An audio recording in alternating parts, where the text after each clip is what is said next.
Meeting of the Board of Education is now called to order. Roll call. Geiger. Present.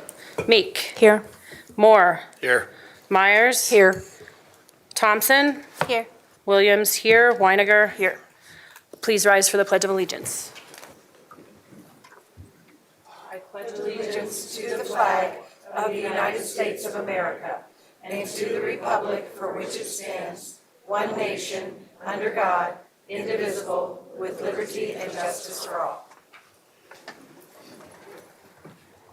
All right, moving into item number 4, the DCSD Spotlight.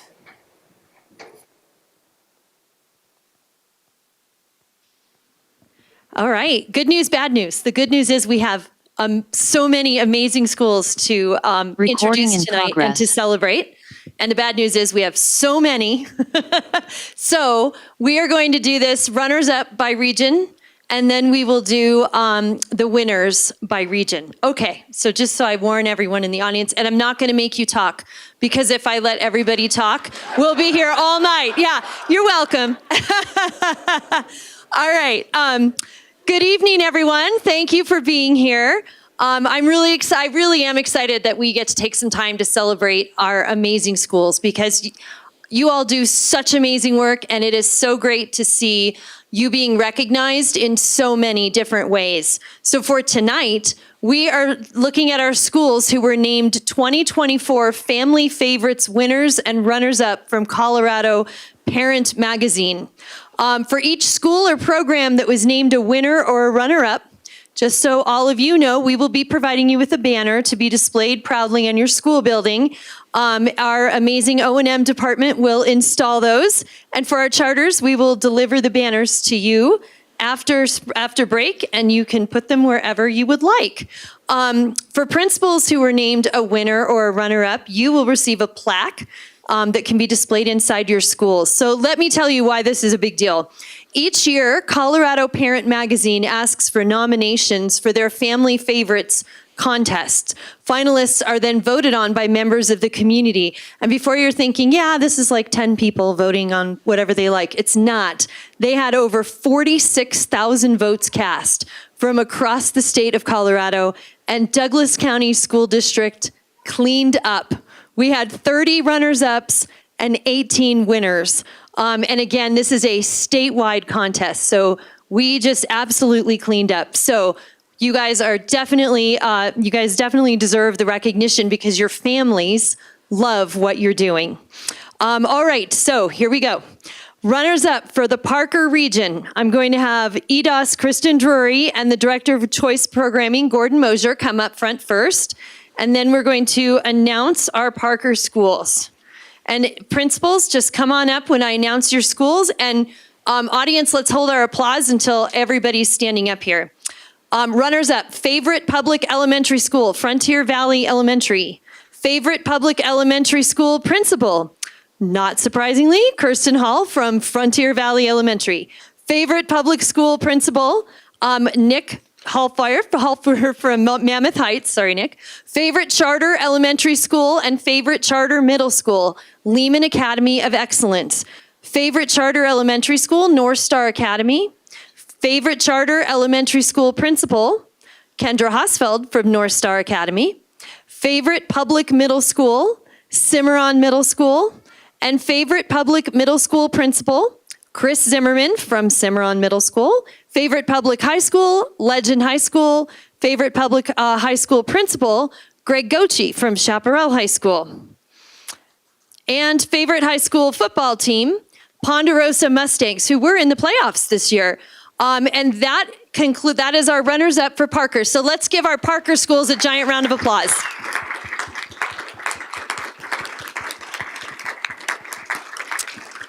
And Director Weininger and Director Thompson have your certificates here, and then we'll take a quick picture.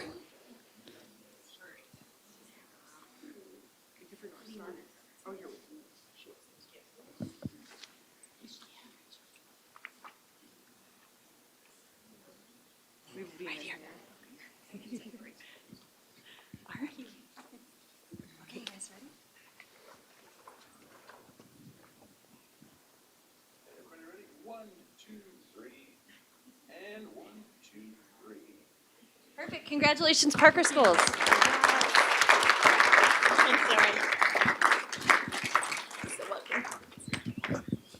Okay, runners up from the Highlands Ranch region. We're going to have EDOS John Gutierrez and Ian Wells come up here, and Director of Choice Programming, Gordon Mosier. You might as well hang out up here. You got schools everywhere. All right, favorite public elementary school, Trailblazer Elementary. Favorite magnet elementary school, Lone Tree Elementary. Favorite magnet elementary school principal, Mindy Persakina from Lone Tree Elementary. It's a lot of pages, so hold on. Favorite public high school principal, Andy Abner from Rock Canyon High School. Favorite charter high school, STEM School Highlands Ranch. Favorite charter high school principal, Ryan Alsop from STEM School Highlands Ranch. Come on up, Ryan. Favorite high school football team, the Thunder Ridge Grizzlies. Favorite special needs program, Highlands Ranch High School. And favorite trade school, Highlands Ranch High School. So how about a big round of applause for our schools in Highlands Ranch?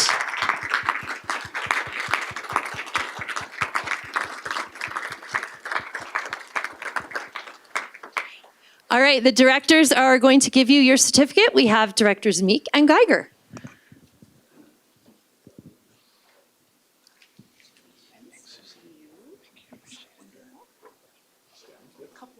Like a whole handful.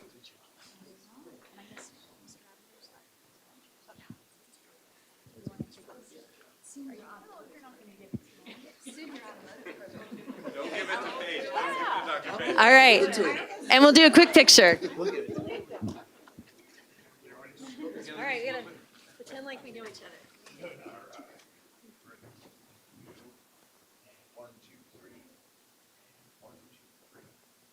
Perfect. Congratulations. Congratulations. Yes, sure. Absolutely. All right, next up is the Castle Rock region. So I'm going to have Aaron McDonald and Mr. Mosier come on back up. Favorite magnet elementary school, Renaissance Elementary Magnet School. Favorite magnet elementary school principal, Trina Hand from Renaissance Elementary. Favorite public middle school, Mesa Middle School. Favorite public middle school principal, Jared Nicholson from Mesa Middle School. Favorite public high school, Douglas County High School.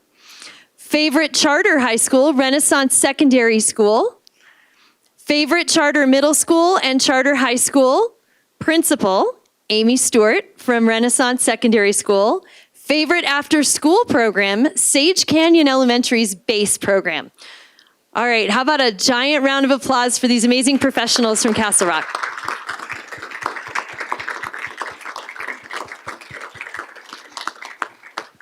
Right, and we have Directors Meyer and Moore to give your certificates. You have a lot. Hold on. What are you again?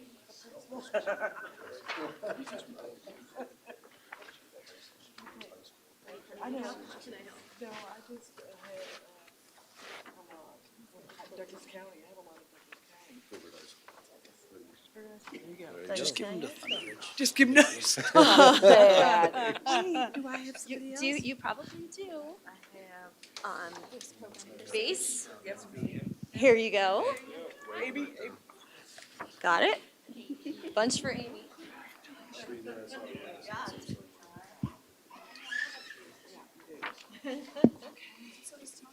You get them out? Okay. Yeah, that's very smart. All right. Get everybody to hand the question there. All right, ready? 1, 2, 3. And 1, 2, 3.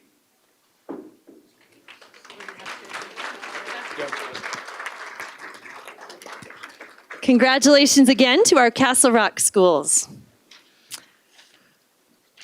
Okay, next we have the Family Favorites winners. So I'm going to start with Highlands Ranch region. So Ian Wells, come on up.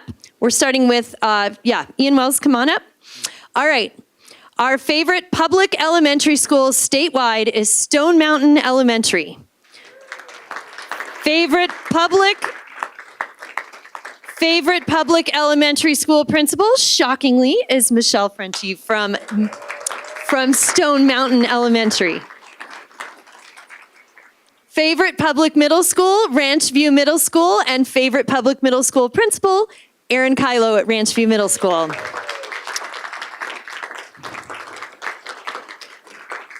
Favorite public high school and public high school principal, Thunder Ridge and Sean Patterson.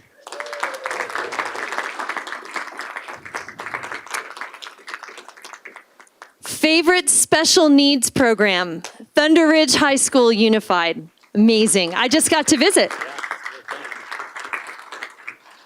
Favorite charter elementary, charter middle, and favorite charter high school, Skyview Academy. And Paula Harrison from Skyview Academy was the favorite charter elementary principal. So congratulations. Favorite charter middle school principal and favorite charter high school principal, also from Skyview Academy, Javier Negron. Come on up.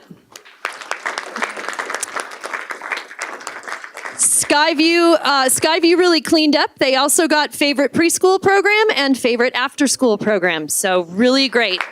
Congratulations to our Highlands Ranch schools. And Directors Geiger and Meek will give you all your certificates. Got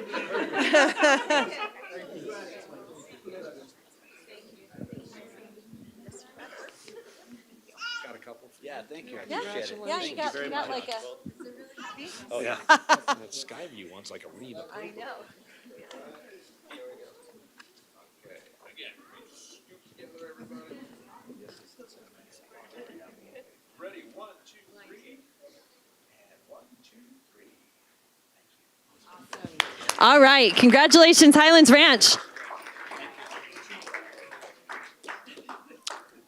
Okay, winners from the Castle Rock region. Come on back up, Aaron McDonald. Now this one is, these two are extra special. So here we go. Favorite high school football team and favorite cheer program are both from the same high school. Congratulations to our kids and our coaches at Douglas County High School.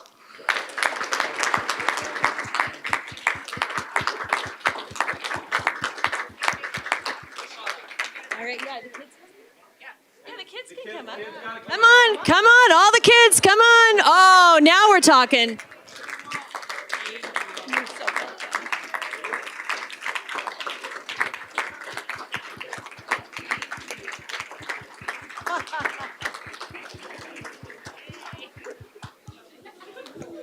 We are so proud of all you kids. Congratulations.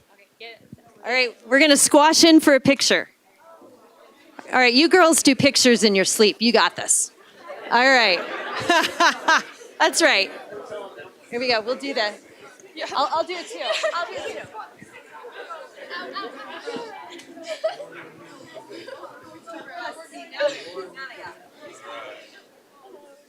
Everybody ready? 1, 2, 3. And 1, 2, 3. Okay. And we talked about the idea. I got you. Can we have them do a quick cheer too? Oh, absolutely.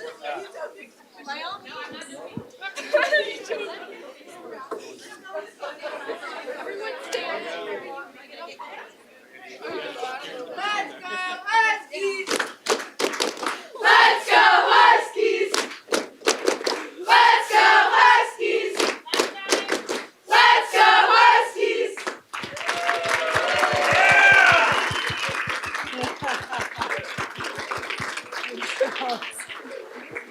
Awesome.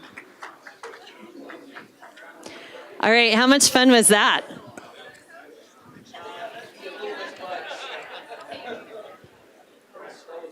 Okay. Next, I'm going to invite up EDOS Dan McMenemy and Director Rex Core and Assistant Director Katie Windsor from the favorite trade school in the state of Colorado, the DCSD Legacy Campus.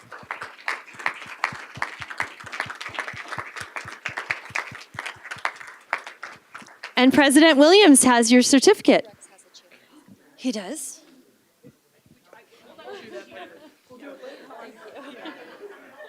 I hear Rex is going to do a cheer for us. Let's go. Yeah, there we go. All right. Quick picture, maybe. We'll just stand here and smile. That's okay.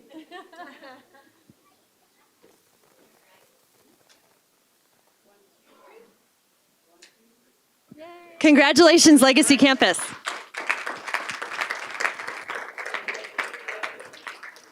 Okay, and now I get to do a big whew.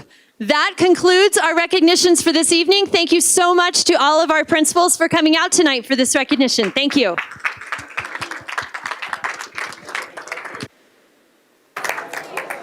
Congratulations.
All right, with that, we will move on to item number 5, the acceptance of the agenda. The recommendation is that the board approves the agenda as presented. Do I have a motion? I move to approve the agenda. Second. Motion by Meek, second by Geiger. Geiger? Aye. Meek? Aye. Moore? Aye. Myers? Aye. Thompson? Aye. Williams? Aye. Weiniger? Aye. Passes 7-0. Okay, on to item number 6, superintendent updates. Great, thank you so much. It is hard to believe that we are already in December with winter break fast approaching and 2025. We'll have to get used to that, right around the corner.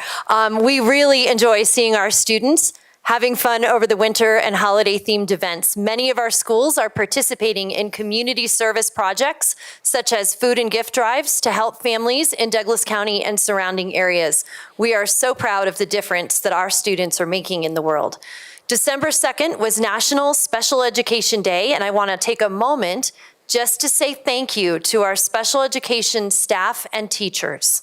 We truly value our partnerships with our special education families, and we're really grateful, of course, for our students. Please join us in congratulating staff who recently shared their expertise at the National Association of Gifted Children's annual convention. Through a rigorous process, a National Review Board approved 200 presentations from over 800 proposals for the convention. 14 teachers and administrators from DCSD were selected to present 13 of those sessions to over 2,000 participants. We are really proud of our DCSD staff for this national recognition of their excellence in serving our neurodiverse, advanced, and gifted learners. ThesCon is taking place this week. We want to wish our high school and middle school participants the best of luck. This is like the Super Bowl for our theater students, so we'd like to tell them, break a leg. Not literally. Upcoming state championships for Spirit are taking place at the Denver Coliseum, December 12th through 14th. Game day cheer on Thursday, cheer on Friday, and Palms on Saturday. A huge congratulations, this is big, a huge congratulations to Mountain Vista's girls cross country team for winning first place in nationals. Nationals.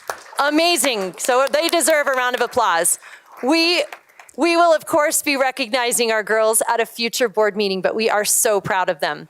The Mountain Vista Palms team was the only high school team in the nation to represent the USA on the Junior Palm Division of the ICU World Cheerleading and Dance Championships. So again, Mountain Vista's girls will be representing the nation in the Junior Palm Division at the ICU World Championship Cheerleading and Dance. So that's really exciting.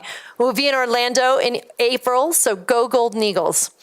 The Legend High School Titans made it all the way to the state football championship. We haven't had a team in the state football championship since 2008. So we are really, really proud of our Legend Titans.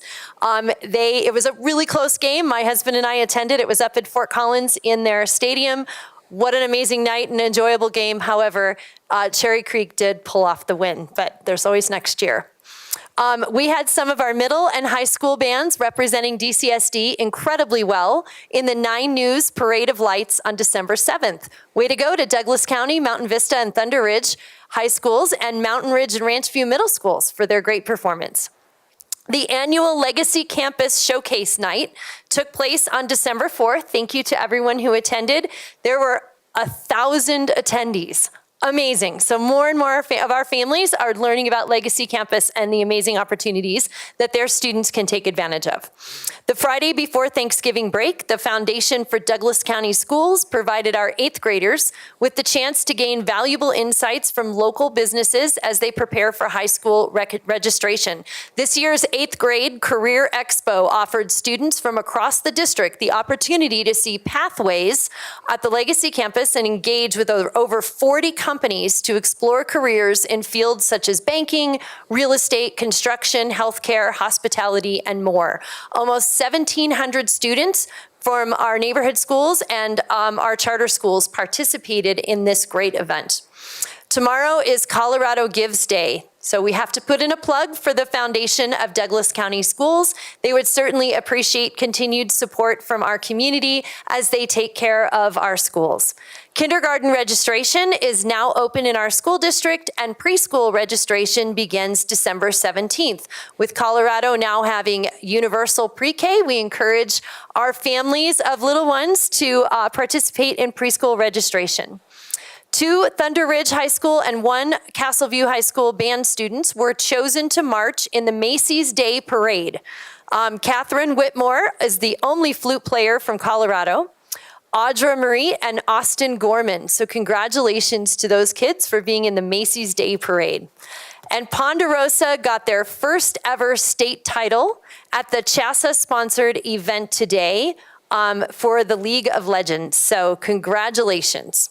Upcoming events, the next Special Education Family Engagement Talk will take place virtually tomorrow, December 11th at 4:30 p.m.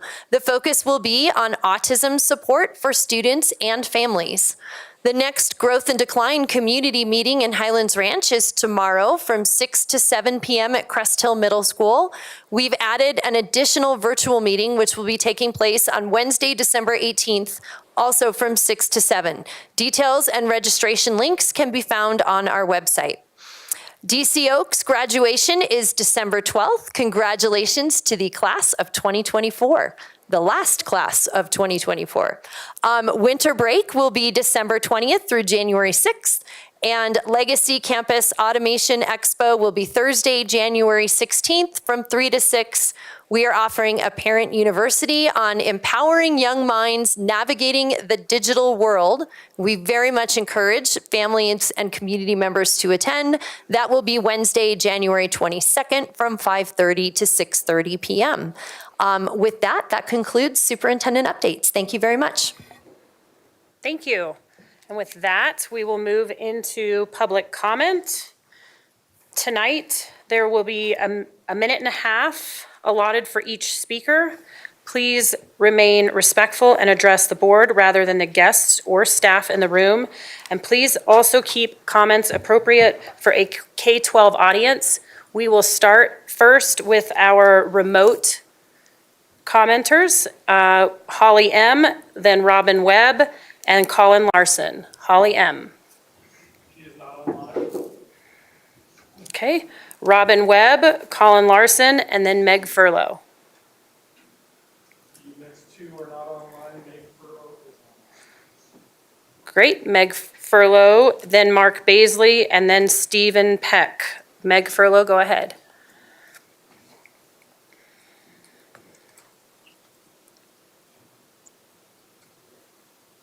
Can you hear me? We can, go ahead. Okay. Good evening, board members. First, I want to thank you for hosting the various opportunities to learn about the decline in enrollment and the potential school closures in Highlands Ranch. I recognize that these are incredibly difficult decisions with significant implications for many families, and I understand that they are being made with the financial sustainability of the district in mind. As a family that will be directly impacted by these closures, as well as a taxpayer, I'm deeply concerned about the decision to allow John Adams Charter School to bypass the DCSD approval process and be released to CSI. This decision raises serious questions about fairness and transparency, particularly when it appears that the interests of a single politically influential parent are being given more weight than the needs and voices of the broader community. The voters in our area overwhelmingly supported the bond to build a neighborhood school in Sterling Ranch, and the community has been vocal in its desire for a long time. The timing and urgency of this request after the bond approval raises several red flags. It's troubling to note that a parent with considerable political influence was publicly discussing this vote on social media before it was even officially on the agenda. This raises serious questions about transparency and the integrity of the decision-making process. For the many parents who will be impacted by school closures, this decision feels like a betrayal. I urge the board to restore the community's trust by ensuring that John Adams Charter School follows the same approval process required of every other school in the district. Thank you. Mark Baisley, Stephen Peck, and then Dean Foreman. Mark Baisley is not online. Stephen Stephen Peck, then Dean Foreman, and Michael McCoy. Stephen Peck, are you there? Yes, I'm here. Great, go ahead. Yes. I want to speak on behalf of the agenda item to release John Adams Academy to CSI. I strongly urge that the board vote to release. This is an outstanding school with great parental support. It also offers a classical education that's currently unavailable in northwestern Douglas County. The board tonight will hear many statements, both supporting and opposing release to CSI. You'll hear about the importance of local control, about the virtues of neighborhood schools, and that DCSD is a fair authorizer. But let's cut to the chase and call this what it is. This is a highly political vote tonight that will break down likely by partisan lines. If released to CSI, John Adams will enjoy the freedoms denied to district schools and the students that they control. It's a threat. The school is a threat to the old order, which is why so many people are interested in speaking tonight. I urge the board members to vote to release to CSI, and I encourage the board members to not delay. There will likely be calls to slow the pace down and to kick this out months into the future. 15 seconds remaining. It's an old tactic, and I would urge you to take a vote tonight to release. Thank you. Thank you. Dean Foreman, Michael McCoy, and Sylvia Arp. Dean Foreman.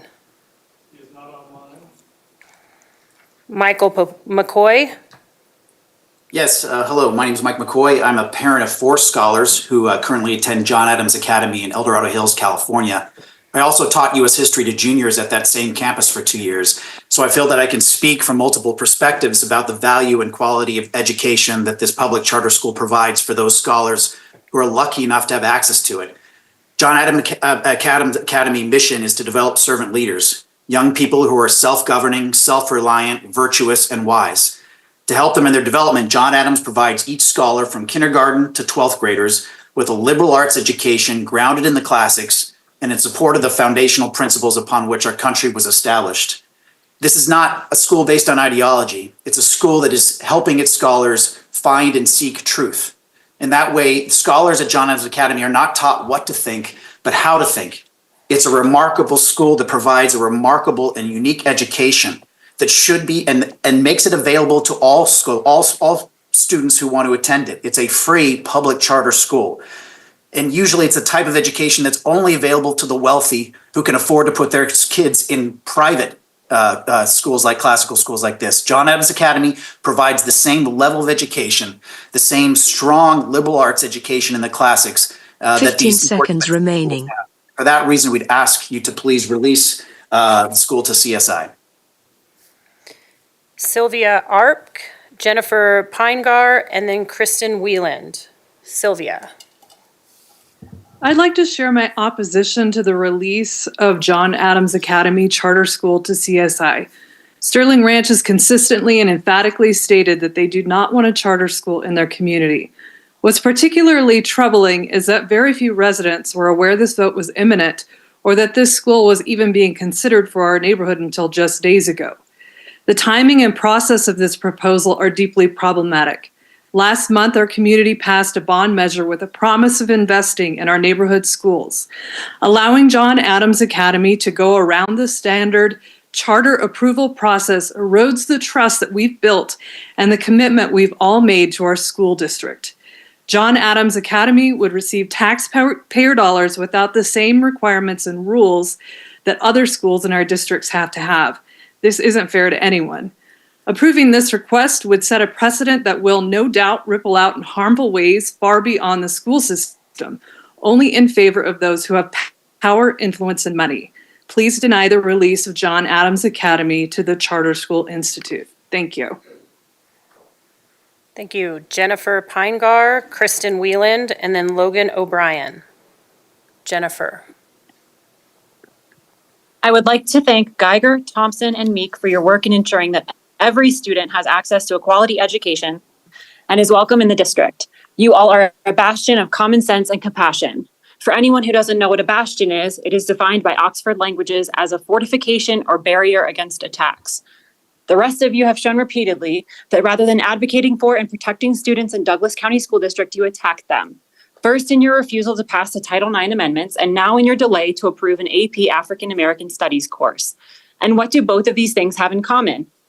Minorities. You won't protect LGBTQ plus students, and now you aren't sure about letting students learn about Black history. Here we have an entire school board comprised of white people telling the students, teachers, and parents of the district that they are unsure if they can approve a course that teaches about Black people. Telling students of color that the other courses considered needed no further deliberation by Myers, Williams, Weiniger, and more, only this course. Why? Why would the course title African American Studies give anyone pause? Any parents who don't want their students taking the selective course, meaning completely optional, can make that choice.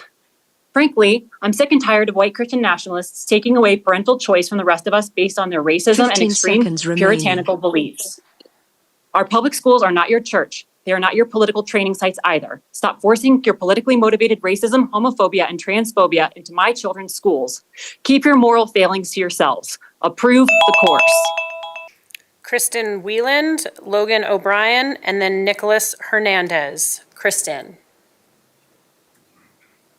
She's online asking to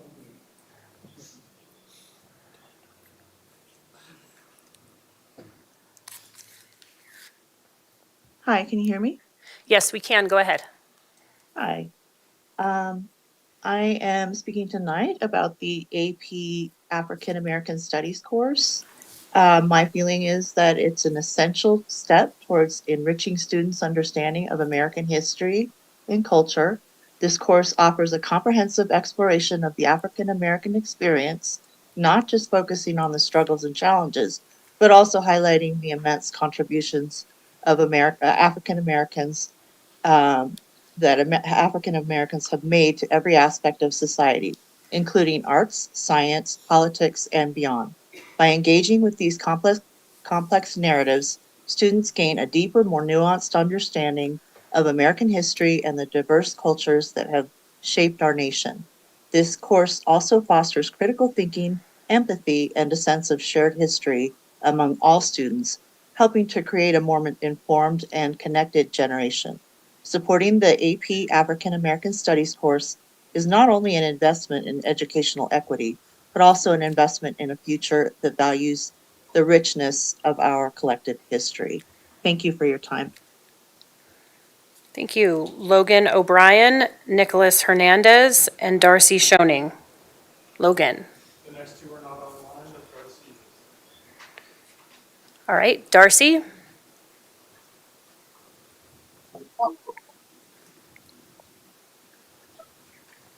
Can you hear me? We can. Go ahead.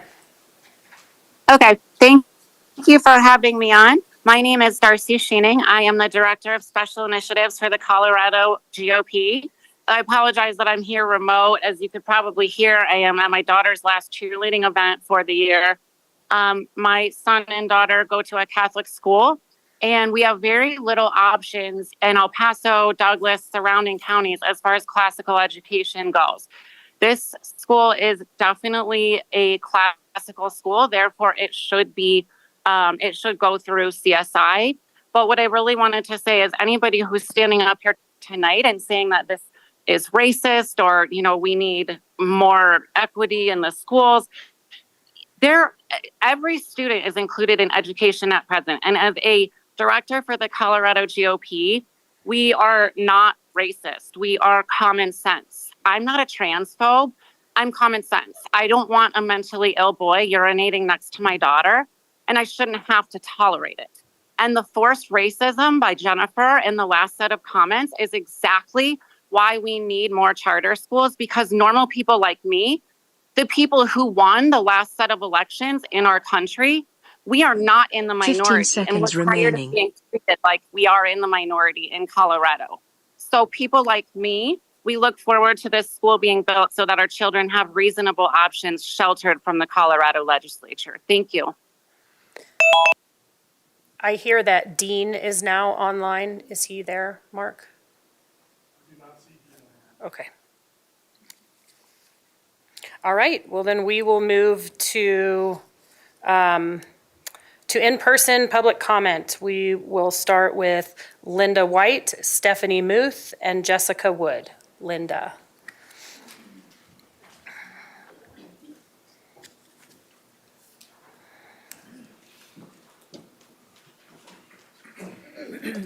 Hello, my name is Linda White, and I'm the founder of Grandparents for Kids. I am here tonight in support of this board granting a Charter School Institute CSI release for John Adams Academy. Charter schools in Douglas County, all of them currently, the classical ones, have long waiting lists. This new charter would provide the opportunity for those students waiting to attend one. The Charter School Institute was created by the Colorado legislature, and over the last 20 years, it has proven to be an excellent authorizer. CSI has authorized 45 charter schools across Colorado with more than 20,000 students in their schools. When I raised my kids, there weren't many options regarding school choice. It was a one-size-fits-all. Isn't it wonderful that charter schools can offer parents the option to select an educational institution such as John Adams that aligns with their cultural, moral, and academic needs? Americans love freedom of choice. That's why there's such a variety of cereal on our grocery store shelves. Many parents want that same freedom of choice when it comes to their child's 15 education. seconds remaining. I urge you to authorize a CSI release to give parents the choice for their child to attend a school like the John Adams Academy. Thank you. So I think we're gonna call the students up next. Salem and Max, yep. I'm sorry, what are their names? Salem and Max. Salem and Max.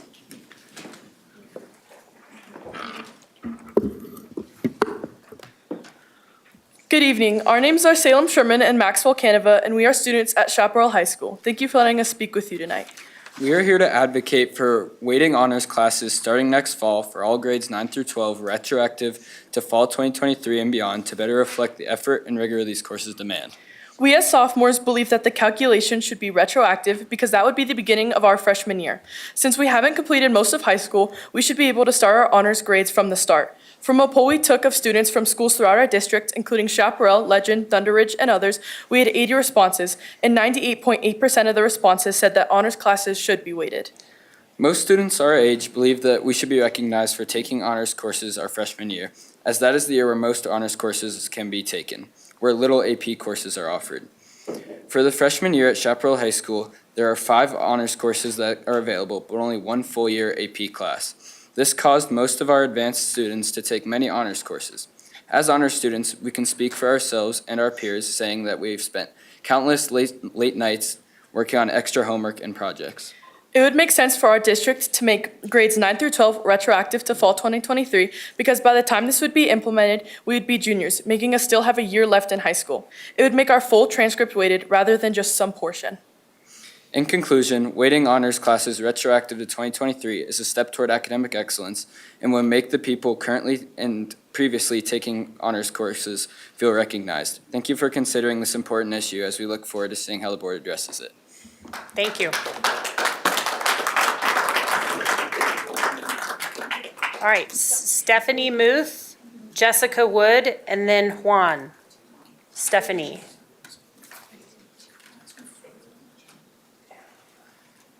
All right, Jessica Wood.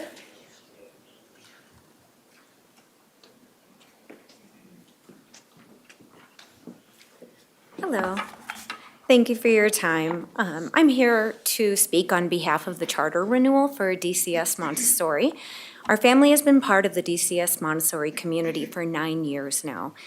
We have 2 children and have experienced each level of the school to date.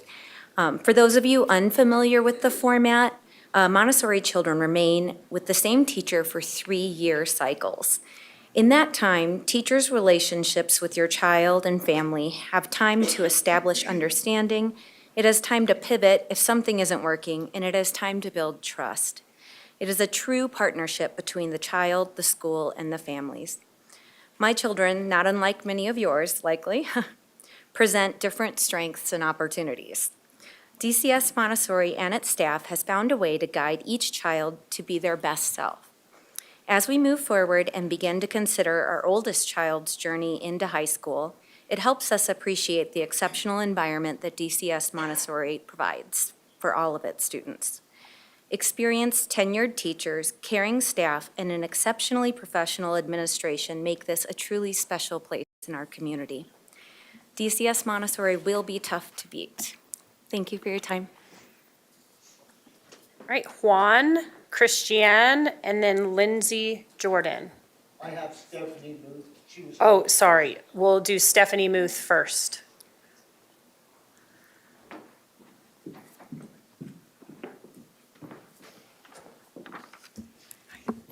Hi, good evening, members of the Douglas County School Board. My name is Stephanie Muth, and I am a resident of Jefferson County. Although I live outside your district, I'm here tonight to express my strong support for the proposed charter school and opportunities it would bring to families in Douglas County. As a product of a charter school education myself, I can attest firsthand how this education provided me with a bright future. Every child deserves access to a school that nurtures their talents and helps them thrive. For many families, this means having access to diverse educational models that reflect their values and meet their children's unique needs. This charter school would expand those options, providing more families, particularly in underdeserved areas, the opportunity to choose a quality education tailored to their needs. School choice is about equality and inclusion. It ensures that all families, regardless of income or location, can select the educational path that best supports their children. By supporting this charter school, the board has the chance to demonstrate its commitment to educational diversity and its understanding that one size doesn't fit all when it comes to learning. As our communities grow, so do the educational demands of their residents. Allowing John Adams Academy to proceed with its 15 application seconds remaining. would address these evolving needs. This decision would not only benefit Douglas County, but also positively impact surrounding communities where access to classical education remains limited. Please support this initiative. Thank you. Juan, Christiane, and then Lindsay Jordan.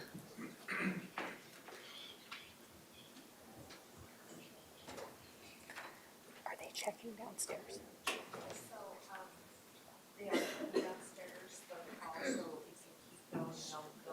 Great. All right, Jason Cassay, and then Dwayne Maragoni.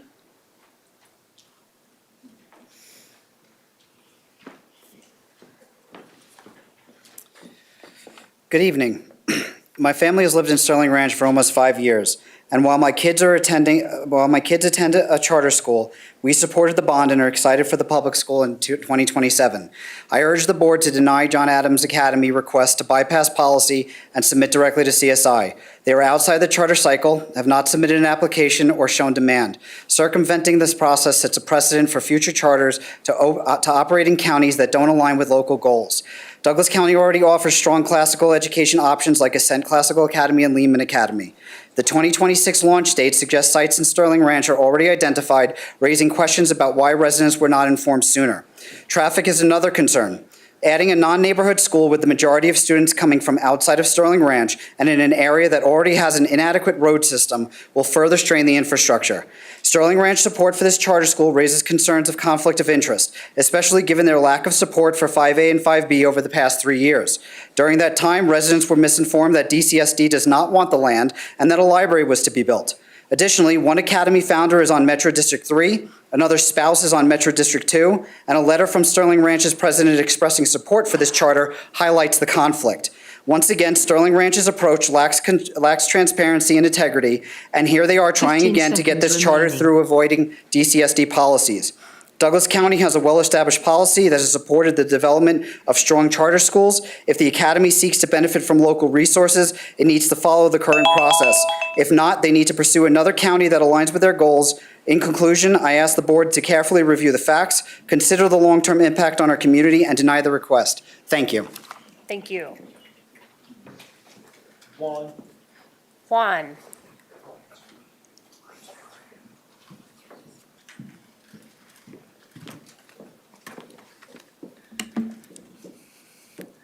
Good evening, everyone. My name is Juan Candil Saleve. I'm a resident of Castle Rock. I wanted to come tonight in front of you to just say a few things. We're a country of choices. We can choose where do we go and shop groceries. We can choose where do we where do we do business with. I'm reminded of that every day at the bank I work with, whenever someone comes and says, hey Juan, I came here because I think that your products are better, vice versa, whenever they say, I'm going somewhere else because somewhere else there are better products. However, that spirit of choice is not present when it comes to schools. Very often, many of us, we are just tied down to the school that we get assigned based on where we live, and that right to a choice gets snuffed. On that spirit, I'm here tonight to ask the school board that you guys released the request to the state so this charter school can get approved. Thank you very much. Christiane.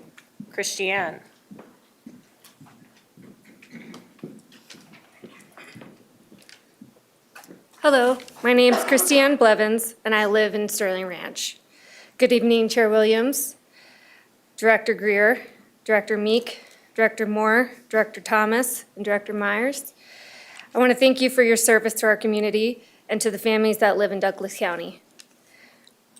I moved to Sterling Ranch 5 years ago, hoping to start a family and raise my kids in this wonderful community. That's why I'm here tonight to testify to support the release of the authorization for John Adams Classical Academy Charter School to the Colorado Charter School Institute. I have researched the John Adams Academy and believe this school would be a good fit for our family. And it is added plus that the charter school provide classes kindergarten through high school. Please give children in Douglas County the opportunity to attend this school that is so well known for its high standards and academic excellence. Thank you for your service and for your commitment to the families of Douglas County and for giving our families the opportunity to send our kids to the school of choice. Thank you. Lindsay Jordan, and then Dwayne Maragoni. Good evening. Thanks for having me today. My name is Dr. Lindsay Jordan. I'm a resident of Castle Rock, Colorado, and have been a parent in Douglas County since 2014. Between my 4 children, I have 3 school-aged children. We've spanned about 7 public schools and 1 charter school, everywhere from preschool to high school. And I'm here today to speak in support of World Campus Academy's charter being renewed. My experience in Douglas County School District has been positive. Overall, I have nothing negative to say. But when picking a school for my 3rd child, who is a kindergartner at World Compass, we liked the positivity, the collaboration with families, and the options for choicing. We opted for this school for a multitude of factors, but community diversity, opportunities in foreign language, and academic excellence were naming a few. If I wanted the board today to know anything, I will say this in reflecting why I would come here today and stand in front of you all, nervously, not a public speaker. I would say that I know a multitude of families, both friends and neighbors in my area, that have started at their neighborhood school and chosen World Compass to switch their children to World Compass.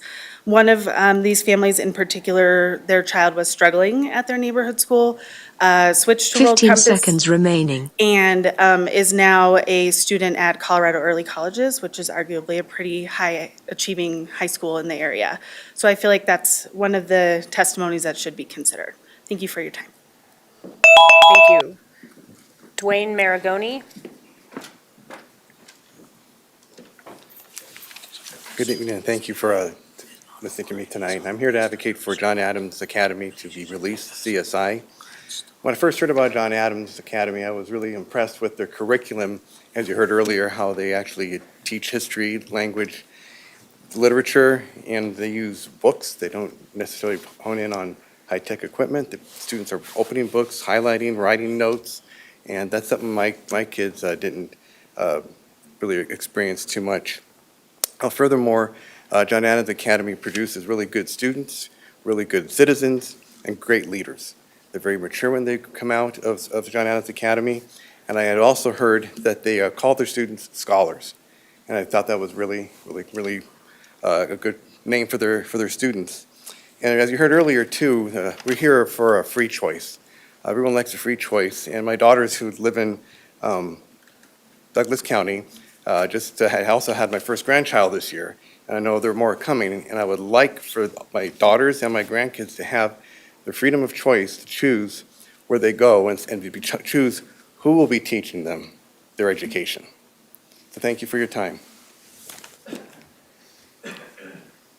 Megan Silverthorne, Susan Beckman, and then Kevin John.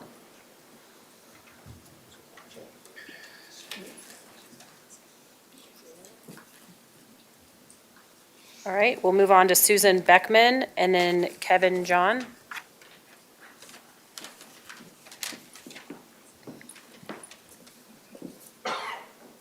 Good evening, Chair Williams and school board members. Thank you for your service and commitment to Douglas County, to the students, teachers, and our families. I'm Susan Beckman, and I'm the Entitlement Director of Sterling Ranch Development Company. Sterling Ranch has been the best-selling master plan community in the Denver metro area for the last 4 years. What a lot of people don't realize is that we have approved zoning for 12,050 units, which means we will be over 36,000 residents at full build-out. We are a growing and a thriving community with lots of opportunities for families, and we hope lots of opportunities for school choice. Brock Spessels, the president of Sterling Ranch Development Company, has previously sent a letter to support the release of authorization for the John Adams Classical Academy Charter. I hope you have that in your packet. If you do not, I have copies for this. One of the most important things in the letter is that it reflects the Sterling Ranch's commitment to collaborate with the John Adams Academy throughout the Charter School Institute application process to find a suitable school site parcel within the Sterling Ranch development that meets the needs 15 of a seconds K remaining. through 12 proposed school facility. Again, thank you for your service and your commitment to the families of Douglas County. Kevin John, Martha Carver, and Laura Lee Wright.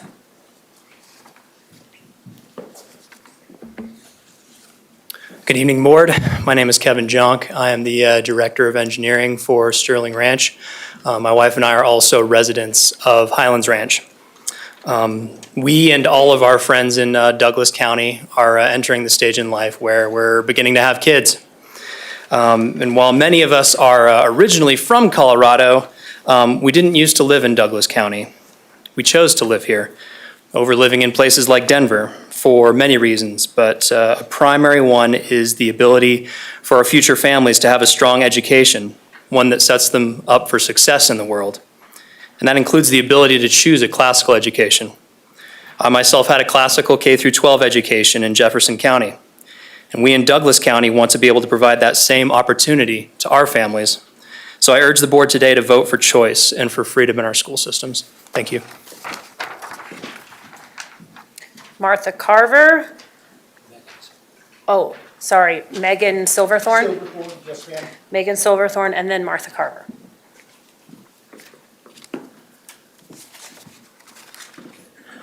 Well, good evening, members of the board. It's a pleasure to be here. Some of you might remember that I was previously on the board, and I know very many of you. So thank you for having me this evening. I want to speak in favor of the release to the Charter School Institute of the John Adams Academy.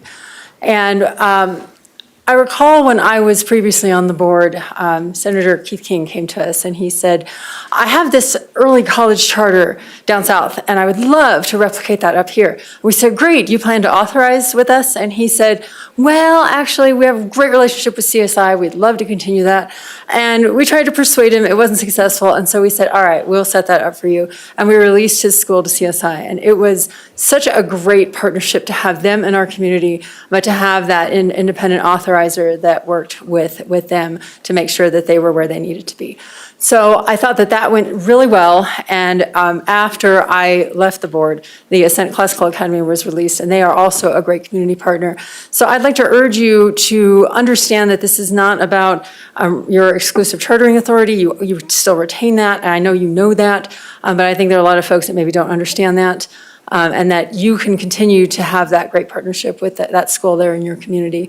And I think the mission of the school is a great one. 15 seconds remaining. And I think that you guys have that power to open that up for that school and for those children and those families who want to go to that school. So I appreciate your time tonight. Thank you so very much. It's great to see all of you. All right. Martha Carver, Laura Lee Wright, and then Lanaya Dotseth.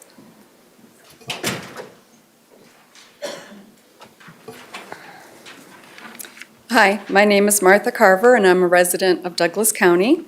I'm here to express my support for the Charter School Institute release for John Adams Academy Charter School proposed for Sterling Ranch. This charter school is planned for students in Douglas County and also for part of Jefferson County, and will provide more school choice and classical school options to parents. Thank you for addressing the needs of parents, and I hope you approve the release. I also want to thank the board for being attentive to parents and the community regarding the AP College Board course that is up for approval. This demonstrates your commitments to parent engagement and transparency over issues. I trust you have had time to review the course and will make a decision that is best for students.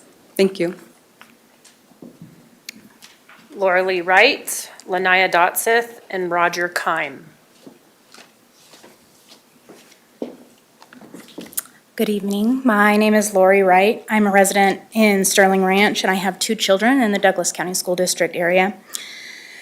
I am here, first of all, to thank you. I'm going to take this opportunity to speak against the proposed charter and release to CSI for John Adams Academy.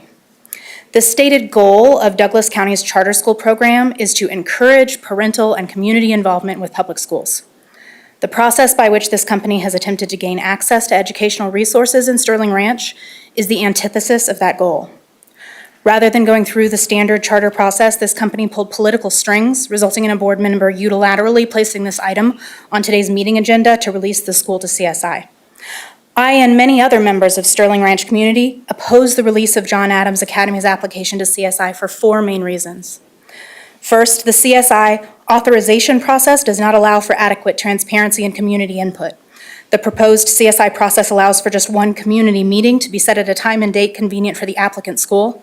There's no requirement that community members be heard at this meeting, nor a requirement that the community be notified with any specific prior notice period of the time and place of the meeting. By contrast, the DCSD process allows for 2 public hearings in which community members provide comment. Remaining. Second, the CSI authorization process in this case undermines the will of the public to have a public neighborhood school in Sterling Ranch. Today's request is designed and intended to accelerate the approval timeline for this school so that it can open before the planned neighborhood school that is projected to open in fall 2027, thereby siphoning students and precious resources away from the neighborhood school. The community just voted overwhelmingly to approve a neighborhood school. Thank you. I'm sorry. I'll send an email to follow up with the remaining points. Thank you for your time. Lanaya Dotseth, Roger Kime, and Kathy Leese.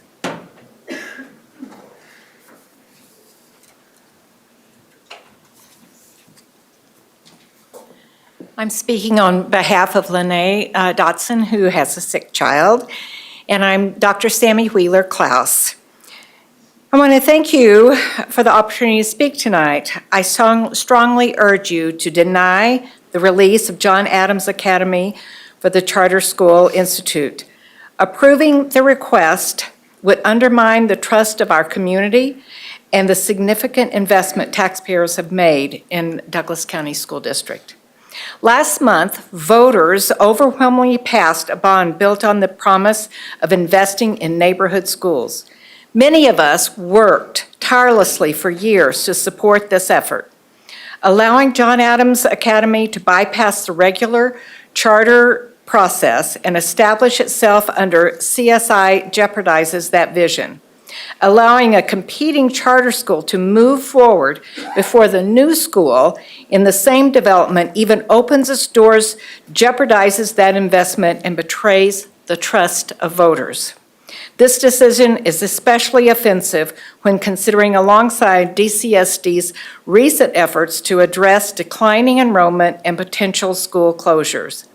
How can we ask 15 families seconds to remaining. lose their neighborhood schools while paving the way for a charter that will further erode enrollment and strain resources?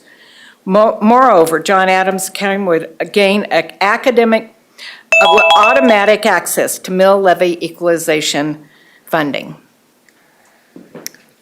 Roger Keim, Kathy Lees, Heidi Ganal.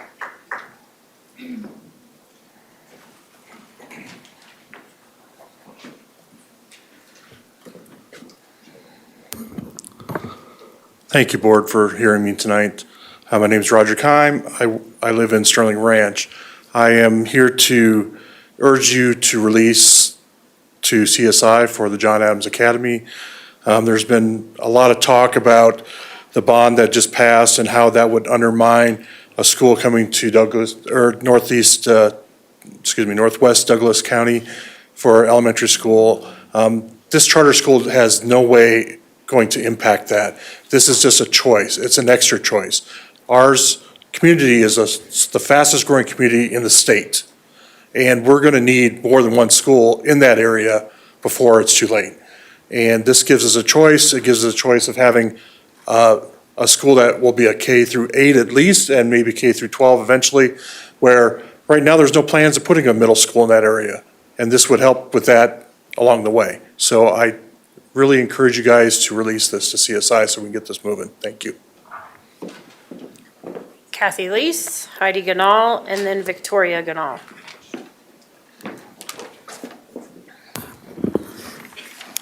Good evening, Board and Superintendent Kane. My name is Kathy Lees. I'm speaking on behalf of myself. I am deeply concerned about the potential release of a charter school from DCSD oversight to the CSI. This move bypasses established processes, undermining local control and accountability. Releasing this charter school to CSI as state-level, unelected board directly contradicts the principles of local control. Even today, on your consent agenda, this board outlines legislative priorities with a major emphasis of local control. The CSI board is not elected by Douglas County residents. It does not have the same level of accountability to our community. Why would this board relinquish its constitutional authority and allow a state-level entity to govern a school within our district? It is antithetical to your legislative priorities. This isn't about the quality of the charter school. DCSD has a reputation for being very supportive of charters in the environment, in a charter environment. Integral to this is a robust charter application process that all of the charter, except for the one reformers passed, have gone through. I am not asking you to reject this charter. It's probably fine. I'm asking you to have it go through the process that everyone else has gone through.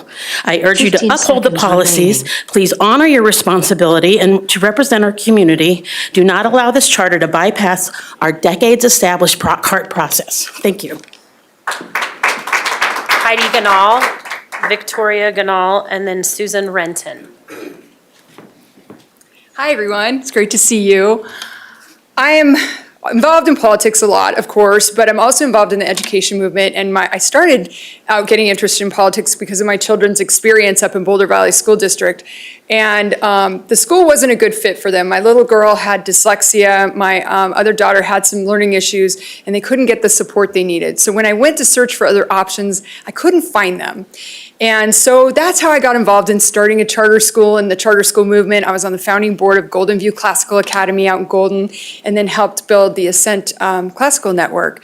And I want to tell you, the first time I walked into Golden View and the classes had started, I noticed the kids lit up. They just loved learning. They loved what they were experiencing, and it was a totally different vibe than I got at my kids' school at the time. So we tried to open one up in Boulder. It didn't work out, so I moved them down to Douglas County. And now I have 4 kids, and they all learn very differently. My oldest one, who you'll hear from in a minute, went to public school all the way through. My 15-year-old has gone in and out of public and private. private, and she's at Valor now.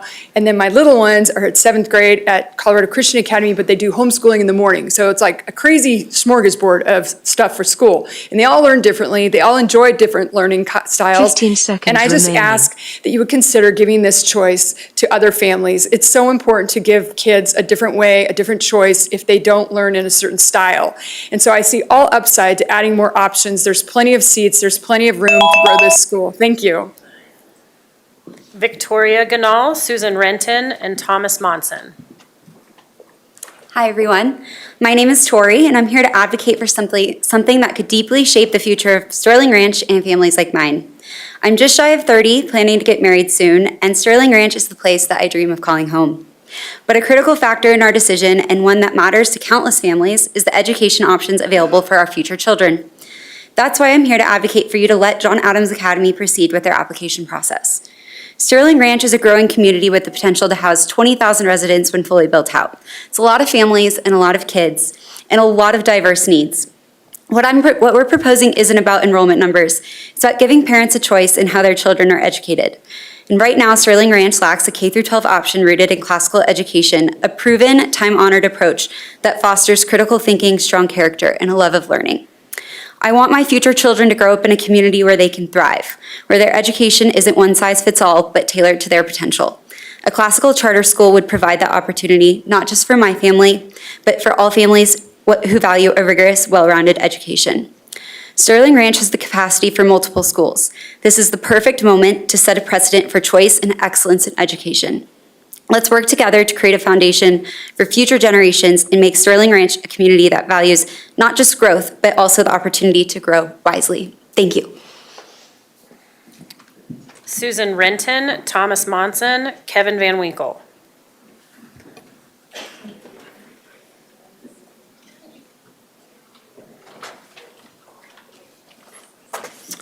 Good evening. I too am here this evening asking the board to release the John Adams Charter School application to the Colorado Charter School Institute. Many years ago, my twin daughters attended the very first charter school in Highlands Ranch, Platt River Academy. The year was 1997. Douglas County schools were operating on a year-round schedule with 4 different tracks because the schools were overcrowded. I was in a unique situation because my twin daughters needed to be in separate classrooms, but what I didn't realize was this meant that they'd also have to be on completely different school schedules. I had a child home on break for 26 weeks out of each year with very little time off in common for family vacations. During this time, I heard of a new charter school opening in Highlands Ranch that would follow a traditional school calendar with 2 classes per grade. We were so fortunate to be admitted to that school. Platt River Academy truly changed our lives. Thankfully, this situation would not replicate itself today, but I mention it to illustrate that there could be a variety of reasons that a charter school can better meet the needs of students and their families, including a child's learning style and the proposed curriculum. Charter schools do not threaten public education. Charter schools enhance public education. So I want to thank the board for continuing to support charter schools in Douglas County, and I urge you to release the John Adams Charter School application to the CSI. Thank you. Thomas Monson, Kevin Van Winkle, and then Brenda Dickoner.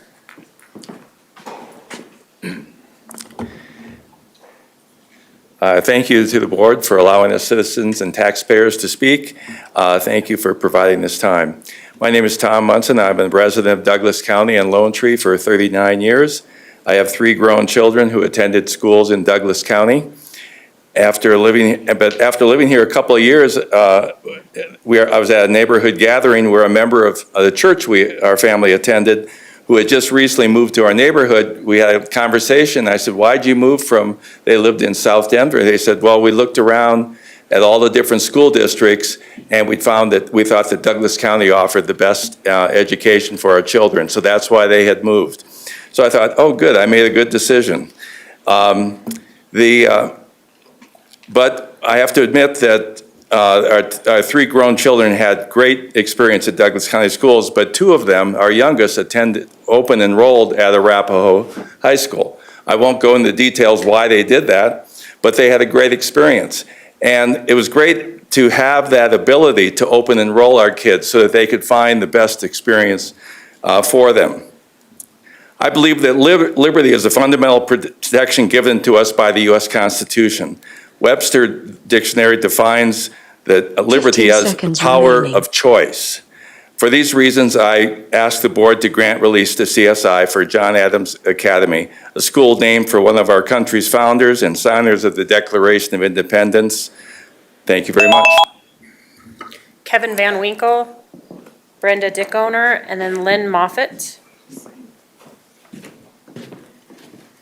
Hey, good evening, friends. Kevin Van Winkle, State Senator and soon-to-be Commissioner, it turns out. But mostly tonight, just here as a dad of 2 charter kids myself, and here in support of the new charter school under proposal and releasing it to CSI, because parents are looking for alternatives, and classical education is an incredibly important option and should be part of the growing Sterling Ranch community in Northwest Douglas County. And just basically as a dad, I can speak firsthand how important it is for parents and kids to have that option. And for the kids, it's not right for everyone, but if it is right for your kids, then it's great to have that option, and I fully support it. So thank you so much for your hard work and dedication to our community, and look forward to working with you further. Brenda Dickoner, Linda Moffitt, Kim Gilmartin. All right. Lynn Moffitt.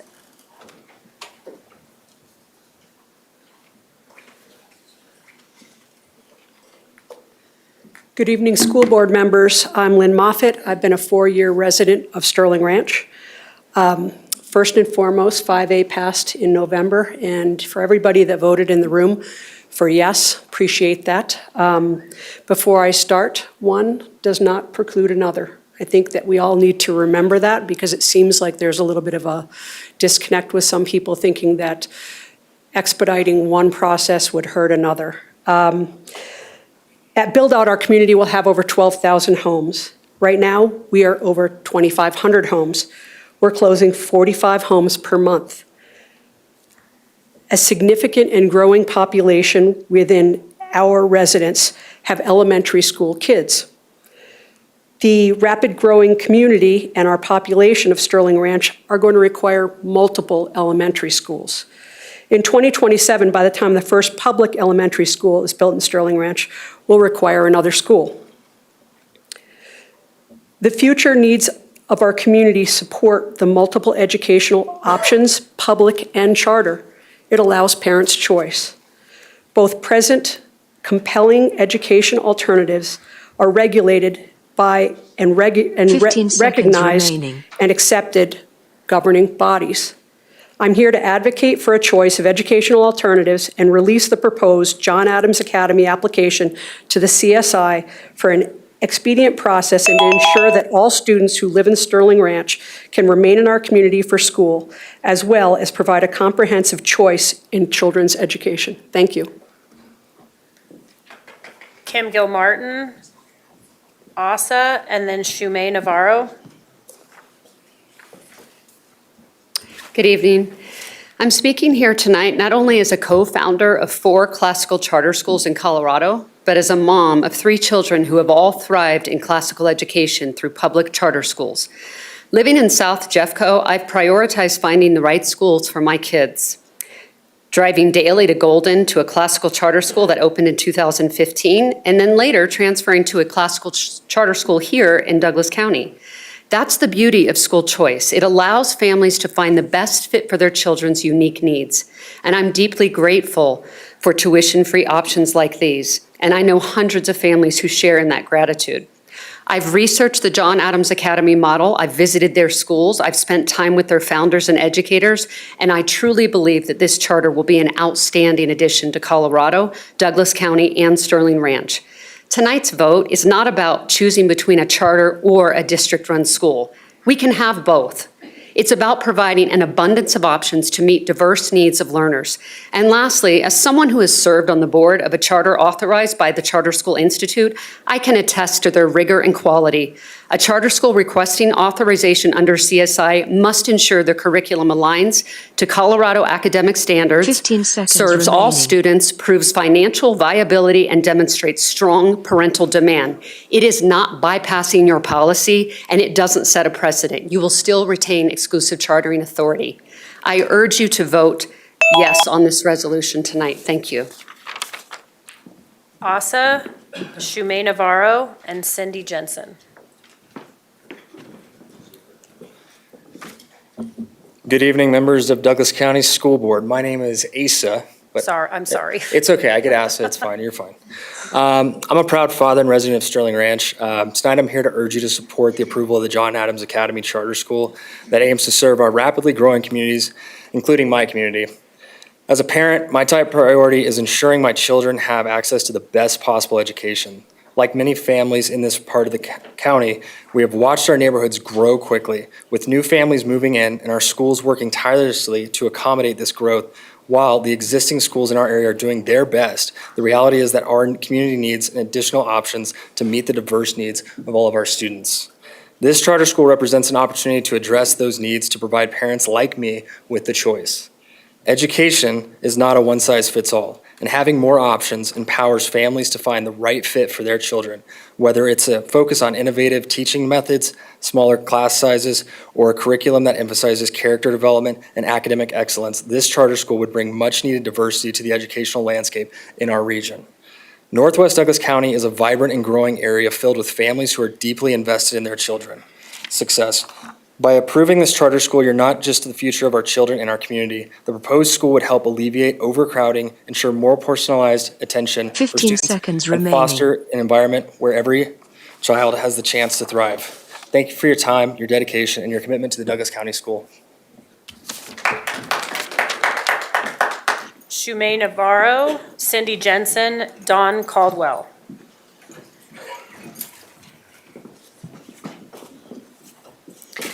Good evening, board members. My name is Shumay Navarro, and I'm a proud parent and community member here in Douglas County. Tonight, I'm here to ask you to release the John Adams Academy Classical Charter School application to CSI. This request is straightforward and non-controversial. By releasing the application, you allow the Charter School Institute to conduct its review process. This step costs the district nothing, but makes a significant difference for families in our community who are seeking more educational choices. As you know, Douglas County is known for valuing educational excellence and empowering parents to make the best decision for their children's future. Approving the release is a simple way to uphold these values and show your support for a community-driven effort to bring a high-quality classical education option to our county. Please take this opportunity to allow the process to move forward. The parents and students of Douglas County deserve the chance to explore every option available to meet their diverse needs. Thank you for your service to our community and your attention to this important request.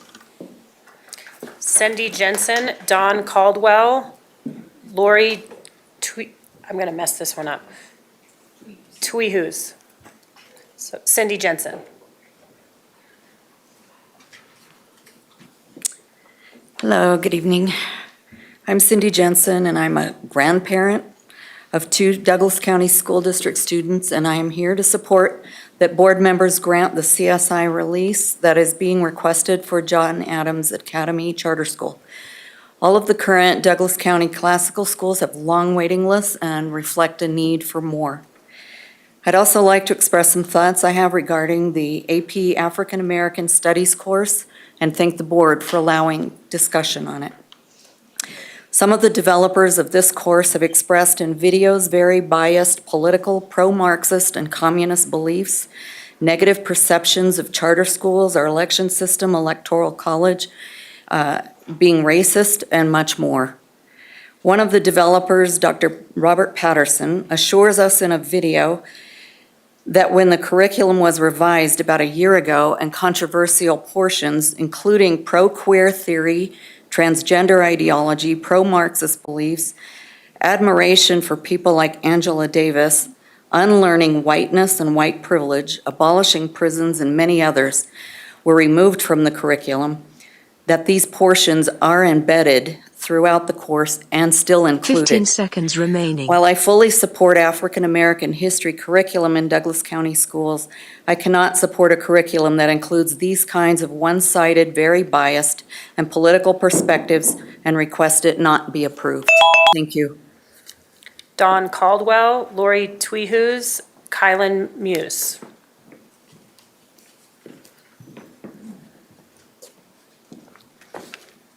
Good evening. My name is Dawn Caldwell. My family has lived in Highlands Ranch for 24 years and attended Highlands Ranch Public Schools. I am here to ask you to deny the John Adams request for CSI.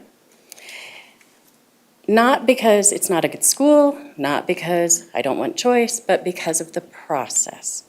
So if you want to expedite this school, do it through the existing Douglas County Charter School rules. My issue is with how I got on the agenda tonight, and also the expediting to an entity that has no local authority. So I was concerned when I heard that the board and the school did not follow the rules and processes that you have for getting things on the agenda. That doesn't build trust with the community. I am concerned with the board even considering giving this exception. Is it legal? Why would we do this? What are they trying to circumvent by doing so? Is it the community meetings? Is it carrying weapons? What? As an outside person, I have no idea why this is being requested and why it's being shoved through, unbeknownst to most people on this agenda. Sterling Ranch is slated to have a new public school. When we approved this bond as a taxpayer, 15 seconds I was like, remaining. absolutely, let's do it. And then to find that we're going to have a charter school shoved through without anybody's communication doesn't bode well. The school says that they're built on trust and leadership, but this is not truthful leadership.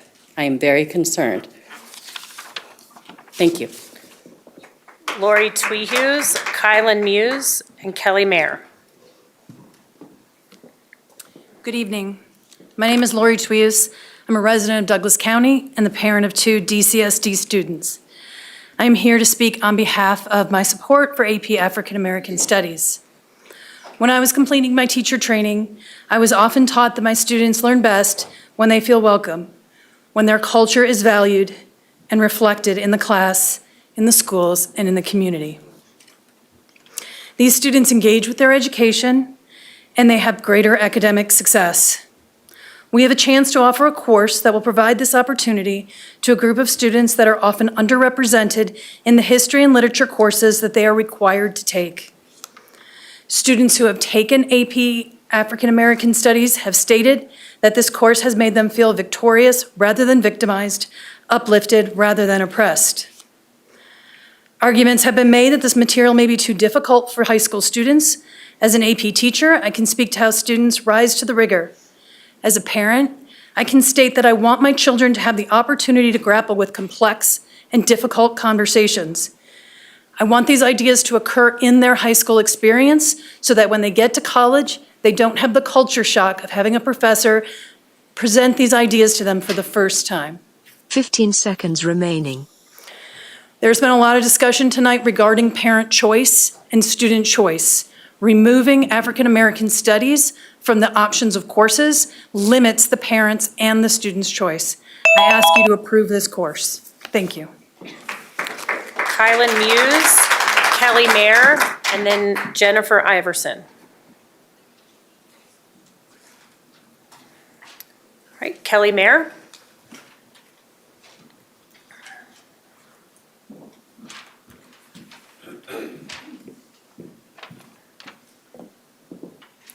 Good evening, board members and Superintendent Kane.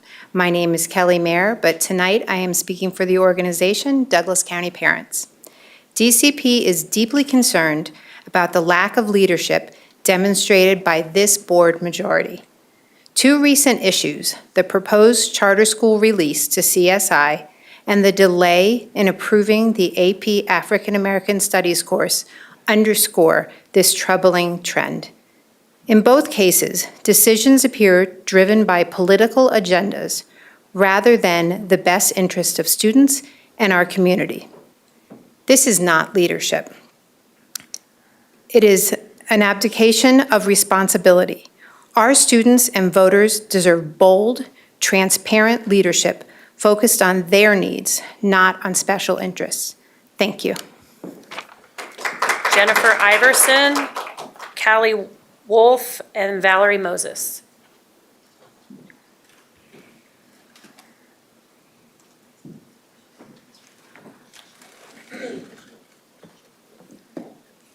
Good evening, board members, Superintendent Kane. I'd like to say thank you to every board member for participating in the dyslexia simulation at your retreat. I empathize with the strong emotions you must have experienced. Being uncomfortable for a short time allows space for a connection when advocating for the students who deal with that uncomfortable reality on a daily basis. Needless to say that my heart was lifted when I read these words from your legislative priority statement. DCSD believes that it is imperative for the state to support local public school districts' efforts to identify and effectively support students with specific learning disabilities such as dyslexia and fund all learners based on their individual needs. We also support additional funding for early screening and professional development for educators to support students. I am hopeful that our state reps will focus on the needs of these struggling readers and pass the statewide dyslexia screener in this upcoming legislative season.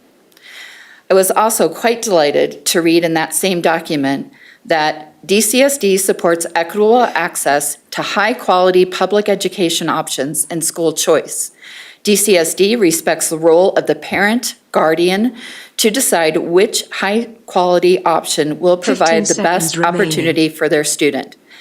That precise wording opens the door for the AP African American Studies course that had some pushback in the last meeting. I appreciate the board's efforts in recognizing the role each adult in that student's life provides. Thank you. Callie Wolf, Valerie Moses, and Dr. Remy Rummel.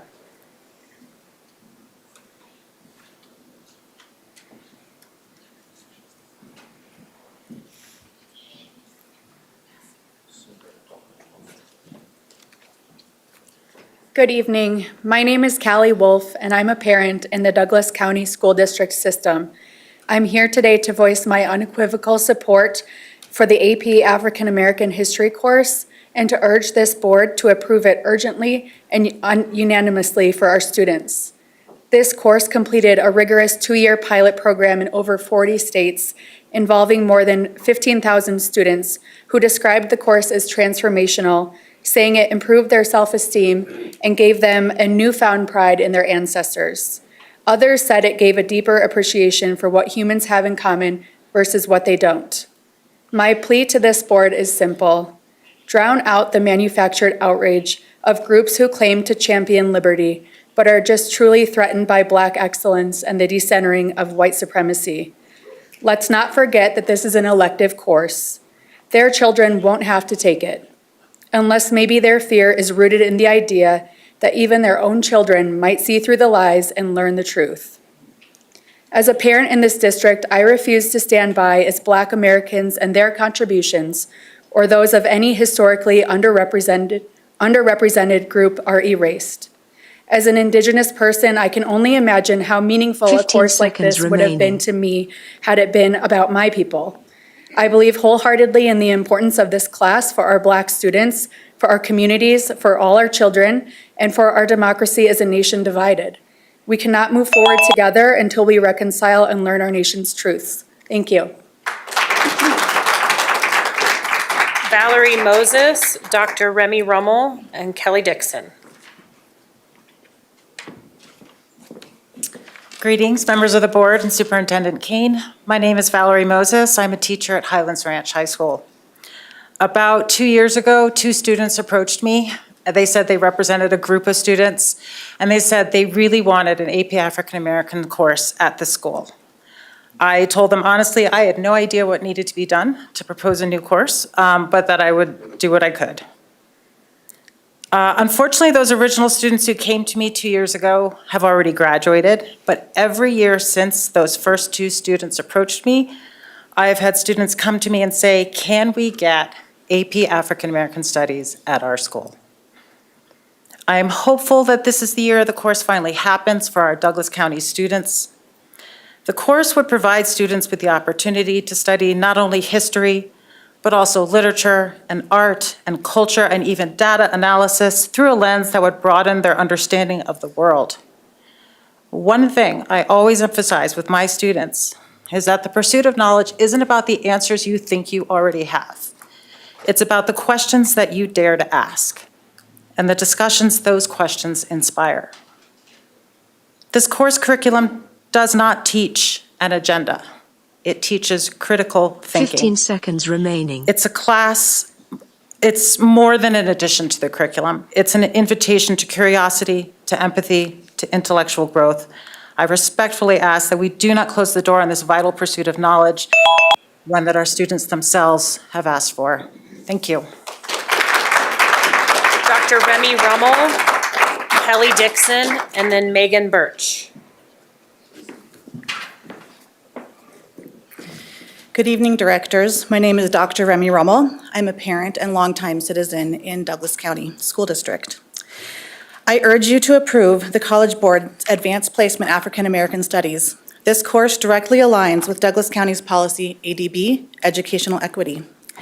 I would like to remind you of a conversation this board had in May of 2023 regarding Dr. Scott Page's organizational equity research. A critical component of your conversation resulted in the addition of cognitive diversity to policy ADB. AP African American Studies is a unique, parent permission-based elective pathway that offers opportunity for students to explore cognitive and identity diversity. This course utilizes Smithsonian and Seminole resources, and it has been vetted thoroughly through College Board approval processes. Last year, the Equity Advisory Council formally advised you to ensure courses such as this. Exploring multiple perspectives is an essential component when serving 62,000 students. I encourage you to lean into a parent's right to permit their child to explore courses such as AP African American Studies, as parent rights are paramount in Douglas County. AP courses provide a pathway to a college credit and tuition savings for our families. This is a reported point of pride as millions of tuition dollars are saved each year in Douglas County alone. Please consider your full constituency. Our students and families deserve the choice and opportunity, specifically through the lens of educational equity. Kelly Dixon.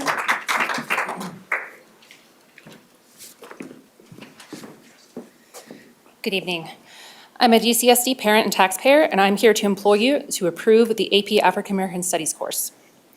Clara Brown, Septima Clark, Virginia Randolph, Claudette Colvin. If you don't know who these women are, the only thing you should be doing tonight is approving the AP course. And then you should reflect on why these names aren't easily called to mind for you. This is a course that has gone through multiple years of vetting, is elective, and aligns with this board's own equity policy, which aims to increase learning opportunities involving inclusion and diversity. There's no need for additional review, and the calls to delay approval or not approve altogether are politically motivated and not based in facts, educational expertise, or anything but an agenda coming from outside of this community. I've asked via email what specifically the board was looking for in the extracurriculum review and received a non-answer. The last several years, we have had major problems with this board lacking transparency and accountability, yet bringing no shortage of politics and feeding an outrage machine that does nothing to help the students of this district, especially minority groups, especially those targeted for bullying and harassment, as students have highlighted many times in this very room, in this very spot. Approve the course, and let's move on to other district business. Thank you.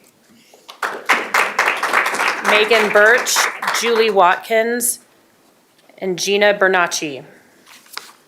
Megan Birch.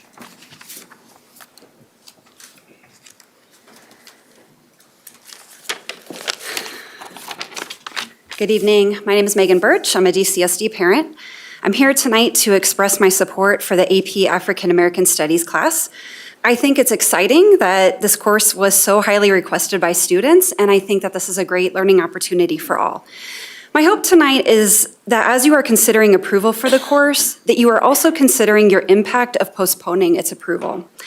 Unfortunately, this course was weaponized against this board and this district with emails and phone calls using a few key words and phrases such as critical race theory, oppressor ideologies.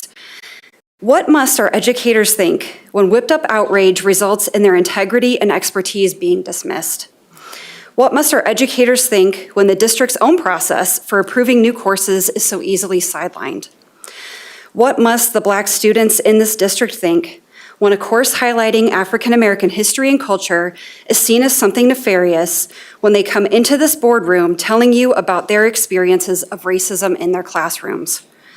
Director Williams, last month, you said that you all have a responsibility as board directors to do due diligence in regards to the concerns brought up about this course. When we have students and parents share experiences of racism in the classroom, either in direct conversations with the schools or with the district or in this public forum, do we apply the same due diligence? I hope tonight this course will be approved. 15 seconds remaining. I hope tonight is an opportunity for some self-reflection of this board and your obligation to the students in our district. Thank you. Julie Watkins, Gina Bernacci, Jeremiah Ganzi.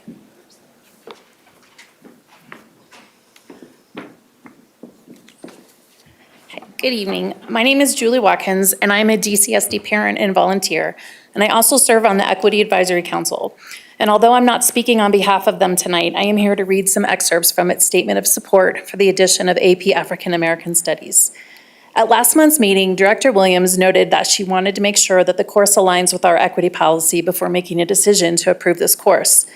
As an advisory board for the administrative offices of DCSD, the EAC serves to support and advise the superintendent and school board on issues related to diversity, equity, and inclusion, and therefore offers the following to help Director Williams and the other board directors in their decision-making tonight.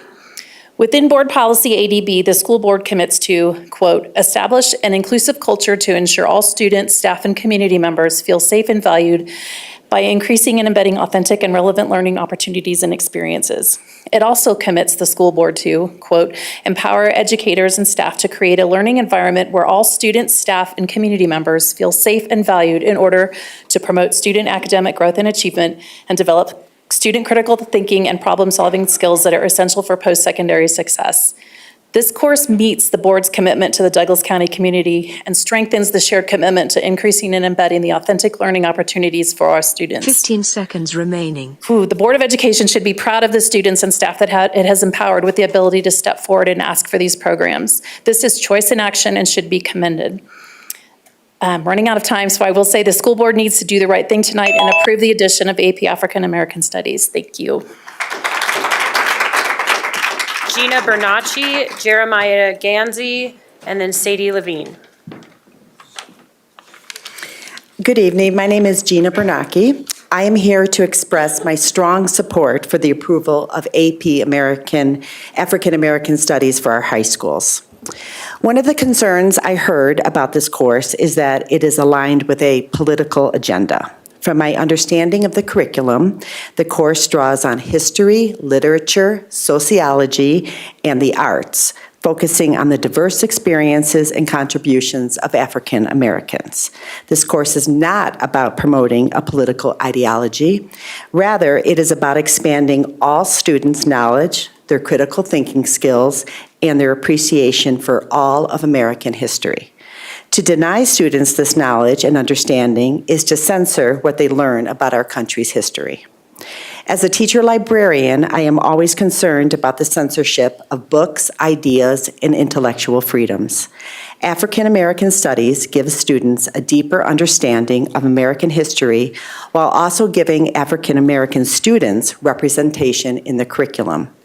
It is difficult to understand why students are given the opportunity to take AP European History, for example, without debate, but not African American Studies. 15 seconds remaining. Denying students the chance to take AP African American Studies would not only limit their educational experiences, it would send a message that certain histories and cultures are less worthy of study. This would do a disservice to our students and our community as a whole. Thank you. Jeremiah Ganzi, Sadie Levine, Jennifer Ewing. Sadie Levine.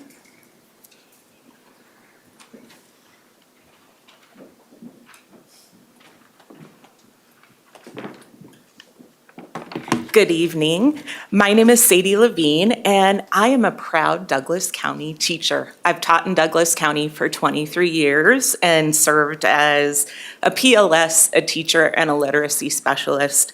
And I'm here to express my strong support for the adoption of the AP African American Studies course at Highlands Ranch High School and eventually other high schools in Douglas County School District. My number one reason for supporting AP African American Studies is centered around student choice and opportunity. Students at HRHS have expressed an interest in having the choice to explore the coursework associated with AP African American Studies, which prompted one of our staff members at Highlands Ranch, Valerie Moses, to propose the adoption of the course. All AP courses are optional for students and require permission, allowing for both student and parent choice in the process for registering. I also believe AP African American Studies support the mission of the DCSD equity policy, which states, and I quote, "The Douglas County School District aims to create an inclusive environment for all students, staff, and community members by," and I quote, "ensuring all students are represented in the curriculum." Thank you. Jennifer Ewing, Amy Winju, Marvin Lynn. Sorry, I'm sick, so. Good evening. My name is Jennifer Ewing. I am a teacher at Highlands Ranch High School. I'm here to express my desire for the elective or optional AP African American Studies to be allowed on the Highlands Ranch curriculum for next year. As a teacher and parent, I want my son and others to have as many educational opportunities as possible. I feel this course would be an incredible opportunity for all students. Most importantly, students are excited about this class. By approving it, we honor their voices and provide a vital learning opportunity. Moreover, this decision is an opportunity for us to lead. In previous years, our district has faced criticism along themes of race and equity. Let's rewrite that narrative. Our district policy promises an inclusive culture that ensures all students feel valued and have access to authentic and diverse learning experiences. Denying this course undermines that commitment. Other districts like Cherry Creek offer this course. Highlands Ranch is just as capable, if not more so, of making this course a success. Let's live up to our values and give students the education they deserve. Thank you. Amy Winju, Marvin Lynn, Kate Muse.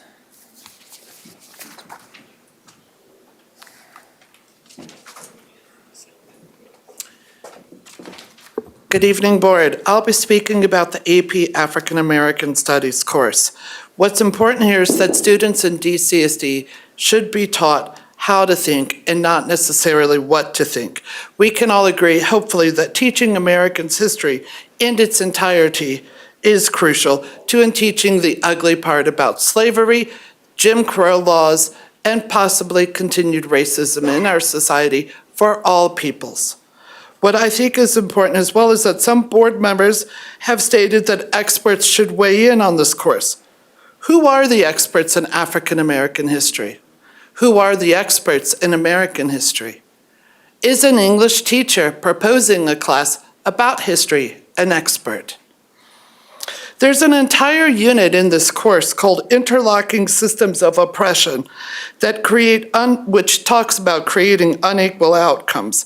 Other topics in this course include the Black Panther Party, which is straight up Marxism, the Black Lives Matter Party, which was started by three persons who are very tight with the Venezuelan Marxist dictator Nicolas Maduro. It talks about Nicole Hannah-Jones' 1619 Project, which focuses on decentering whiteness. And there's other topics. Remaining. With that, I do hope that all board members will continue to look into this course and any other course proposed or currently in DCSD schools. Thank you. Marvin Lynn, Kate Muse, and then Brianna Ranger.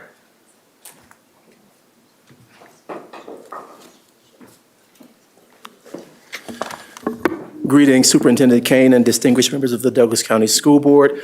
I greet you as a DCSD high school student parent and a member of this community, a new member of this community, and I reflect the growing diversity of this community.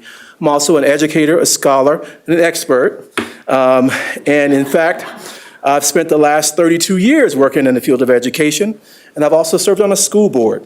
So as an expert, I've conducted research on the work and lives of educators of color, and what I know is that teachers who are effective at producing learning outcomes for all young people have a strong sense of commitment to those students, and they are competent instructors who make the curriculum relevant to the lives of those students. But good teachers cannot accomplish those goals without the aid of good curriculum. The AP course on African American Studies is such a tool. When we don't teach young people about the diversity that has shaped the United States of America, we do them a disservice. One of my sons, I have 3 sons, one of them worked in Castle Rock this summer at a summer camp. And on multiple occasions, he was asked by some of the students that he was working with if he was a slave. He was also referred to as a monkey. These students had no concept of when slavery took place in the US, and they were spouting things that they had heard on television. Of course, I was offended, but I was more concerned about those students. If those students go out into the world spouting those beliefs, what's going to happen? I'm really concerned. So we have to be committed to the well-being and education of all of our students, and as a result, I would support this course. Thank you. Kate Muse, Brianna Ranger, Midian Schaffner. Brianna?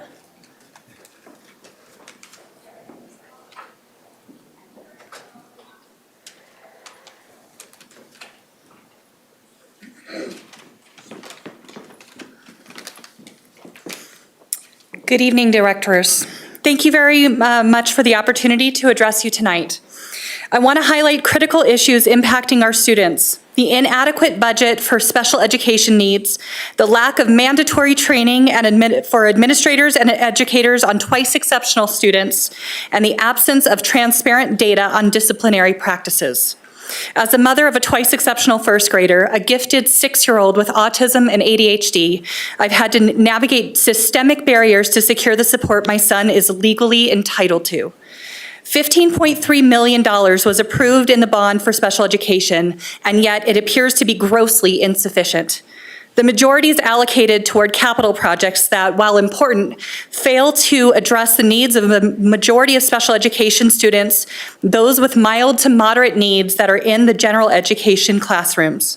Without sufficient resources, these diverse students face greater disciplinary actions instead of the support they require, and administrators and teachers need mandatory training on twice exceptional students to provide them this support. Furthermore, there is a troubling lack of transparency in suspension and disciplinary data for special education students. Complete, accurate data, transparency, and effective oversight are essential to uncover and address systemic inequities as they occur, to stop harmful practices that disable the district's mission and vision, to provide an educational foundation that allows each student to reach their individual potential, and to maximize the potential in every student. Thank you. Midian Schaffner, Bob Marshall, Scott Shamblin.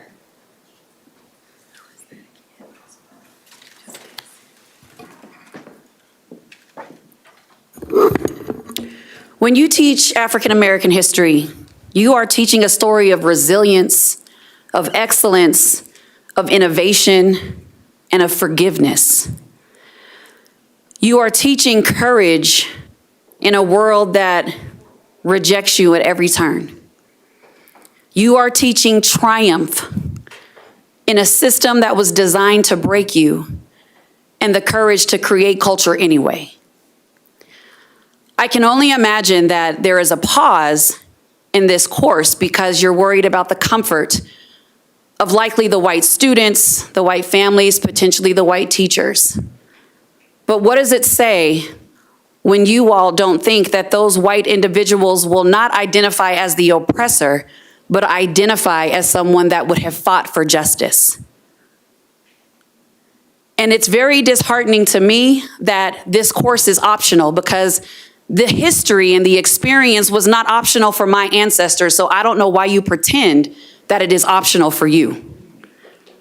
So with that being said, the Douglas County Schools District is essentially ensuring that your students will not be prepared to implement themselves in a world that inevitably awaits them. We are immovable. We are not going anywhere. So if they are not ready to be received by the community that they are supposed to engage with, Douglas County Schools District is going to have a deficit in how they teach their students. I will end with this. As the CEO of the epitome of Black excellence and partnership, I would be remiss if I did not remind you that you are under review of the Green Book Initiative. Your actions and inactions on this course will definitely be a part of your history. Bob Marshall, Scott Shamblin, Gregory King. I didn't hear, was I called? Yeah. Well, we only got 90 seconds, so I want to get going real quick because I had to cut things down. I brought 3 copies of a book I handed out to the previous board, but I know Geiger, Thompson, and Moore did not, so I'll hand that to them. But these were books that Ruby Bridges Goes to School, My True Story, that was part of the same usual suspects that wanted to ban it. And so I got it, I read it, and I was like, what the hell are we talking about? I want to throw out real quick on the John Adams School, I've been listening, and I would hope you all would follow proper procedure. I'm hearing quite a lot of chatter about decisions and discussions by the board being taken outside of proper procedures. And as you all know, that would be illegal and could be reversed on the decision-making if such decisions have been made outside this boardroom.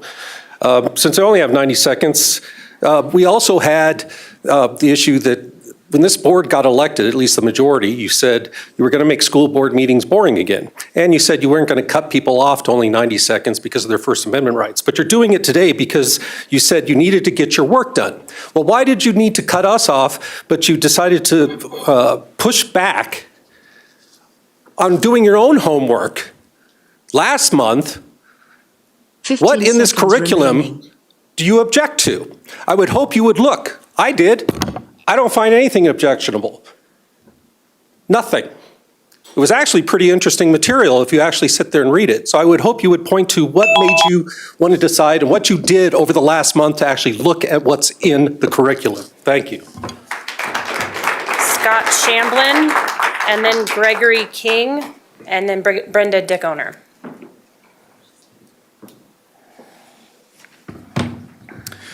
Good evening, Douglas County School Board. My name is Scott Shamblin. I represent myself.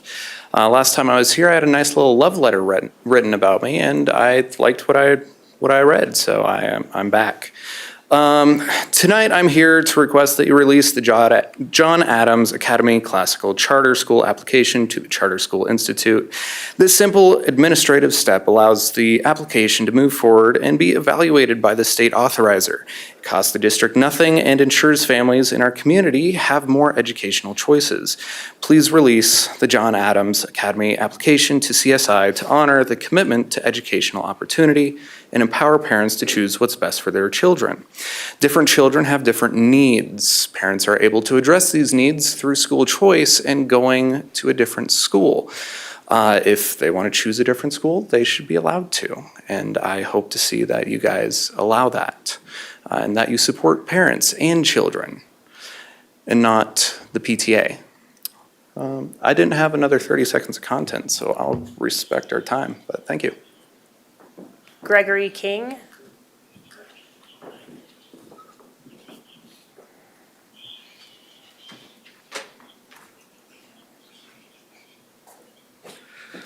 Hi, I live in Sterling Ranch, and I'd like to talk about the importance of school choices through public charter schools. Let me begin with a story about my youngest son. My 31-year-old son suffers from a serious mental illness that started in his sophomore year of high school in Jefferson County. His mental illness rapidly made it impossible for him to function in a regular high school. However, thanks to the availability of options in the school district, my son was able to transfer to a specialized school for 2 years, where he got the treatment he needed along with a high school education. After his success there, he was able to transfer to Warren Charter School, where he finished out high school and graduated along with the rest of his friends from his own neighborhood. His attendance at both schools was funded through the school district at no additional cost. Although this story has absolutely nothing to do with the proposed program at John Adams Classical Academy, it does illustrate that the ability to make school choices beyond the traditional neighborhood schools helped my son be successful. So in conclusion, I support the choice of the charter schools and provide, in conclusion, I support the choices charter schools provide and see a need for the educational program John Adams Classical Academy is planning to offer. As long as it doesn't impact the start of the other school, the neighborhood school, I think it is a very good choice. Thank you. Thank you. Brenda.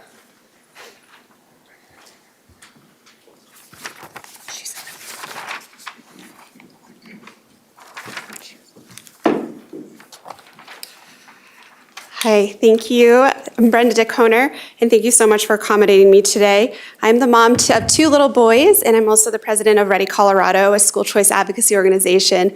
And I'm here primarily as a mom because I live in Southwest Jeffco, and I looked at 4 different classical schools that are about 30 minutes away for my son, and they were all over-enrolled, and I couldn't get off the wait list. So I think this is an option that would be interesting to parents in Southwest Jeffco. I've talked to my neighbors about it, and they're all excited. There's actually a bunch of parents listening in right now to this meeting, hoping that you will authorize this high-quality charter school and release it to CSI. And then I wanted to say, in my work at Ready, Colorado, I've had the chance to work with CSI. They're an incredibly high-quality authorizer, one of the best in the country. I visited over 20 CSI schools across the state, and they work hand in hand with communities to ensure that there's local community voice and that school is designed with and in partnership with the community. So I encourage you to think about the expertise that CSI can bring as an authorizer, and this is in no way a critique of Douglas County at all, but CSI is different, and that's what they specialize in, and their expertise sets up new schools for success, which in turn means that the students are successful. And this is really what this is about, is providing more options to ensure that students are successful and that everyone reaches their full potential. So thank you so much for your service to this community, and thank you for supporting all schools of choice. Thank you. All right, that concludes public comment. We will move on to item number 9, the adoption of the consent agenda. Do I have, sorry, hold please.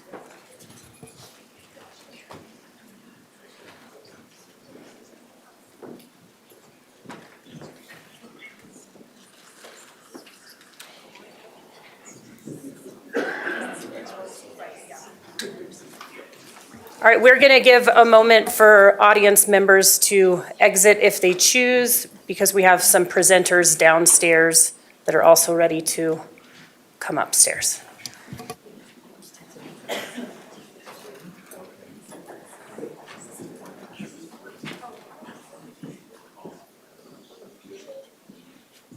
All right, without objection, we're going to take a quick 5-minute recess.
All right, the Board of Education meeting is back in session, where we're moving on to item number 9, adoption of consent agenda.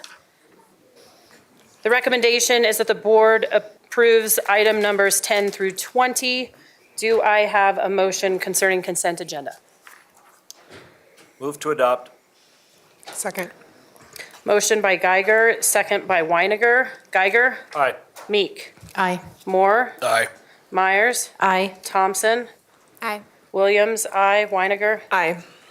Passes 7-0. All right, moving on to the adoption of joint motion minutes, the approval of minutes. The recommendation is that the Board of Education approve the minutes from the regular meeting held on November 19th. Do I have a motion to approve the meeting minutes? So moved. Second. Motion by Moore, second by Myers. Geiger? Aye. Meek? Aye. Moore? Aye. Myers? Aye. Thompson? Aye. Williams? Aye. Weiniger? Aye. Passes 7-0. Moving on to study action items. Number 22, the charter renewal process review. Our director from our choice office, Gordon Mosier, will be presenting.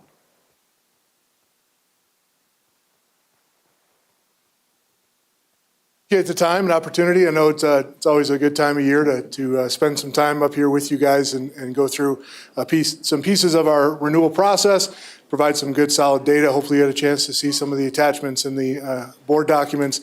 I do want to highlight a couple of different things in our process and that we've changed this year based on feedback from our communication with charter leaders and also some feedback from board members that we took into effect this year. One of the things that we have, if you're okay with this, what I'd like to do is I'll do a short introduction, and then we're going to have each of the school leaders will come up. There's a time, so I'll give the staff recommendation at the beginning. There'll be a time for the leader or their designee to do a short presentation, and then you have 10 minutes of presentation in there. So I'll introduce the school, give the staff recommendation, and we'll just go through the list. So I won't do this whole piece at the beginning of each one, but the same preface applies to all of the schools. Just one revision I wanted to highlight this year based on some conversations in the past that we've had with charters around some of our more long-established and successful charter schools and how do we differentiate that process for our renewals. As you've seen in the last at least 3 years, we've moved to a more formalized annual site report that has a very formal feel to it, a good look into the pieces of charter school authorization that matter in a renewal in terms of finance, operations, academics, and governance. And so we look at those 4 areas on an annual basis. And schools that have been through 2 or more renewal cycles, so that would be a 10-year 10 years without any major issues or without any big concerns in our annual reviews. We moved to a tiered renewal with them of requiring them to submit less to us in their application. If you look at the applications, you're going to see on those 2 schools who have been with us for a very long time, have had continued success in all of those areas of authorization. We required them to submit less to us in a formal presentation packet. So I think that was favorable. I think you'll see that in 2 of our longer standing schools. In our schools that have not been through 2 renewal cycles, they still have a fairly lengthy renewal application packet. The elements are the same, it's just a shortened version for our more long-standing schools, but they still go through the same criteria methods for renewals. In your renewal packets that we presented to the board, we did go through an analysis of educational programming, looking at the school performance frameworks. In our annual reviews, we focus in on the Unified Improvement Plan. We talk with the leaders around what work are they doing, how are they making those adjustments based on staff, community, student data, all of those pieces, what are they doing? Operations, looking at, again, what is the governance, what is the administrative work that they're doing. Financial review, we have an annual review. We used to only do that in the renewal, so every 5 years. We do that kind of nice color-coded picture that you see there of all of the different fiscal benchmarks that we require for our charters to submit.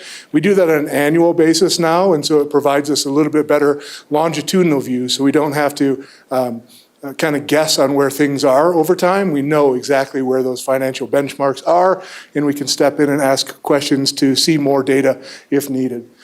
Renewal applications are there, the school performance frameworks are there from each year, the current school contract, and the internal and external review. We do an external review where we hire a charter school expert from our contacts around the states. That person goes in and spends about a half a day with the charter school, does interviews of staff, students, even some board members, and working through that work. So we're pretty proud of the process that we do for our charter renewals. Hopefully you saw the data that we have there, and it goes through a pretty extensive review process by our team. Multiple departments are looking at all of those things. We do a formal presentation to Cabinet, hear Cabinet's feedback on those, and then move forward with a final staff recommendation in all areas.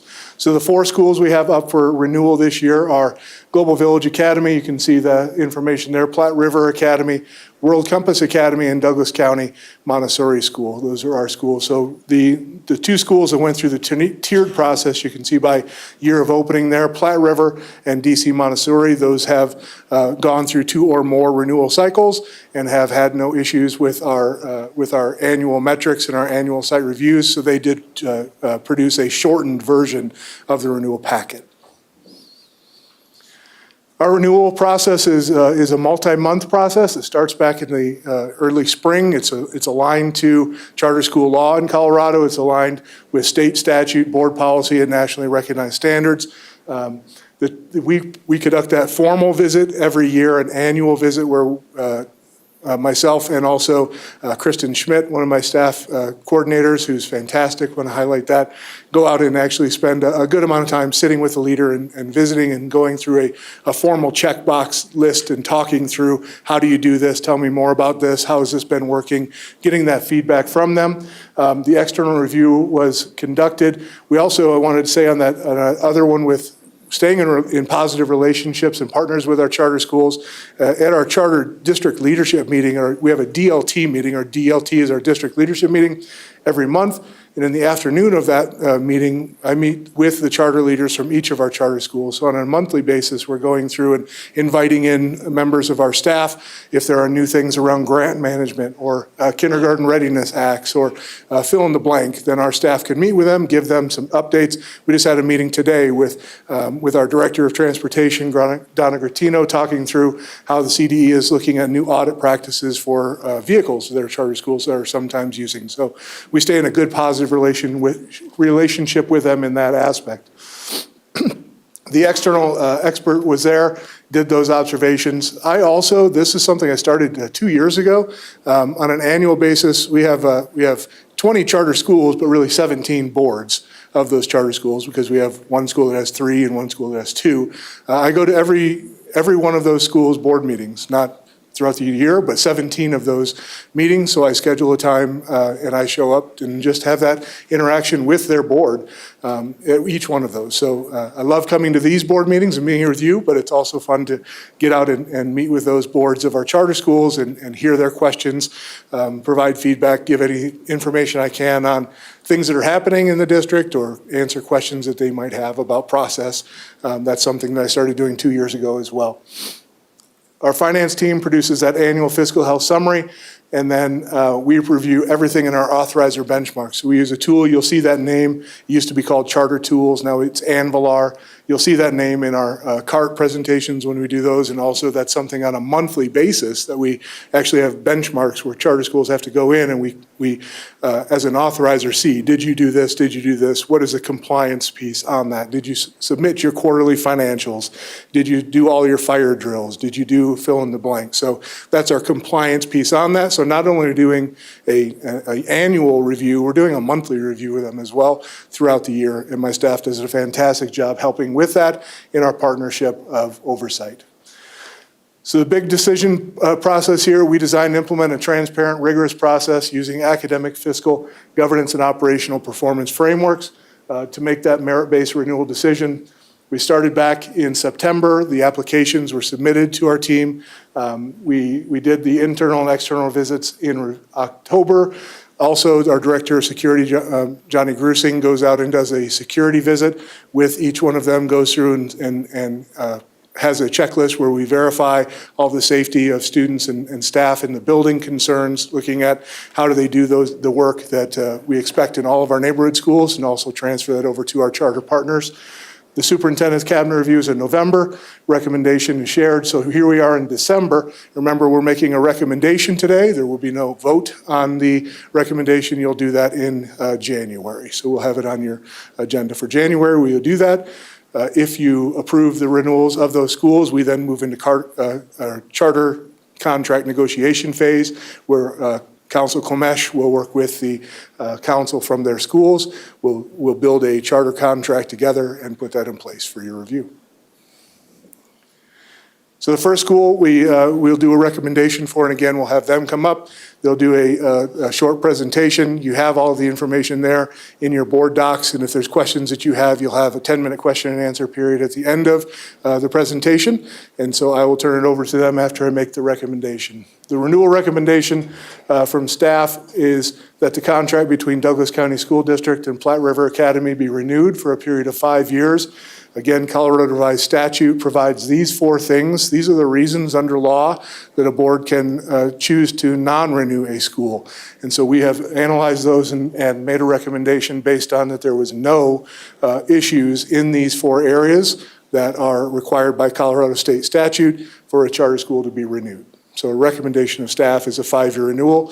I do want to say that we in Douglas County go on a 5-year or a 0-year renewal. We don't do a longer period than that or a shorter period. It's 0 or 5. That is a recommendation that is supported by best practices in the state and also by CSI. I'll turn it over to Platt River Academy. Thank you, Gordon.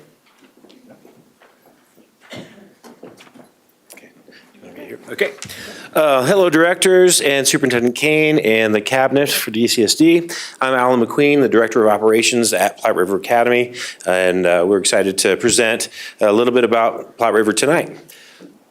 We open with our mission because our work has always pointed at our mission since 1997. We consider that our North Star, and it's how we make determinations as to what decisions we're going to take the school in. But in 2015, we did a rebranding. We realized that this mission statement is essentially the mission statement of all Cornell schools. So we thought, no, there's more special aspects of Platte River, and we set up a tagline, and knows and grows every learner. We are a small school, but we take our rigor in academics very seriously, but also want to make sure that every child is known by the entire staff, and that is something that we're very proud of. Let's see. There we go. During that rebranding process, we also defined some guiding principles, and I know that you've got the packet, so I'll let you read through them, but at a high level, what makes Platt River Academy special is that we foster a sense of belonging. We're a very tight-knit community. We're really a family. We honor traditions. We do what we've done for quite some time, and it's very important to the kids, the staff, the parent community, and it's very special. We would welcome you to come join any of our Core Knowledge events or our Veterans Day event or any of the daily activities. We also really do focus on developing the whole child. You'll see through our video presentation that we are very academically successful, but we believe that kids have other areas that they need to shine in, and we spend a lot of our time and energy focusing on those things. I will turn it over to Kira Pratt, our Director of Academics. Thank you, Alan. Thank you, directors. It's nice to see you this evening. We appreciate your time. My name is Kira Pratt, and I am the Director of Academics at Platt River Academy. This is actually my first year at Platt River, but my 20th year in education and my 20th year in a charter school. So I'm very passionate to be able to stand up here on behalf of Platt River and speak to the great work that we get to do. Like Alan mentioned, we really do pride ourselves on many aspects of being a unique school of choice.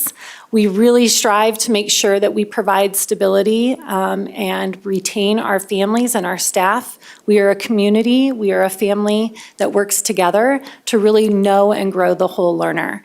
And as you can see, we're highly effective with interventions, student engagement, differentiation, and really meeting the needs of every student in our community alongside parents, which is huge. We value staff, and like we had mentioned, we are a very high academic rigorous organization, and we thrive on that. We wanted to be able to present to you a little bit of our academic progress monitoring data, because it definitely shows how we know and grow every learner at Platt River, and how we make sure that we know where our students are at and meeting them based on their areas of strength, but also on their areas of growth.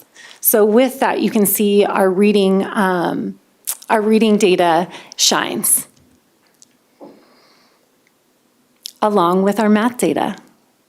It's really exciting to be able to watch how students move along and how they progress, not only throughout one school year, but their whole progression as a student at Platt River Academy. Like Alan had mentioned earlier in our presentation, we really want to know and grow every learner, and we are a Leader in Me school, and what that means is we foster that everybody in our community comes to the table with strong leadership skills, and it is important that we work together to provide those opportunities to highlight that every student, every member of our community really contributes to the piece of the puzzle to make our community great. So Leader in Me is not only the academic growth, but it's really truly growing the whole child. All right. So one of the things that Platt River Academy prides itself on is our parent engagement and our level of volunteerism. We only have about 310 families. We do ask 40 hours of each family. We can't require it, but we do share the research that shows how impactful an engaged parent is for their own children, but the children of their children's school. So you can see that we continue to grow our number of hours. We're back from kind of the COVID era, and we're really excited about what the future holds. We have 99% of our families that report they have volunteered at least 1 hour, and currently we have about 47%, which is down from what it once was, but 47% of families that meet at least that 40-hour increment. And we have some other statistics on that. We have families that are well over 100, even 200 hours a year. We know who they are. They do make a huge difference, but you'll see parents throughout our community working with kids, doing crosswalk, running our lunch program. It's impressive what a community that comes together can pull off. So we're going to move on into a video here in an interest of time. So we put together our fundraising campaigns around the theme of I love PRA, and it brings people together. That's why people choose us and why they continue to choose us every day. It's why our employees choose us. So you're going to hear a little bit from a wide variety of stakeholders about how they love PRA. Platt River Academy is truly a special place. Academically, the signs are everywhere. You can't miss them. Platt River has won numerous John Irwin School of Excellence Awards. The academic success of the students reflects on the commitment we have to ensuring children receive the highest quality education possible. But PRA is committed to more than a high standard of academic excellence. Platt River's core values reflect a commitment to the whole student: integrity, respect, responsibility, and compassion. The foundation of it all is love. Kids love PRA. I like all the teachers and how the school is so big. Yeah. I like all the rooms, they're so nice. It's really safe, and they try to get kids, they have a lot of fun activities. I like PRA because the teachers are nice and they have good books and a good curriculum and fun core knowledge events.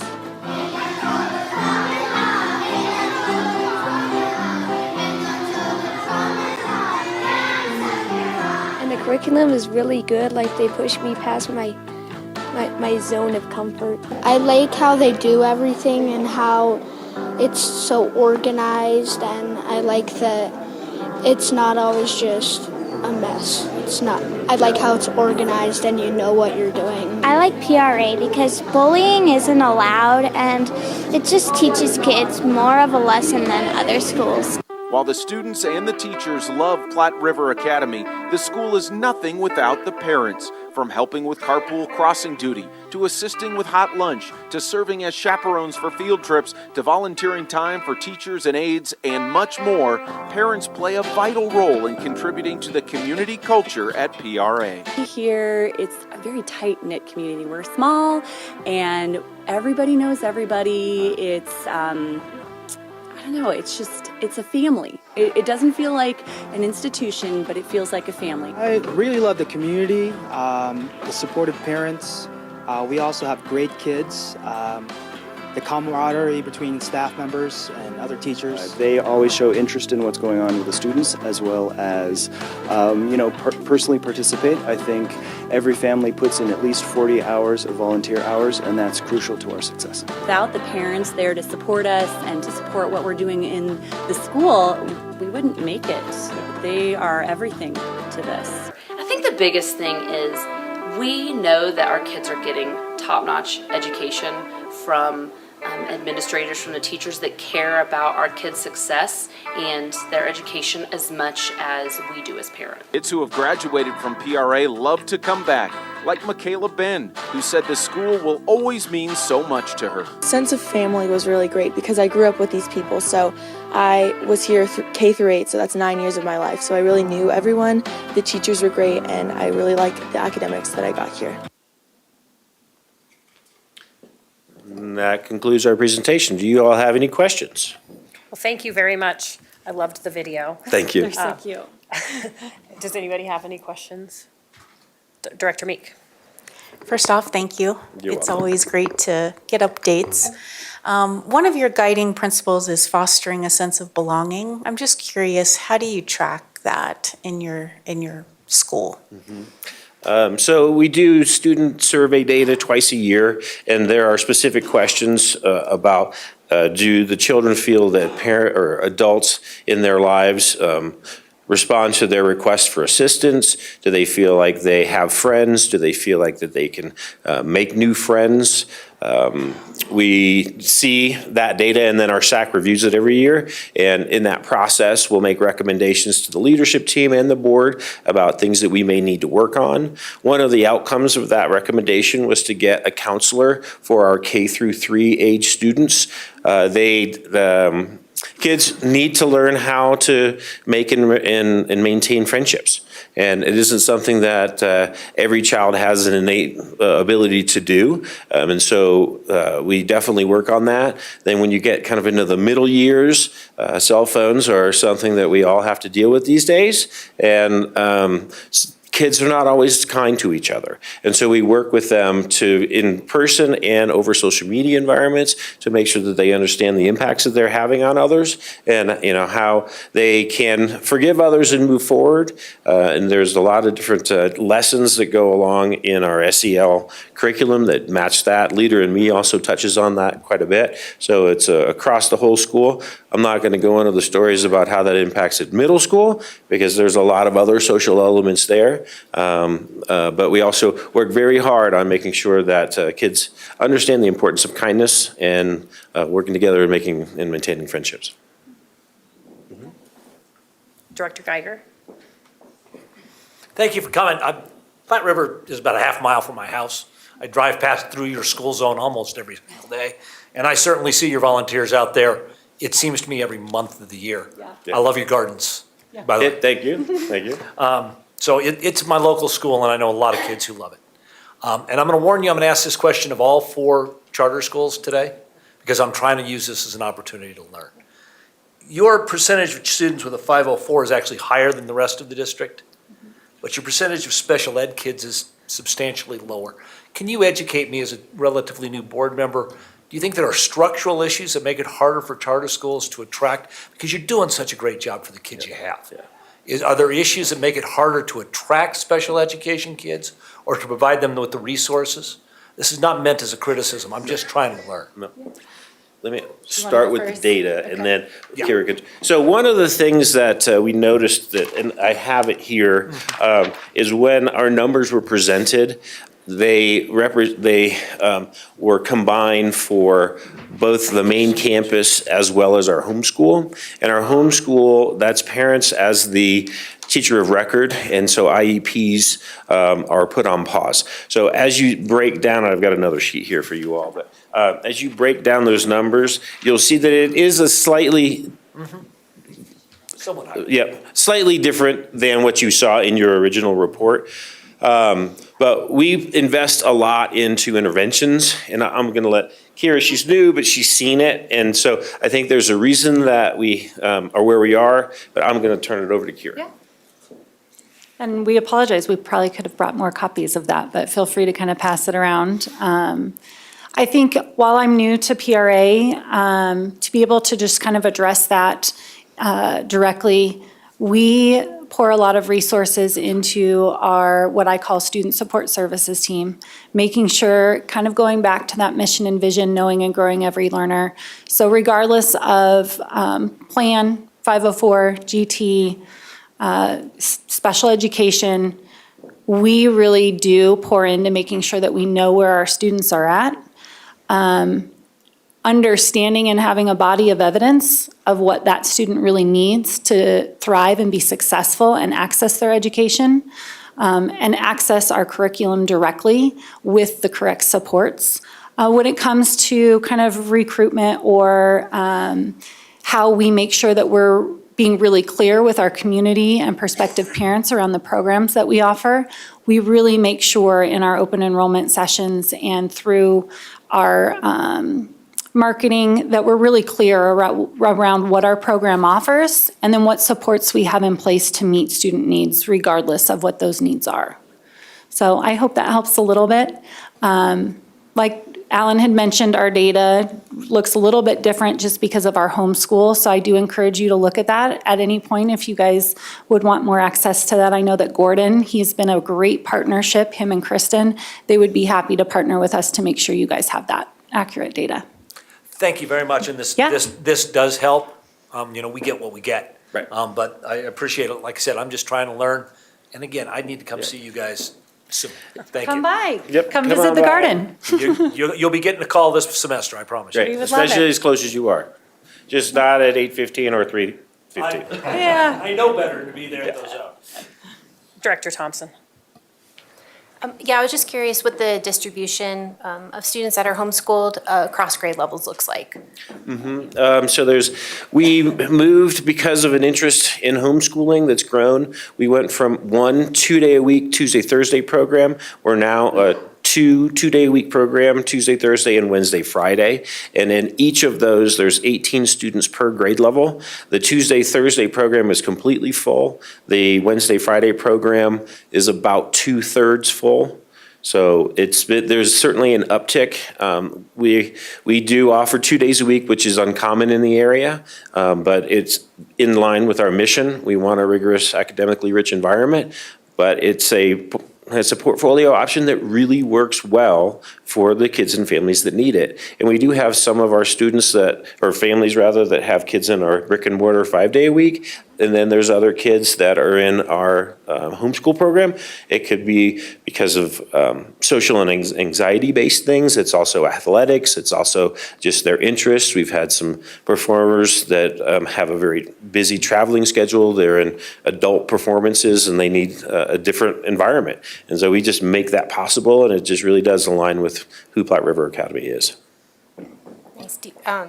Okay, I'm like, I have so many follow-up questions, but I want to be concise because I was going to ask, what kind of supports do you offer for kids that are homeschooled, like with access to internet or computers? But I guess I'll let you answer that real quick just because I'm curious. Sure. So they come in and the teachers do provide the curriculum and the direct instruction on the days that they're there. I want to clarify, K2 only comes 1 day a week.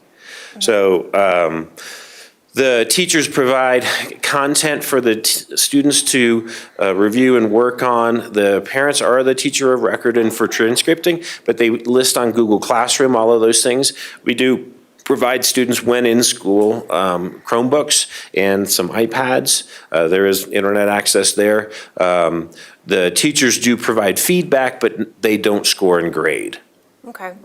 Yeah, just it's nice to hear all the options for accessibility.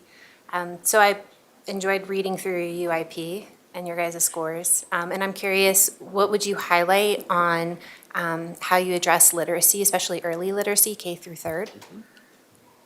I'd be happy to speak to that.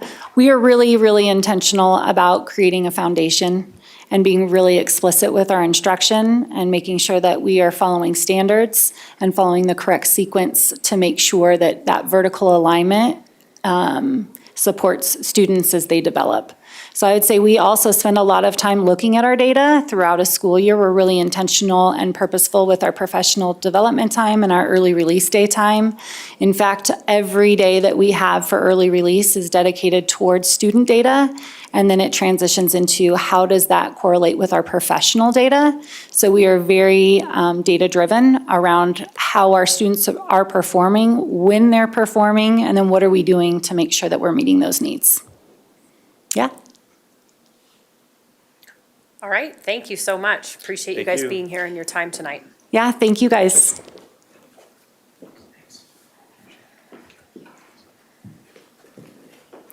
Thank you. I do want to just, one point on that, Director Geiger, I should have put this in there at the beginning, but if you remember in our special education relationship and partnership we have with our charter schools as well, we're going through this process right now where any student who's in an open enrollment situation, the district special education team and the school special education team meet to make a decision on whether that student's IEP can be implemented at that charter school or that school of choice. So that number sometimes might look a little bit bigger or smaller based on the number of students who apply, and is that school able to meet those needs, or do we place them in a different school based on their needs? So just want to put that out there as well. So our next school, oh great, we have them all here. Our next school is really going to pull at some heartstrings. I've had the opportunity to be over here, and it's just absolutely amazing to hear these young students speaking in fluency in Mandarin and in French and in Spanish. It really wows me every time. So I don't know if they're going to speak in that language, and if they do, you might not have a clue what we're talking about, which would be fantastic. So Global Village Academy is, again, one of our newer schools. So they went through the fuller process, and they weren't on the tiered process. Colorado law, again, has these material pieces in place that are the grounds for non-renewing a charter. And after our assessment, after the staff recommendation, is that we move forward with a full 5-year renewal based on none of these conditions being met that we see at this time. I'll turn it over to the Dragons.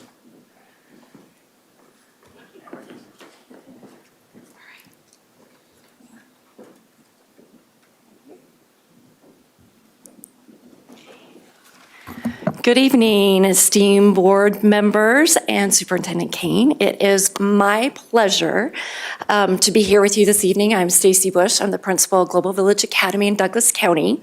And I have with me a group of remarkable students and an exceptional alumna from GVA who are here to share their experiences at our internationally recognized and unique diverse learning school, GVA.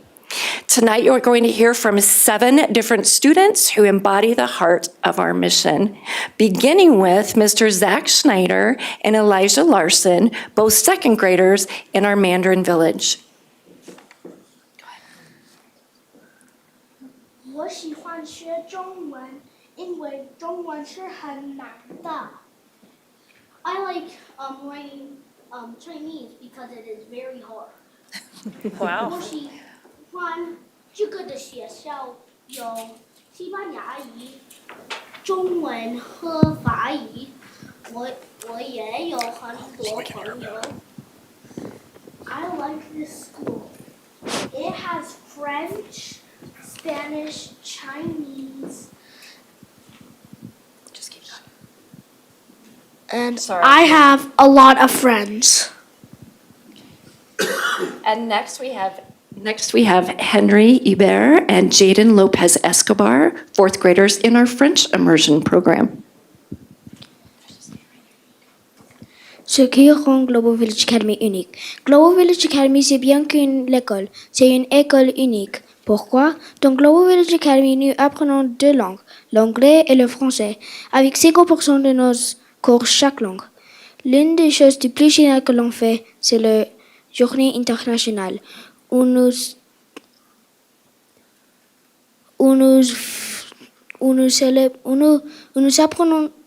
apprenons une culture de notre pays. Nous dansons ces danses, explorons ces traditions et aussi goûtons ces plats.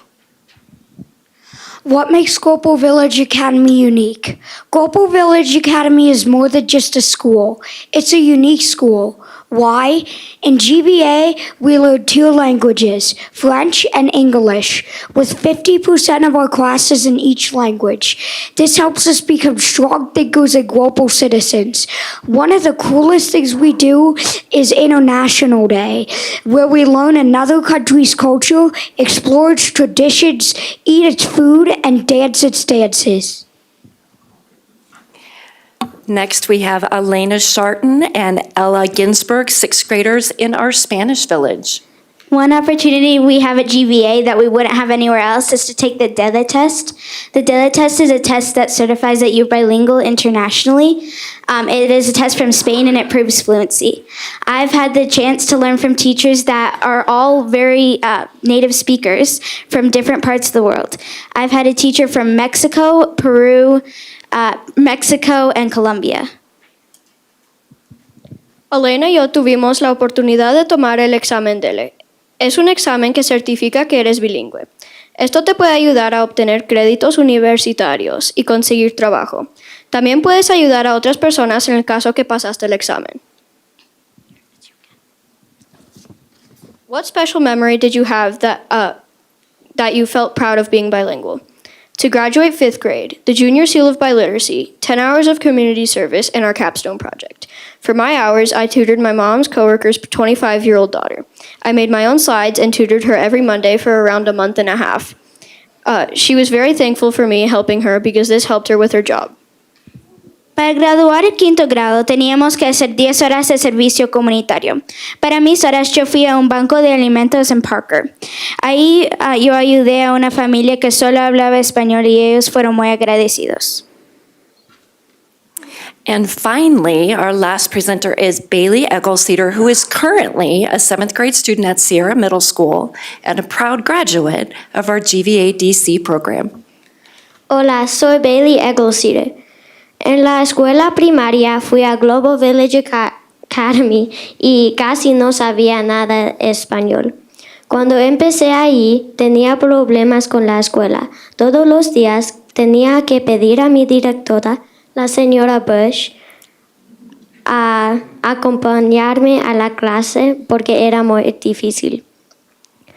Cuando llegó a 6º grado, hice muchos amigos y he mejorado el trabajo de español de escuela. Ahora en Sierra Middle School estoy en 3 clases avanzados, inglés, español y 2 honores en Chaparral High School. No podía estar en ninguna de esas clases avanzadas sin GVA, especialmente español. GVA me preparó muy bien para los siguientes pasos. Hi, I'm Bailey Eggleseder. In elementary school, I went to Global Village Academy knowing almost no Spanish. When I started there, I was having trouble with school. Every day, I had my principal, Miss Bush, walk me to class because I was having such a hard time.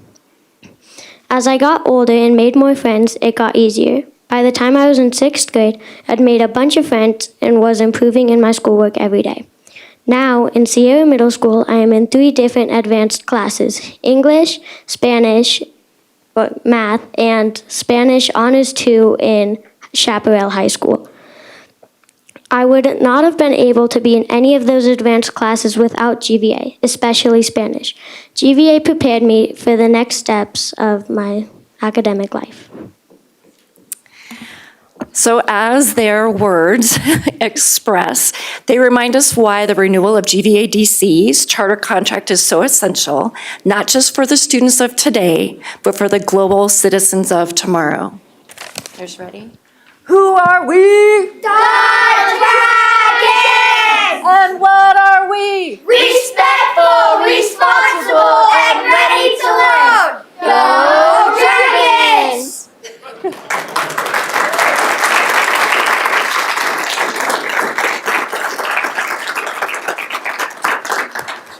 So as we enter into our time for questions, do you have any questions for the students before we release them to go home?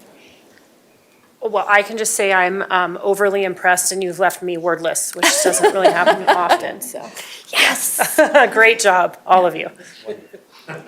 And so just so you know, we sat down just as students that were asked by their teachers to be a part of this. It's a very high honor. And we went through a list of questions. They selected the question they wanted to answer and came up with all of their own responses. So I did have a lot to say, but I didn't have to say any of it because they expressed that in the answers to their questions. So we're very proud. Great job, all of you. Thank you. And I think job, guys. Director Thanks. Thompson, High I five. think she wanted to ask something. I was You want to just- ask a question? Sorry, go. I was so impressed with how prepared you guys were and your bravery and sharing with us. Thank you so much for that. That gives us a really good idea of how your school is. And it was amazing. I'm always going to remember this. So it was very special. So thank you for that. Thank you for coming. Awesome. All right. High five, everybody. Oh, quick. Oh, Director Meek, Director Meek. Sorry, not trying to rush you. Again, thank you so much for coming. Is there anything you wanted to tell us that you didn't have a chance to say already? Oh, go, Elaine. Ms. Bush is the nicest principal. Oh, that's a plan. She picks about like everyone, and she gives us birthday cards. Aw. Everyone she picks. That's so Oh, sweet. thank you. That's very sweet. I didn't pay her to say that. Just so you know. They're still getting dragon hearts. They know what that is. All right, guys. Thank you very much. Thank We'll you. see you tomorrow. Good job, everybody.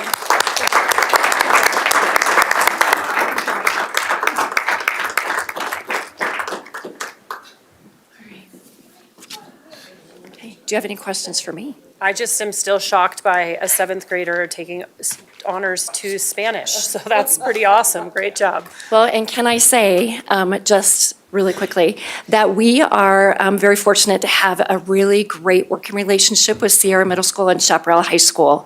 They make it possible for our kiddos to continue their language studies at a level that is more close to what they really need. Their teachers would tell you they really need to be in AP Spanish, but because of the mature content, they slide down just a couple levels, but they'll be able to finish out and go through those AP levels here in short time. So we're very blessed to have that relationship, and they've been a great administrative and counseling teams to work with. That's great. Thank you. We'll start with Director Geiger since we know he has a question. All right, go. First of all, as a truly monolingual human being, I am both impressed and humbled by watching your students. You are one of the most diverse schools in our district. You do a marvelous job with your kids. Can you tell me what you do to help recruit and promote special education students to come to your school? We promote and recruit all students. And so we invite students of all backgrounds, social and economic diversity, all kinds of diversity to come to our school. The way that we do our recruiting is we have lots of different community events. Most recently, we've been partnering with the PACE Center and helping them to provide cultural opportunities for the community. That's really how we get the word out about what we do. And then we invite kids to come in and just see it and be a part of it. Every month we have recruiting opportunities for kids to come in, kind of have a little taste of what an immersion class looks like, and then talk to them a little bit about our school. And I noticed that our special education percentage is actually higher than what's recorded on this document. Our percentage is up over 12%. And typically, I heard Mr. Mosier explaining kind of how that works with respect to kids. As I shared, all students are welcome to enroll in our school. We serve mostly mild and moderate needs because of the rigor of our program. So typically, people that have higher needs or families that have higher needs self-select out of our programs. It is rare, but on occasion, we'll work with the district to find a more suitable placement for students that might have a much higher level of need than we can support in the building. Thank you. I am better informed.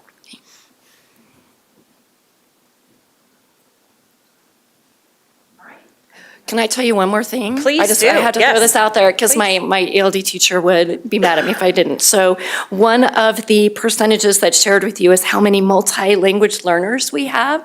That is at 10%. That is based on self-reporting of what the home language is. What they wanted to make sure that I shared with you is 100% of our students are multi-language learners. And so that percentage should be much higher. And thank you very much for allowing us to come and share a little bit of our school with you. We would love to invite you to one of our international days. We're actually celebrating Haiti this Friday at 8:30 and 10:10 a.m. We'd love to have you come and see a little bit about what we do. And if you can't make it to this one, we'll make sure you have the schedule so you can attend one of our future international days. So, Thank you. Thank you again. Great presentation. Thank you.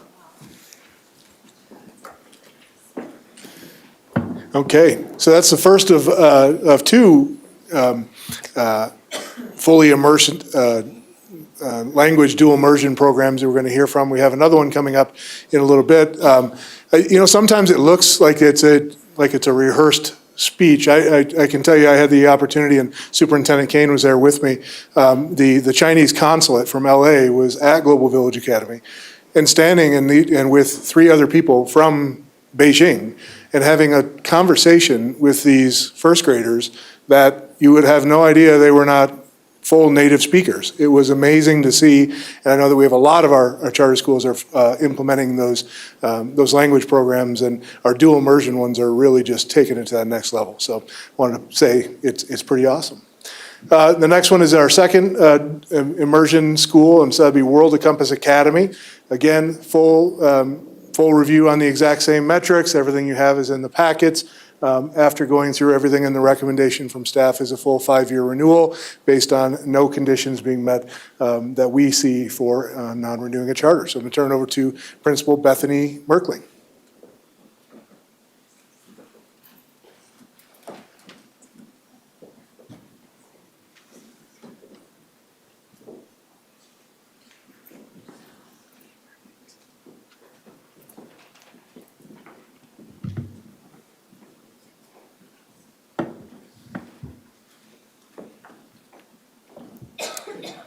Good evening. I am Bethany Merkling, the principal of World Compass Academy, and I have Kyle Glavin, who's our board president, with me as well.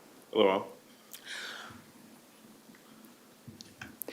We wanted to speak to you this evening, but we thought the words would be more powerful coming from our students. So we have brought both some current and former World Compass Academy students who have graduated now and are in high school to share some of their thoughts and experience at World Compass Academy. So first up, we have Harper Murphy, who is going to tell you a little bit about how she experiences the mission and vision of World Compass Academy in action every day. Good evening. My name is Harper Murphy. I chose World Compass Academy so I could continue learning French. I really enjoy learning a second language. Learning French at WCA has been both an in-class experience and an immersive French class in the morning. I enjoyed the immersion program with my teacher, Madame Kara, before school. We played French games and had French discussions. I advanced to French 2 now, and I enjoy watching shows and movies at home in French. Another thing I would like you to know about World Compass Academy is how the school has supported and empowered my academic excellence through gifted programming with the gifted coordinator, Ms. Parker. She has advocated for me in building plans that appropriately challenge me with my teachers. She has been a great coach to me in one-on-one conversations over the past few years. Some of my favorite experiences have been doing games and puzzles with the other gifted kids every other week. I'm very thankful for World Compass Academy, my teachers, and all the unique experiences I've had over the past 4 years. Thank you for listening to my story. Thank you, Harper. So we have a student success profile at World Compass Academy. So we worked really hard on this document to look at where do we want our kids to be when they leave our school? What traits do we want them to have? What do we want them to be able to do? What does a successful student at World Compass Academy look like? So I have brought 2 of our former students as well to speak to their experience at World Compass and how this student success profile has set them up for success in high school. Good evening. My name is Jasmine Doremus. I'm an alumni of World Compass Academy. I'm currently a student at Douglas County High School, and I believe that World Compass Academy has prepared me for high school, both with a sense of community. I feel like World Compass Academy is very unique in how worldwide they are, and that also helps me have a sense of community, and it helps me feel like I have a home. So World Compass Academy isn't only just a school, but also a home and a place that I feel like I can go to. Also, because of that, I feel like World Compass Academy has helped me develop my character. It helped my character develop and becoming more self-aware of my self-values, and also they helped me to realize that it's very important to overcome these struggles of manners and be very positive all the time. And yeah, so they helped me gain that encouragement to do all of that.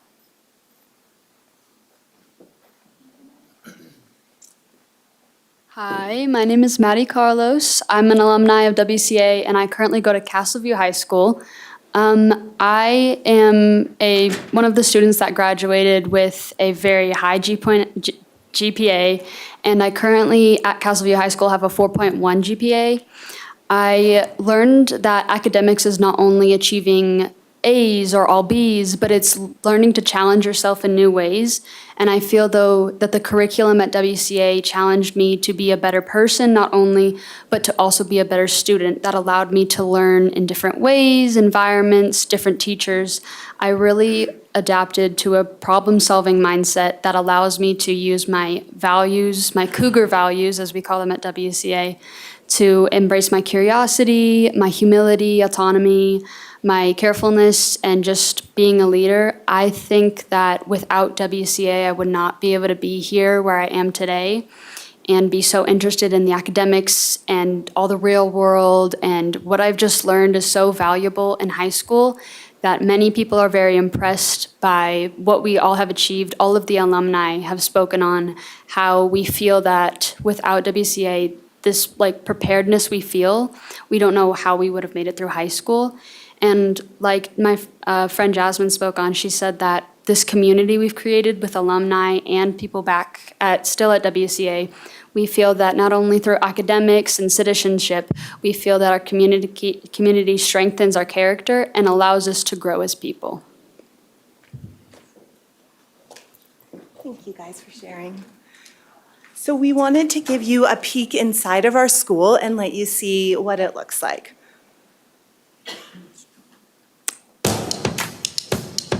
There's this school, and it's not only just a school to learn, it's a school to have fun, and a school to do lots of other things and to learn different stuff so that you're not only just focusing on one thing. World Compass Academy wants to create globally competent world citizens who are capable of giving back to their communities locally and globally.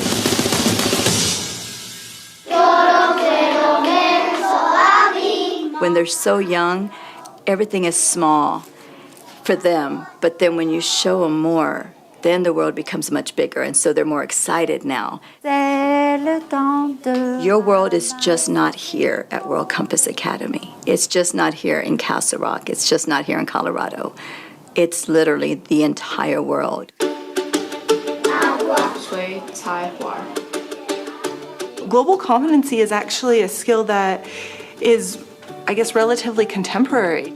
I don't know many schools that have that global competency as one of the pillars of what they're focusing on. They have so many festival things going on in the school all the time. Day of the Dead, Thanksgiving, and Mother's Day. Mardi Gras. My favorite celebration that we do here is probably the Chinese New Year because it's a big old play. More culture, more countries. So there's Spanish, French, and Chinese. I'm learning Chinese. I am learning Spanish. I am speaking French. Very important, I believe, to learn those skills at an early age. The prime time to learn a language is those newborn through elementary school years. They are making more brain connections for sure. Parents are always surprised how much they know in just the first few weeks. One of the things that has really struck me is how motivated the students are here. Having that strong academic foundation, you can't do anything if you don't have that academic foundation. We have Socratic discussions in my 5th grade class, so those students are developing the ability to discuss topics that are even sometimes hard for adults to discuss. Ice melts and becomes flowing liquid water again. They see their friends wanting to be successful, and that instills in them also a desire to be successful. I have never been somewhere where students have that kind of just interest in their own growth. This school is very unique to make a person a well-rounded person, not just academically.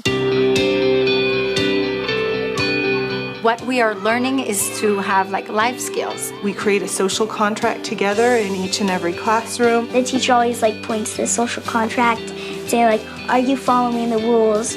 Is this how people want to be treated? And they don't ever make fun of me. They get education on things like bullying, interacting with one another, balancing stress. It's extremely important to create not only global citizens, but kind citizens. They're kind to one another, they're very helpful to one another. And I think that awareness that there is more to the world than just themselves, helps them start to empathize a little more.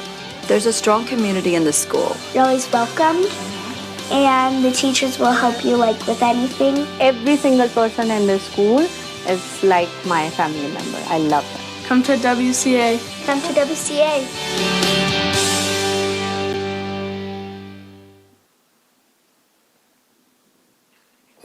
So before we dismiss our students, do you have any questions for any of them?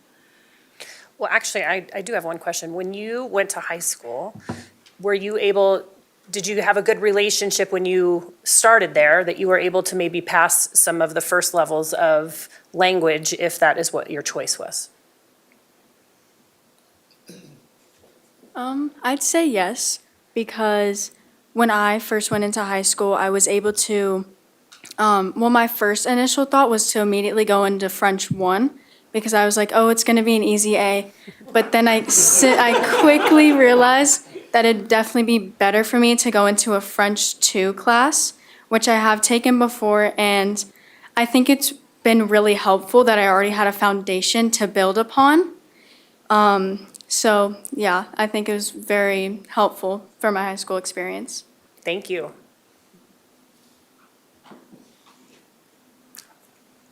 Director Thompson. Just thank you guys for coming and sharing your experiences with us. It is very helpful to hear from your perspective, and I think it was great to hear from alumni, and I hope that staff get to hear those presentations and feedback, because I think that's a great thing for staff to hear as well.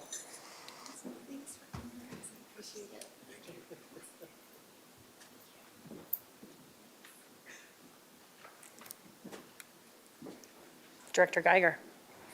I think I'm learning to ask this question better. If a parent who is interested in your fascinating program, everything I read about that just makes me happy.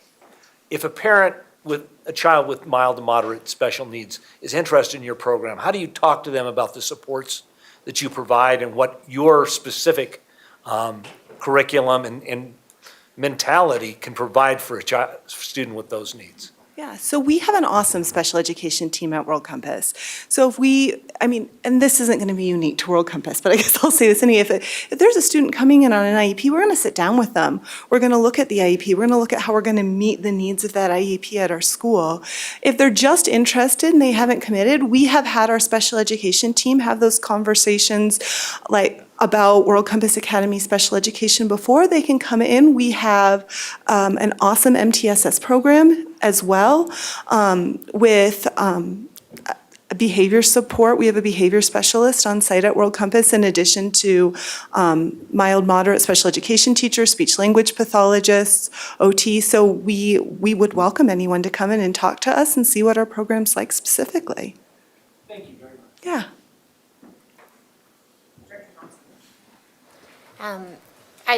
I was looking at your enrollment, so it looks like you guys are wanting to increase enrollment in PK, so grow in that area. I didn't know if you had any points that you wanted to touch on with that.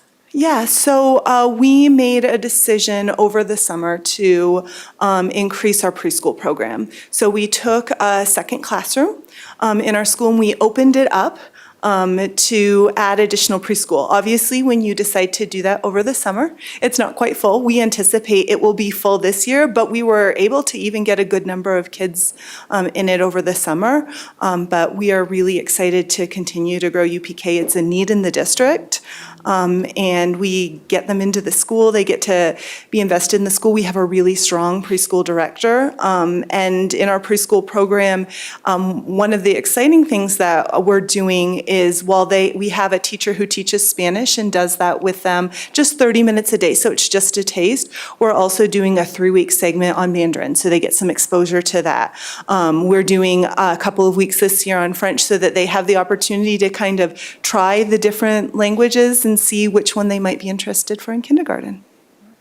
You guys had a solid response rate to your parent survey. Yeah. And I thought it was really interesting too, because you guys got it across grade levels, I mean, pretty consistently. So that was impressive. It definitely demonstrated that communication is a high priority for you guys, communicating to parents and then being in the know of their students' academic progress and how to get information from you guys. So that was really helpful to review. But no question, just a comment.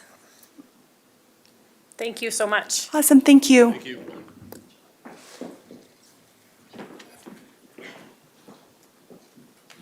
Okay, so when I took this job almost a little 4 years ago, I guess, I had never written the word Montessori or Renaissance as many times as I got to now. So this was one of the words that I was always consciously looking at, was Montessori, and spelling that one out. It's been an opportunity for me to learn about the Montessori methods in the education, and I always love meeting with Jeremy Johnson, the principal down there, and he does a great job explaining to me the nuances of this unique program we're lucky to have in our portfolio. The renewal recommendation, based on everything that we've talked about already, is that there's a 5-year renewal in place for DC Montessori School based on CRS, that there is no grounds at this point for a staff recommendation of non-renewal. So I'll turn it over to Mr. Johnson. Directors, thank you for your service. I've been working with boards for 17 years. It's not easy to do what you do.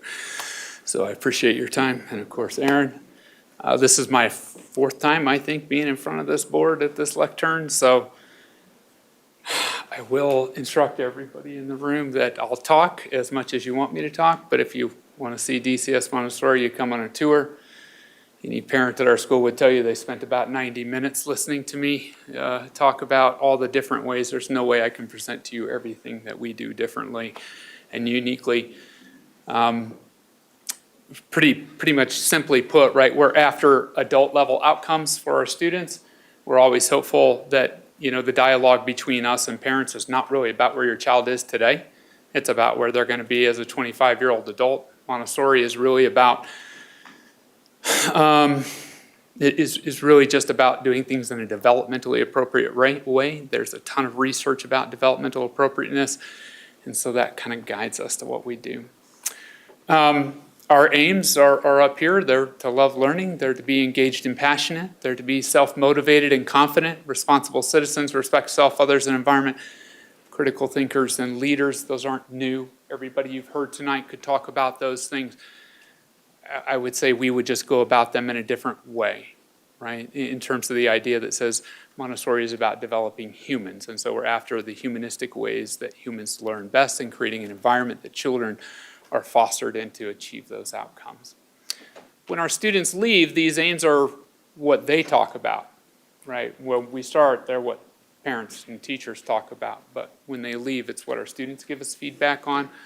And that's important for me to say. Hands-on learning, obviously, is where we start. We know that developmentally appropriate actions are about starting with kids. We have a large preschool program. We start at the age of 3. We believe education starts at the age of 3. Of course, there are Montessori schools that go down below that. DCS Montessori is the Montessori school in Douglas County. We're located centrally. We attract people from all over the county for this purpose. But we also hear from parents on a pretty regular basis that they moved into the Castle Pines area specifically to have access to our programming. Part of that's a community. We are really focused on enhanced social development. That means kids really needing to belong. Our parent came in and spoke earlier about being in the same classroom for 3 years and talking about the relationship between a teacher, the student, and a parent. That's much different when you have the same teacher and same relationship over a 3-year period of time. And of course, those multi-age classrooms allow for a lot of collaboration across various age levels and a unique opportunity to develop empathy and also leadership skills, no matter what your academic talents are. It's self-paced within the standards, it's individualized. Those things are complicated to do. I won't tell you Montessori is easy to accomplish, and to do it well takes a lot of time and effort, and that's why I'm still there 16 years later, is because it's continually challenging to do it well and to really serve kids at the rate and the way that you want to. So that takes a lot of work on staff. It's probably my biggest point of pride, right? Even my administration, I hired almost everybody on my admin team the year that I was hired 16 years ago. They're all still there.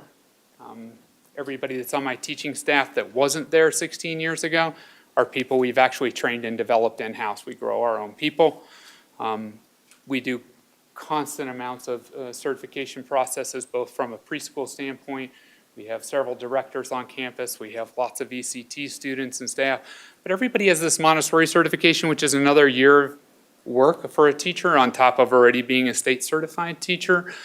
And so like currently we have 7 in-training staff. We have 4 staff that are already certified that are working on their development into the classrooms. And I even have 2 future admin interns in the house currently, right? We're constantly training teachers. That's a big part of what I believe in inside of schools. It makes replacement easy. When we lose a teacher, most of the time the teacher that's replacing them is somebody who's already part of the school, which allows us to foster a really consistent and collaborative culture right within our community.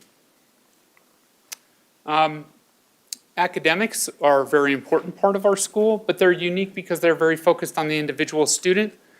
And they're things that, don't always match up to how educational norms change outside of the Montessori environment, because the curriculum itself is not dynamic, right? At the youngest age levels, it's very static. In other words, kids are progressing through a sequential curriculum that's based on their individual progress over time, not necessarily benchmarked against standards. That doesn't mean we don't pay attention to standards. We provide a lot of testing. We communicate with parents on nationally normed assessments on a regular basis.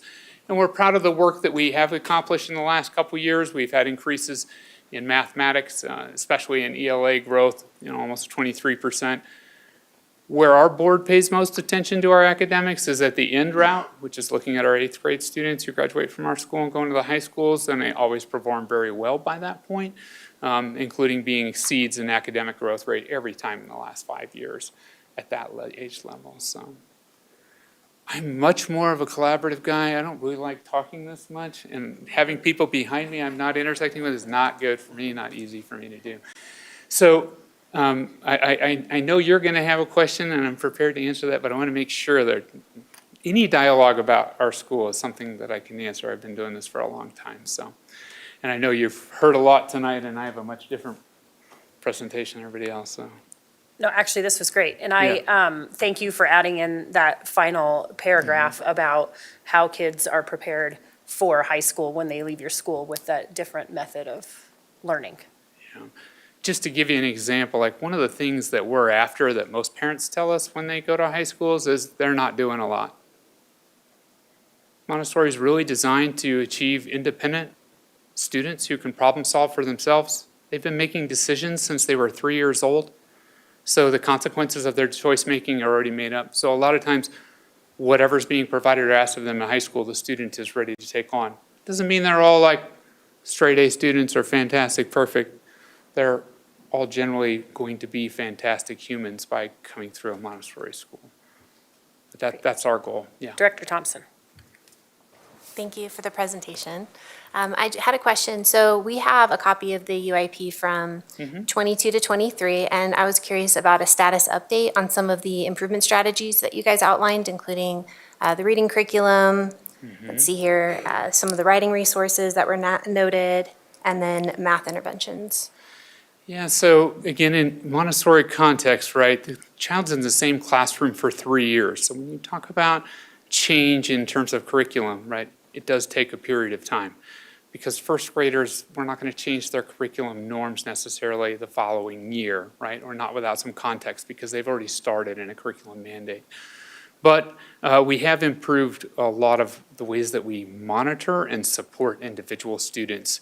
So one of the major things that we've changed is that instead of looking at like summative-based assessments over the course of the year, we're trying to do data centers, right, every few months with students along the way so that we can intervene on a more regular basis. We've also tripled the amount of intervention work that we're doing inside the school, right, so that we're really focusing on meeting those needs of students who are quote-unquote underperforming. Although I would argue some of them just aren't ready for that yet because that's how Montessori works, right? We're not trying to hurry kids along. We're trying to make sure and serve them as a human, right? So sometimes we're worried a lot more whether they're learning how to belong and making friends than we are worried about necessarily how well they're reading at that moment in time. Of course, that's a parent conversation. That's a dialogue. It's a communication aspect. And we don't stop working on anything, right, that needs to be done. But what we have done is we've transformed like the idea of how rapidly we're intervening with students. And that would be the majority of the work that's being underdone right now, in addition to the implementation, right, of Read, Act, Approve curriculum, right, which is also undergoing. But we use a lot of different resources and curriculum, so different students use different parts of that curriculum along the way. So it can be complicated to measure that change, which is another reason why we've added adaptive assessment so that we're looking at that on a more consistent basis. Does that make sense? Yeah, that's helpful. So you mentioned that you tripled your interventions that are, I guess, facilitated within the classroom. Is that triple the interventions that the teachers are implementing, or is there additional staff that's coming in providing support? Triple the intervention staff. We're already self-paced within the classroom, so kids are moving at their pace, right? The whole classroom doesn't move together, right? So when we talk about the ability for teachers to ask students to be independent, right, and then work on things, right? So then if there's another person that can come along and help and assist in that, right, then we can achieve better outcomes for those individual students. But it's because we're self-pacing. It's also about how much control you give students, right? That's a big part of Montessori is that kids have choice, they're making choices. That doesn't mean they can choose not to read or choose not to do math, right? That's not acceptable either. But if they're running into struggles there, right, then you want to be able to intervene with additional adults. And we are adult intensive, right? We have over 70 adults on staff for what is a very small school comparatively. Thank you for the clarity. Yeah. Director Geiger. Yeah. It has always seemed to me that the Montessori philosophy, especially for some of our mild, is perfect. That it gives them the time to develop and that kind of thing. When a parent comes to you and says, why would this work for my child with specific needs? How do you describe that to them? Well, it's the same way that we would describe it for anybody, right? In that idea that it's going to be self-paced, right? And that idea that it's individualized. I mean, when we talk about the definition of a special education student as having an individualized education plan, right? We're generally doing that across the board already. So systemically, their needs are naturally met within the classroom more consistently, but it also means that they don't necessarily look different than anybody else in the classroom because everybody is doing things individually. It's very common in our classroom to have students that are high performers, like in a third grade, that are sitting and talking with a first grader across from them. They're working on something completely different, but they're able to socialize within that time framework, right? So the student feels normalized in that environment, but I also feel like that it's already built for that. That said, right, allowing a student to function at their own pace, right, does mean sometimes that the student may not want to go as fast as they need to go in order to make progress. We have a full special education staff. When people come on our tours, that's something we talk about. Like, we're not looking at it any different. We have an MTSS process. We meet every 6 weeks with every staff member, right? We're going through, we're going through all of those opportunities. How can we improve the education for any individual child? But of course, for special needs, right, students, they need more than just that. So the interventions are going to look the same. But for the parent, right, it's about that their student doesn't look any different than the other student because they're all working on individual plans. it generally is attractive. I mean, we do generally get a lot of parents who are interested in our school, so. Thank you very much. Director Thompson. Sorry, another question just Yeah. popped in. What does the retention rate look like for your students from when they first enter to aging So- out, I guess? So it's pretty strong, although we are naturally built so that, we don't replace older students, right? We have 5 of our elementary classrooms, and then our middle school student population is around 60, whereas we start at, and that's for 7th and 8th grade, where we start at 60 students at kindergarten, right? And that's supported by research in Montessori, right, that says you can't replace some of the things that are taught at the younger age levels for an older student, but it doesn't mean we don't replace those positions if they're available, right? There's established numbers. God, I'm not good with that, sorry. We do replace students according to the numbers, right? If we have a vacancy, we replace it just like any other charter school would. Somehow I'm missing the question, Ms. Thompson, no. Sorry. It's No, getting that was late for all helpful. of It us. it helped me understand too the enrollment numbers. I think I get what Mhm. you're getting at, and it helped me just be able to understand what I was looking at. And on our this chart. enrollment is a subtly complicated, right? Because you have a classroom that, I don't have just all 4 fourth grade classrooms that all have the same number of students. I have a classroom that has 4th, 5th, and 6th graders. There's roughly 28, 29 students in it. And so there is some fluctuation in our enrollment because once somebody's in, they stay. But, if we end up pulling a 2nd grader to fill after a 1st grader left because it's an opening in a classroom, then that's the next person that rolls up, right? So you can end up with larger numbers at any different grade level. And so those manifest differently over time. Yeah. Great, thank you so much for your time tonight. No, thank you guys for what you do. Thank you. Appreciate you. Thank you.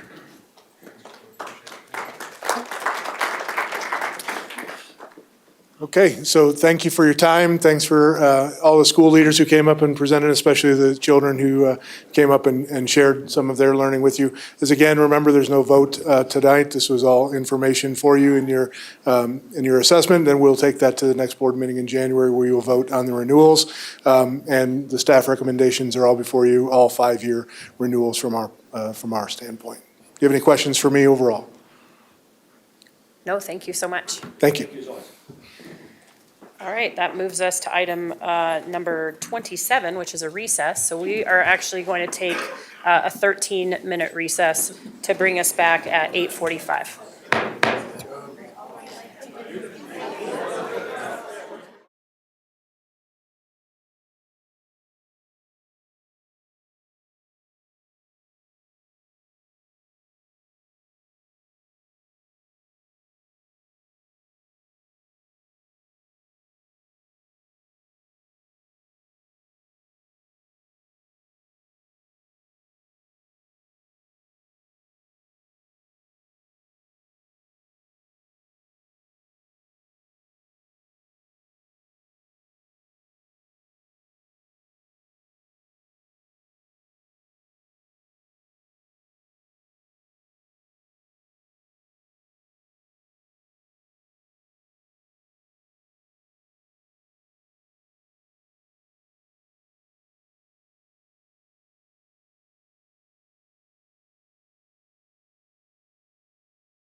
The Board of Education is now called back to order. We are moving on to to the study action items. The first is item 28, the proposed charter and release to Charter School Institute, or CSI. So we will start, I think, Ellie Reynolds for the John Adams Classical Academy. And I believe you also have Terry here with you, right? I do. Awesome. I'm just going to use this clicker here. First of all, thank you for having me tonight, and thank you for hearing over an hour and a half of long testimony from a lot of supporters for the John Adams Academy. My name is Ellie Reynolds, and I wear many hats in the county, but just to be clear, tonight I'm here as a parent initiating a classical charter school in my neighborhood. So John Adams Academy that we're proposing is a K through 12 charter school, and like all charter schools, it would be tuition free and open to all students. Also, we would plan on opening fall of 2026, which is a big reason that we're here today on this timeline. We are seeking a release to the Charter School Institute. The reason that we are seeking the release and the timing is that we would like to apply with CSI next year. And while we are very appreciative of this board and this staff, who is phenomenal, and you've done a great job, and we believe that this board currently is pro-charter schools and pro-classical charter schools, we also realize that this board has a tendency to flip. And oftentimes, when this board does flip, it can become not classical charter friendly. And that pendulum swing really is risking our children and my child who I would send to this school. And so I am looking for a stable authorizer like CSI, where all they deal with is charter school applications, as well as for the actual makeup, they are bipartisan and not elected. So the elections do not affect the makeup of that board or where they sit on charter schools. This is my why. Obviously, this is me and my husband and my little one, Teddy, who lives in Sterling Ranch. Right now, my child goes to Primrose, and he is ready to go into preschool, and so I started to look around at where I was going to send my child. And what I found is that the classical academies that I knew that I was invested in, that I wanted to send my child, that I wanted to choose as a parent, that my child would have that choice, were either over-enrolled or had very long wait lists, and my child likely would lose out on that opportunity. My other why is that I do live in Sterling Ranch, and there aren't schools in Sterling Ranch right now.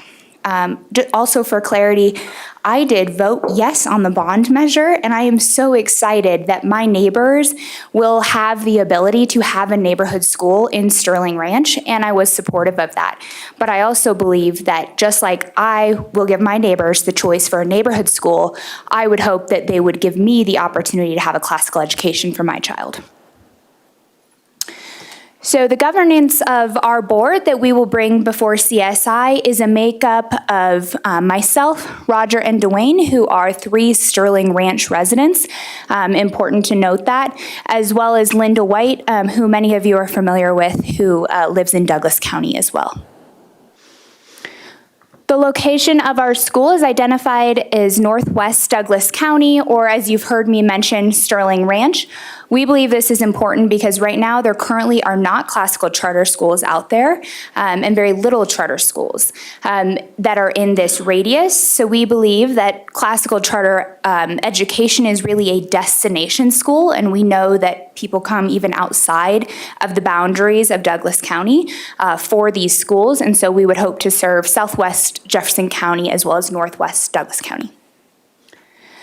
This is a location support letter. You heard from the developer earlier, or representative of the developer, as well as I'd just like to reiterate that we do have a commitment from the developer to find a site within Sterling Ranch.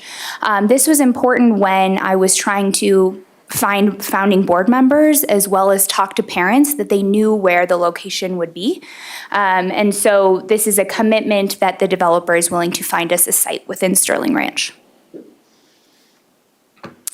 I've kind of went over the needs of classical education and the model, that there's not one offered in the area.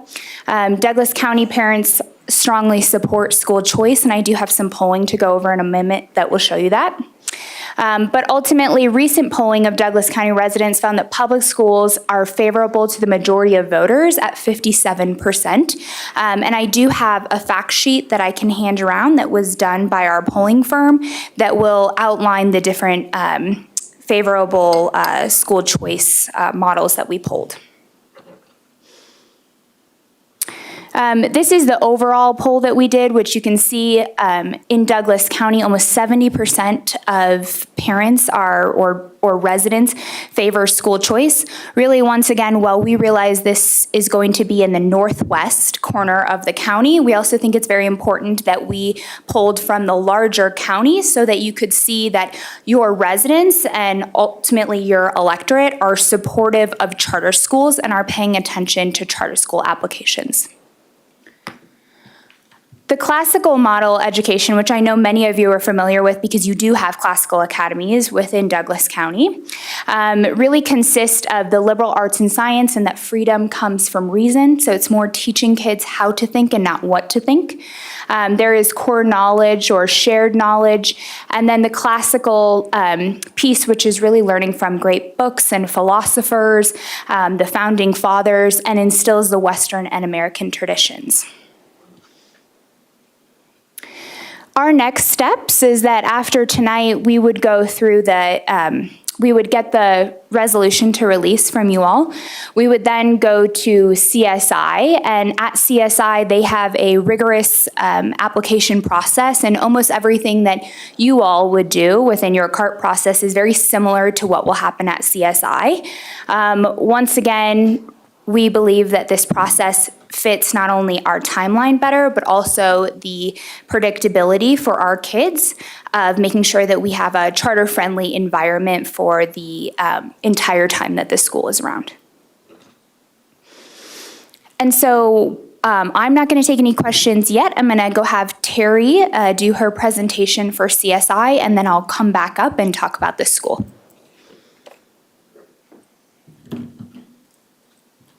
Also, Board Chair, would you like me to hand out this polling fact sheet now? That would be great, thanks. I'm sorry. Can you give them to Ronnie over there, and she'll bring them up to us? Thank you so much. Thank you very much. My name is Terry Croy Lewis, and I am the Executive Director of the Colorado Charter School Institute. So thank you so much for having me today. Happy to talk about CSI. It was a pleasure to be here for your renewal presentations. I am a founder of Platt River Academy, so I have deep roots in Douglas County, so it's nice to be home. We're going to talk about CSI and kind of our process and who we are. Our mission is, we're a statewide authorizer, the only statewide authorizer in Colorado. We seek to foster high-quality public school choices that serve all students. So CSI was created in 2004, and we opened our doors in 2005 to 2 schools that we approved. And the reason CSI was created was to create another opportunity and pathway for authorization. We also have a focus on innovative models, and we will be releasing actually a guidebook on how we really promote and foster innovative school models. So where are our schools? We have 45 schools around the state, over 20,000 students. We're in 23 towns and cities, and we have 17 educational models. So again, really a pleasure to listen to the renewal presentations and talk about their school model and the impact it's had on their community. So we are in communities all over Colorado, from Colorado Springs to Steamboat Springs to Grand Junction to we have the only charter school that's located on the Ute Mountain Ute Reservation. It's the only charter school in Colorado that's on tribal land. And we do authorize that school, and we work with schools in the Southwest area as well. So truly all over the state, we're in different communities. We're in rural communities, in resort communities, and remote communities, and then of course your urban and suburban. So this thing called exclusive chartering authority is very unique to Colorado. And when in 2004, when CSI was created, part of that statute included something called exclusive chartering authority. And what that meant was that districts could earn the right of first refusal. So if they earned it, that meant that a school district would have every right to make a decision if they wanted to authorize that school or release that school to apply to CSI. Now, in the early days, because if I was a founder of Platt River, you can imagine how old I am.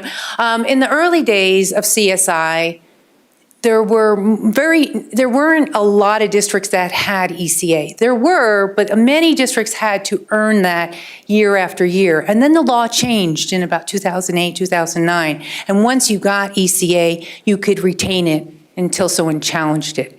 So where do we stand today? 172 school districts out of 178 have ECA. So the vast majority of our school districts have exclusive chartering authority. So if a school wants to apply to us, or if a district wants the school to apply to us, they have to most often release the school. And that's a decision of the school board of that district.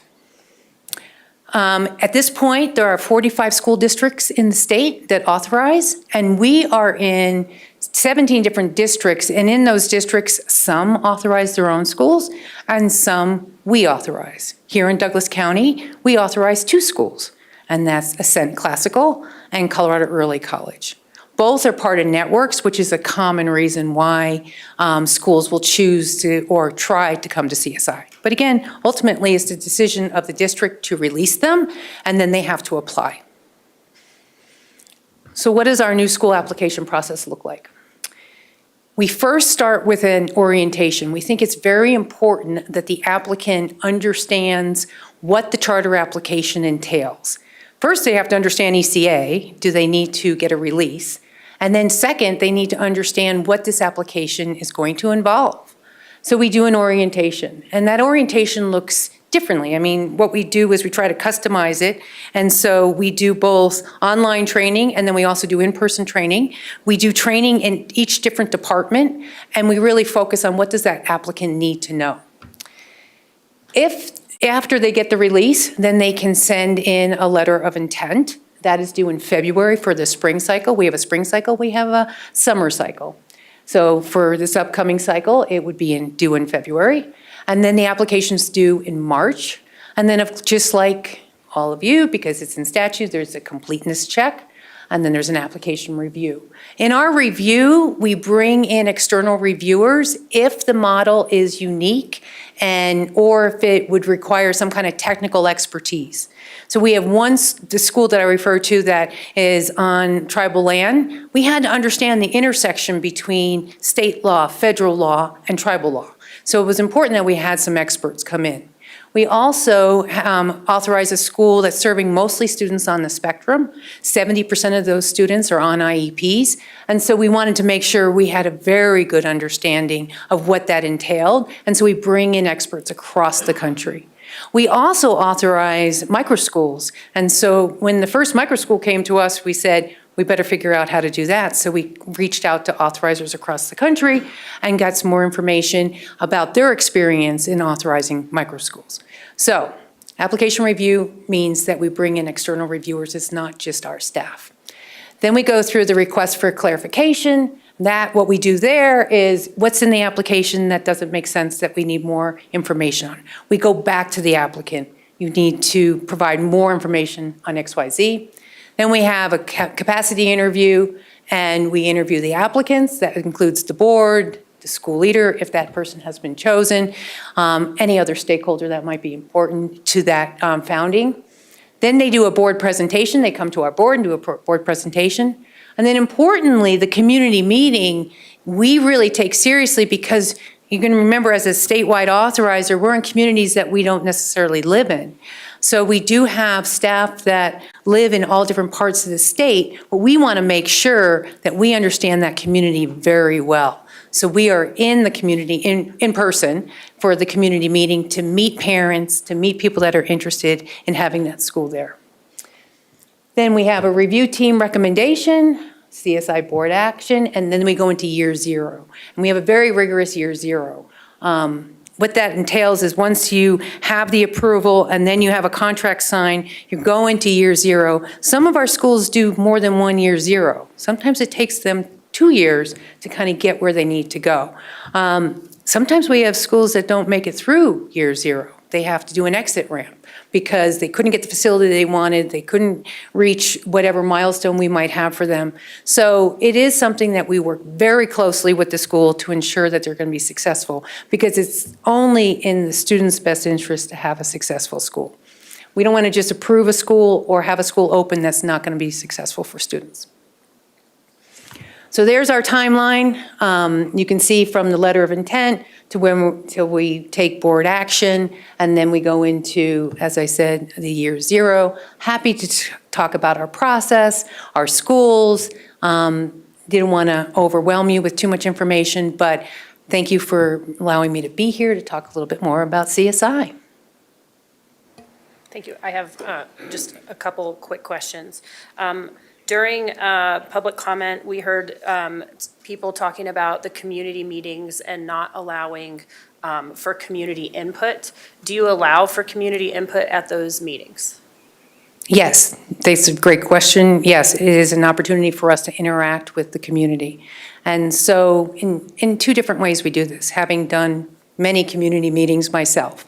When we go out there, or to whatever community is, we want to make sure we understand who the applicants are, who the parents are. We want to interact with them. We want to ask questions of them. And in addition to that, we want to make sure they understand what CSI is, because they need to understand what authorizing entails, how we're going to hold the school accountable, what our expectations are, and what then the school, they need to understand what an authorizer does. We are not just an authorizer that approves schools or oversees schools. We're also the local education, we're the LEA. So we are the LEA for our schools. What does that mean? That means we are responsible for special education. We are responsible for multilingual learners. We are responsible for GT. We are responsible for every student in that school, in all 45 of our schools. So that's unusual. If you look around the country at statewide authorizers, many statewide authorizers, in fact, there's only 2 other states that do it this way, they don't have those responsibilities. That LEA responsibility is on the school. But here in Colorado, they chose to make the statewide authorizer also the LEA. So we're the LEA, we are the SFA, the School Food Authority. We are the fiscal agent, so all money flows through us. We are the authorizer, and we are the AU. Again, many responsibilities that fall to a district fall to state, to CSI, which is not true in many places. Can you go back one slide? Sure. So it says that you approve. Oops, I went forward. Let's see. It's slide 6, yeah. Perfect. This one? Yes, that's okay. There you go. So it says you take board action, and then the school the year zero, and then the school opening happens, which year zero could be 1 or 2 years, whatever it is at that point. What things are you looking for in that first year or that year zero? Good question, thank you. So we have very specific milestones, and it depends on the applicant, but all the things that you can imagine that are important. One, we want to make sure that the school is going to be viable in terms of enrollment. So enrollment's incredibly important, that we're tracking enrollment. We are tracking their facility. We are tracking to make sure that they have all their policies and procedures in place, that they're in compliance, that they have everything that they need to open their doors and be successful. So we meet with them at least on a monthly basis, and we will hire consultants to go out and work on facility issues as well. So we may not have the staff that can do facilities, but we do bring in consultants that can work with the applicant to make sure they understand what are you going to be faced if you're getting a facility that needs renovation. And the applicant seems to think that it's going to only take, $200,000 to renovate that facility. And actually you bring in a consultant and said, that supports us saying, no, that's probably going to cost you more like $1 million. Do you have that in your budget? And so we're tracking that and working with them and making sure that we're connecting them with the right folks so they are prepared. Budget is critically important. We have closed 8 schools in the last 9 years that I've been there, and most of them around finance. So it doesn't do anyone any good to open a school that is not going to be successful financially. Director Thompson. Thank you. So I have a few questions for you. So the first, is it typical for CSI to present to a Board of Education in this context? Great question and very typical.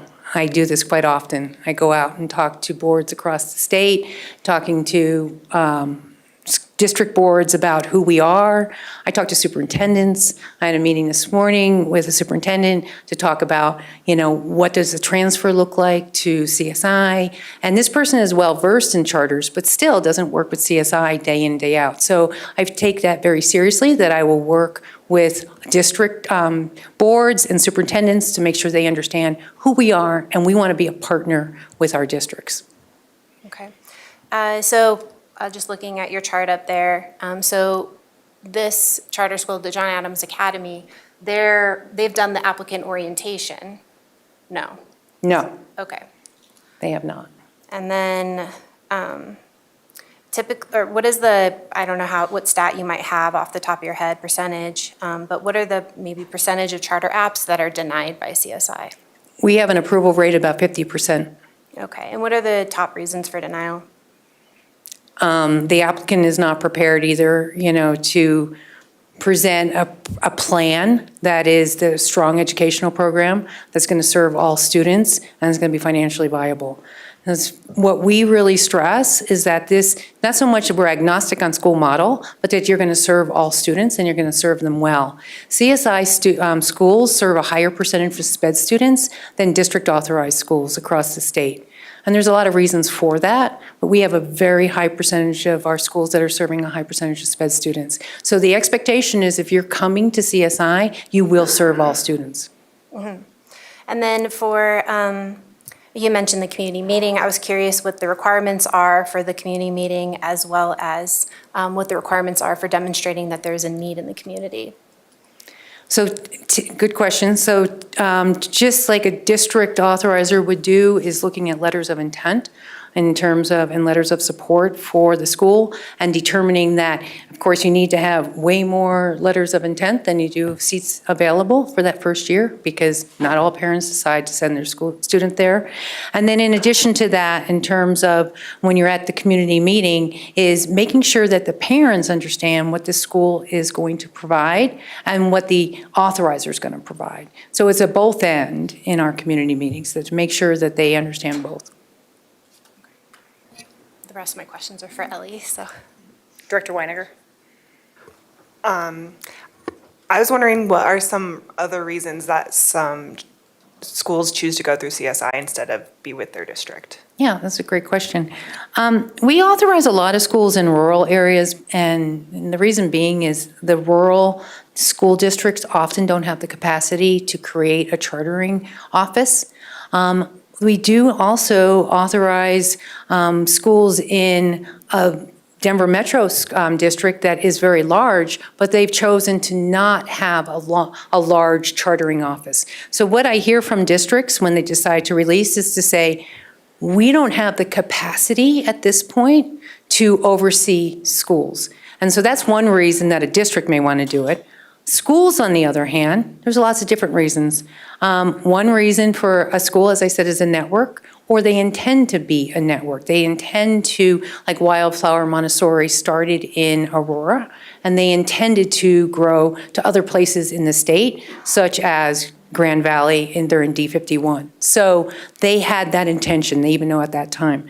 The other thing is technical expertise.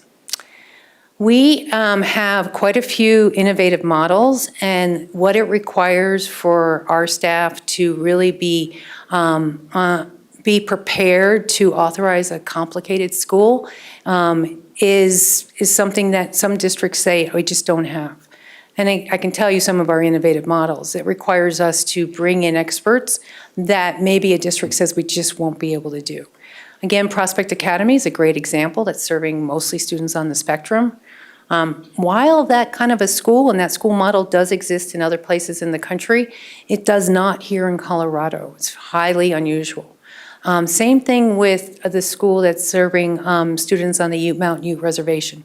While it does exist in other states, not here in Colorado. So CSI has become a place where schools are interested in coming to if they have a unique model. Thank you. And my last question is there any benefit to a school first going through their district and then getting released to CSI, or is that step, do you not see as that, especially if they know if they want to be a CSI school, or what's your opinion on that? Yes, that's a great question. So districts do it differently. There was a time where one of the local districts here in the Denver metro area chose to do a side-by-side where they were reviewing an application at the same time we were, and then they were letting the applicant decide at the end. They no longer use that practice, but it seems like a lot of staff work. But that is something that they wanted to do, and we worked with them. We had an MOU with them. We have worked with districts where they release, but they want to be part of the review team. And so they have someone from the district that is on the review team, so they can be part of it and they can make sure that they're well aware of what that applicant's doing. We've had reporting back to the school district. We have MOUs of all different sorts with local school districts, so they are aware what is the expectation. And when I say that, I mean not just the review, that's important. They need to understand where the applicant is in the review, what the ultimate decision is, and then year zero, what year zero is. And so making sure they have that transparency. And then after the school is open, it's important that they understand enrollment, finances, academic performance, all the annual review reports that we do, that they have access to that as well. They're public documents, but we go out of our way to make sure that the local school district is aware of that, if they're interested. And some of our districts choose not to be interested. They release and they say, you know, you're part of the community, but we really don't need to know anything else. So it varies from district to district. Director Geiger. Well, let's talk about what doesn't apply in this situation. As far as we know, John Adams isn't part of a network. Douglas County certainly is not a county that's going to say we don't know how to handle charter schools, right? We have probably the most robust charter school review and support system in the state. Would you agree with me on that? Or at least one of them? Yes, I think Douglas County has done a fine job at authorizing. Given that I'm a founder of Platt River Academy, I think I would be remiss to not point that out, that they've been a strong authorizer. I don't think that's what the issue is when applicants choose for a release. And John Adams isn't a type of school that we aren't capable of handling. We already handle that kind of classical education, correct? Yes, you have classical education and we authorize Ascent Classical. I understand that. So the things that you've said about why CSI gets involved, none of those apply so far in this case. Am I correct?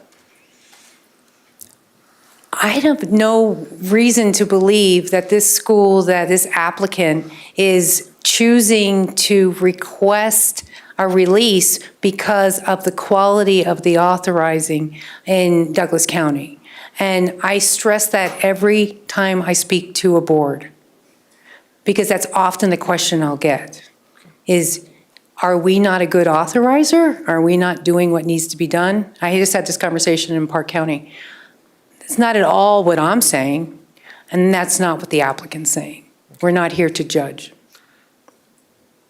The thing I've been waiting for all night is, why not us? It's the question I keep asking. Have you ever had a situation where a school came directly to CSI purely because they don't like the politics of the district that is the exclusive authorizing agency? There may be policies that the district refuses to waive that that particular school might have issue with. But again, they have to get a release from the district. Thank you very much. Director Meek. Yeah, thank you very much for the presentation over here. Oh, hello. Thank you. We really appreciate you coming in and sharing your knowledge with us. You had said way more letters of intent are required than seats. Do you have a specific requirement for what that cutoff is? No, and the reason we don't, and again, it's a really good question, is because the communities are so unique. If we have small Montessori schools that are located in a community, a small community, a rural community, or a resort community, we might have a different way of viewing letters of intent than we would in the Denver metro area. And we might have a higher bar. At the end of the day, we need to ensure that there are going to be enough students in that school to be successful. And sometimes the school is just going to operate as a very small school. We have many small schools.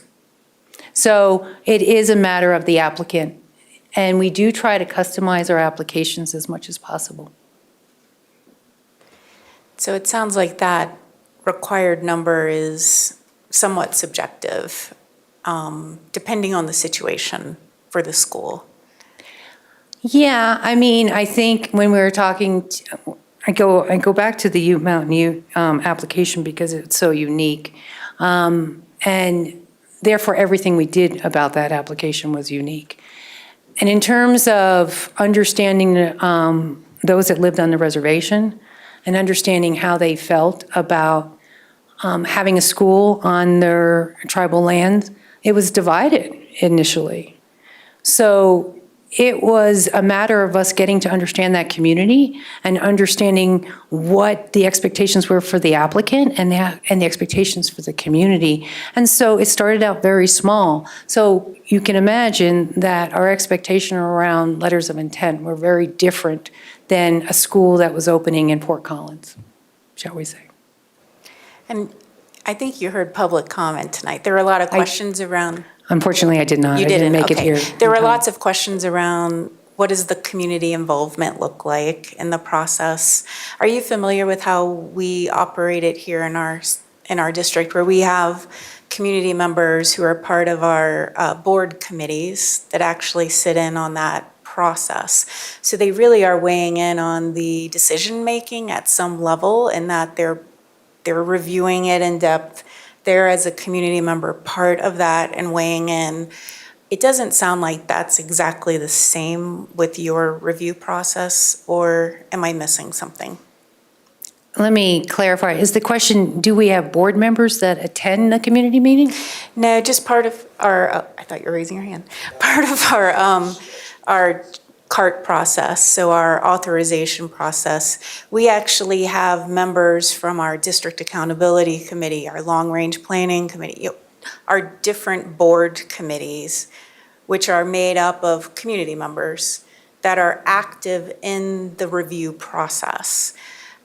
I don't think your process would be similar to that, correct? I think it would be different, but one thing I want to point out is we have 9 board members. And in statute, it's required that they're geographically diverse. So we have board members that are living in all different communities across the state. And so most of the time, we have a board member that is in that region or in that area. And we have a board member, for instance, that lives in Carbondale, and we have a school in Carbondale. So it's a matter of our board is connected with the communities, but no, it's different than your process, it sounds like. And then I think this is my last question, I think. I've been also racking my brain trying to think why, because we're not, what we're deciding tonight, it's not about deciding on providing choice and options and opportunities. We're deciding on, should that whole opportunity go through our district process, or should it go through CSI? I mean, that's really what we're trying to decide. And I really only heard 2 reasons why. One being fear that the board dynamics may change in the future. So that's a future concern. And then the only other thing I heard was expediting the process. And I don't have clarity on what that means. Did we hear that earlier? Okay. For Ellie, yeah.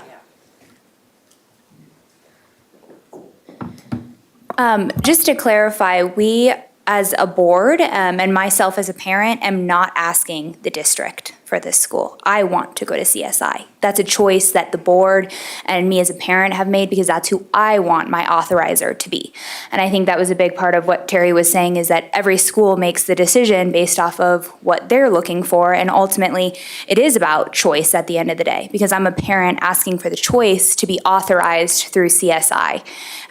Yes, one of those, the reality is that I am fearful if the board and the board switches and then the staff switches, that maybe it is not a charter-friendly, classical charter-friendly environment or an authorizer. What if I want a waiver that maybe the current board would agree with, but in a future wouldn't? But I do think that the stability and the bipartisanship and the non-political piece of CSI is really appealing, especially to parents.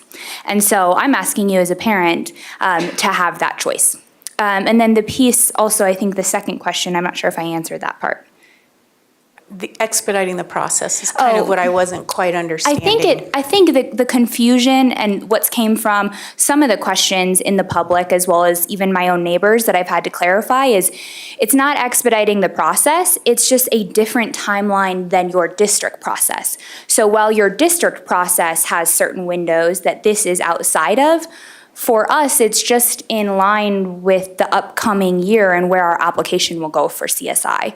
So it's not expediting anything, it's actually just in line where we need to have the applicant orientation and to get the release. And then the biggest thing for us is we need to work on letters of intent. But we can't work on letters of intent, it's a kind of cart before the horse scenario. We can't work on letters of intent if we don't have the release and we don't have that buy-in first. So we really need adequate time to get those letters of intent to CSI.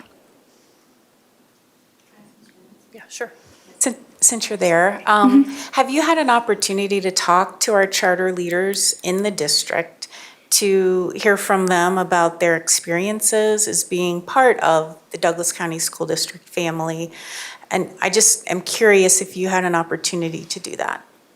Yeah, I am incredibly plugged in to the charter schools in Douglas County, and I think you've done great jobs, or a great job with a lot of the charter schools, but I also am very aware of where some schools have not felt that maybe waivers have been approved that they've been looking for, and that's really what has led me to looking at CSI. Before, when I first looked at this process, and where I thought I wanted to send my kid to is Ascent, and I looked at that, and I did not want to go through the district and then later need a release if it wasn't the right fit for me. So what I modeled is that CSI is the first route I'd like to go for the school. Director Myers.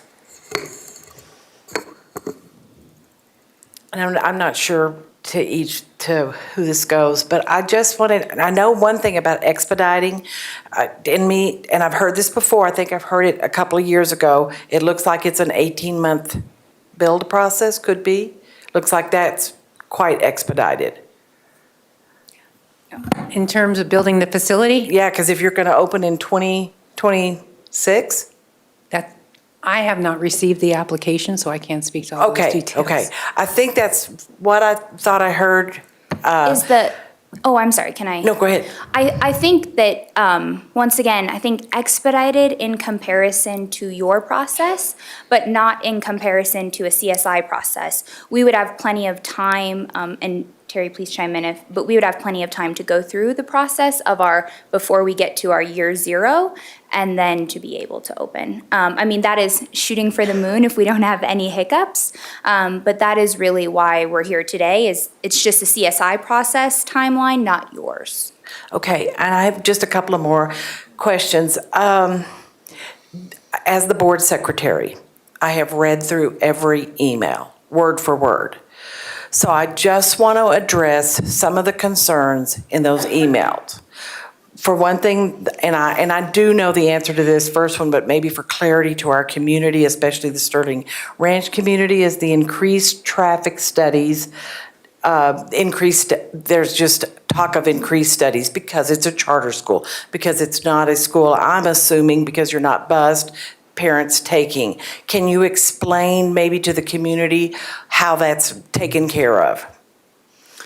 Yeah, I think there's adequate roads and connecting roads in Sterling Ranch now to service that. We first need to find what piece of land it is to be able to do a traffic study on that land. But that would be in our application to CSI, just like it would be before you all. But we first need to identify what parcel or piece of land it is in Sterling Ranch, but we will identify that in the process. Well, and my understanding from being familiar with this, the planning department does do studies. Correct. So I'm going to ask a couple of more questions, which are very uncomfortable for me. And so I'd like for you to address, and this is coming from the community, according to the John Adams School. And then maybe you can clarify for the community and answer this. Extreme ideologies, political agenda, you're aligned with hate groups, G4 Kids, Able Shepherd, Moms of Liberty, MAGA ties. You reflect an anti-public education. The John Adams is what I'm assuming. So if you could maybe address that to help our community understand a John Adams classical education. And what I read today and learned, knowing what a classical education is, because I know some of our charter schools have that. So maybe you could address that so the community could understand that this is not a political agenda. And I'm going to let you address. Those are words that came directly out of emails I received. Yeah, I think ironically, we're standing here before you today because we are looking for the school to not be in a place of politics. And so that's why we're looking for the release for CSI. I don't think I need to give you my, who I voted for in the last election, and I won't ask any of you the same either. I think that's once again the reason that we have choice and the way that I can, I can take my children where I want them to go. I think ultimately a classical education is going to be right for parents that are looking for that traditional American learning. If they're looking to learn about the founding fathers, yes, this is going to be the place for you. If you want to learn about philosophers and you want to have scholars at the end of the day who are going to be instilled and have good people and good classical learning, which is really taking screens away and teaching kids how to learn and not what to learn. That's what I want for my child. I think there are many other parents in Sterling Ranch that want the same, and that's what's great about our community, and that's what's great about choice. I voted for the neighborhood school. I'll say it again. And I'm very excited for the parents that want to send their child there. And I am just asking for the same opportunity to send my child to a different kind of school. Okay, thank you. And I hope our community hears that, and I'll probably hear about it tomorrow. Director Moore. Thank you. 2 questions. One for you, Mrs. Reynolds. Can you just give us some idea of other communities that have John Adams Classical Schools, either in Colorado or, in our general proximity to Colorado that we might, be able to connect with just to understand some of that curriculum stuff? So we did set up a website that you could look at, which is John Adams Doug Co. So you can kind of look at the curriculum and what has been done in the other John Adams school, which comes from California. And we were able to meet with the dean was on tonight. He wasn't somehow allowed to be in on the meeting, but he was trying to come talk about specifically that school and how it was founded, and really that's where we're taking the ideas that they started initially a K through 6 and then went to a K through 12, and we will have a stair-step model in our approach as well so that we can focus on getting letters of intent for that K through 6. And we will have good mentors in John Adams in California because they are successful and have been doing it for a very long time and know how to be a fully functioning K through 12. So we will work with them, and you can look at their schools in California. Okay. So if this comes to fruition, it would be the first of its kind, at least in Colorado. Correct. Thank you very much. And Mrs. Lewis, Dr. Lewis, of the 45 schools that you lack of a better term, oversee currently. Have you had any any districts that have expressed unhappiness with the leadership of CSI and have asked for you to do anything different or special related to their school that's in their jurisdiction because they were unhappy with how things were going? Not at all. We have positive relationships with the geographic district. We encourage our schools to do it. And if any district had a concern with any one of our schools, we have open to having those conversations at all times. We want to make sure that there's much transparency between the district and the geographic district and the school, not just CSI. So those three parties. And one thing I did want to add real quickly, in the early days of charter schools, because again, I was there, we often pitted charter schools against the district school, that one was better than the other, and that is not the case.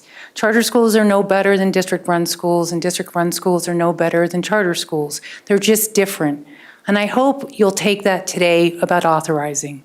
We are not here to judge authorizing in a district. It's an option and a pathway for some schools that has been successful. But this is not a reflection on, we don't have that feeling at all on authorizing from the school district. Director Thompson. All right, so I have a question for our staff with the CART process. So if a charter school completes the CART process, goes through the application and CART process, and they successfully go through that and get staff's recommendation, it comes to the board, and the board decides not to authorize that school. Can we talk about what that looks like? Yes, thank you for the question. Well, we did that just last year. We had 3 schools apply, and the Board of Education approved 1 school and did not approve 2 schools. So if a school doesn't get approved, they certainly have the option to go beef up their application so that they meet whatever requirements they weren't able to meet the first time around. Although within our CART process, we usually work with a school before they get all the way to the Board of Education if they truly do not meet the requirements. For example, they don't have enough letters of intent, or they don't have a solid facility plan, or whatever it might be. We usually work with that applicant to encourage them to kind of take another year to beef up their application and come back. So those are kind of a couple of different paths. Did I answer your question, Director Thompson? Well, I think that was an important question to answer. I'll try it again, though. Can you think of an instance, or do we know of an instance where it was staff recommended the approval of through the CART process, right? There is a recommendation for the charter school to be authorized within the district, where the Board of Education said no. No, I cannot think of a time that has happened, but I am not aware of all the times. So only the few that I've been superintendent, but I'm not aware of that happening while I was superintendent. Yeah, I know I can ask a legal question, but I am curious what the legal implications would be for a valid application.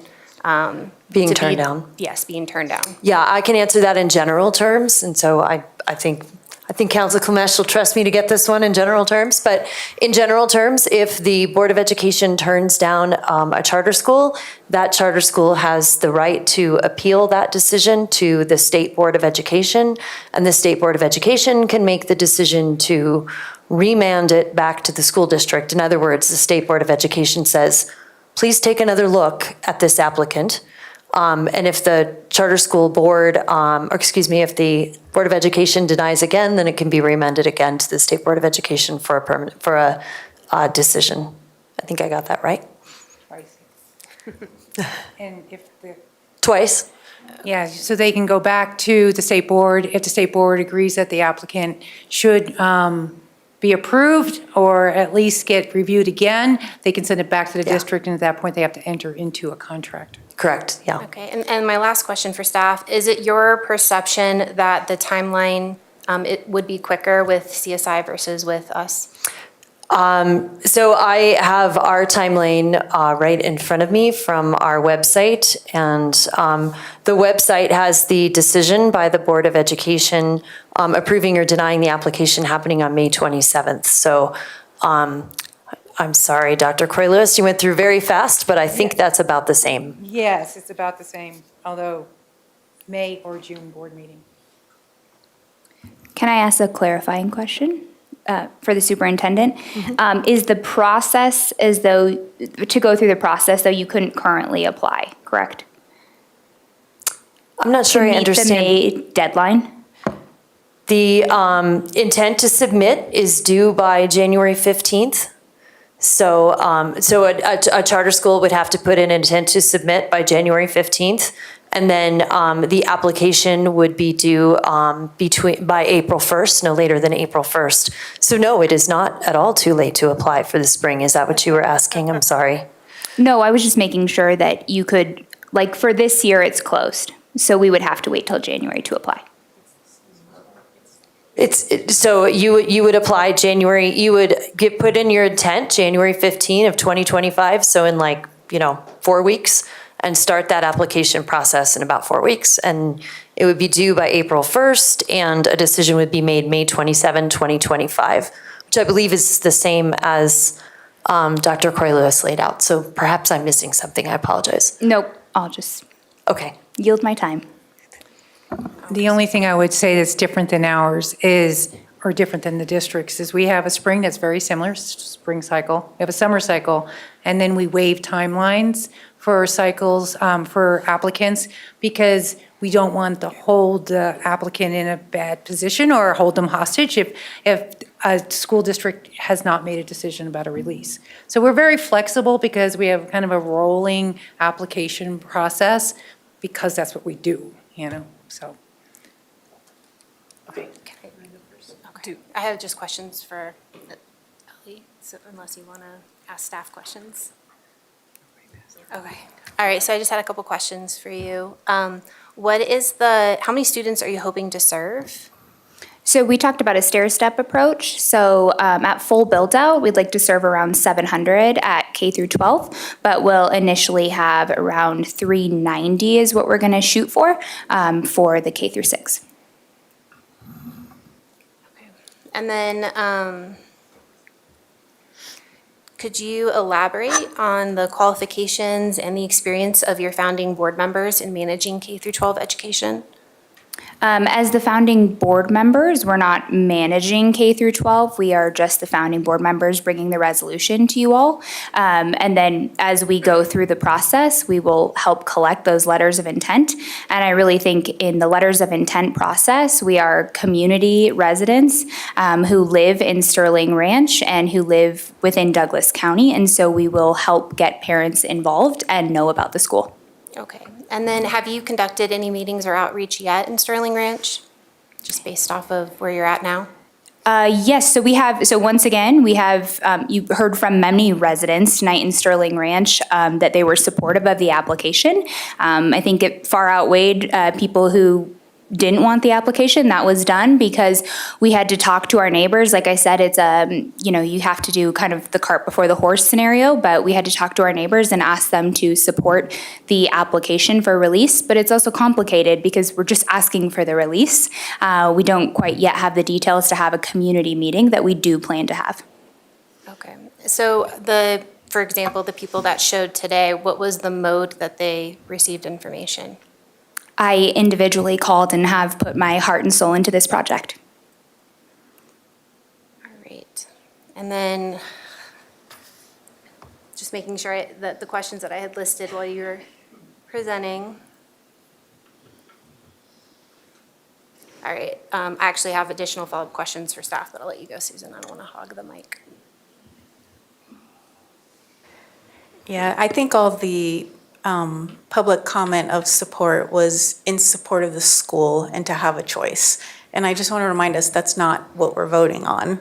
We're voting on whether we believe it's best for our kids and our community to authorize the school internally or whether we want to release that. And so I feel like there's some confusion because people were advocating for the school, and this isn't about the school, it's about the process and what's best. And, I just want to remind us, about a year ago, late November, we met with all of our charter leaders. We had a wonderful engagement conversation with them around how's it working, what's working well, what could we do better.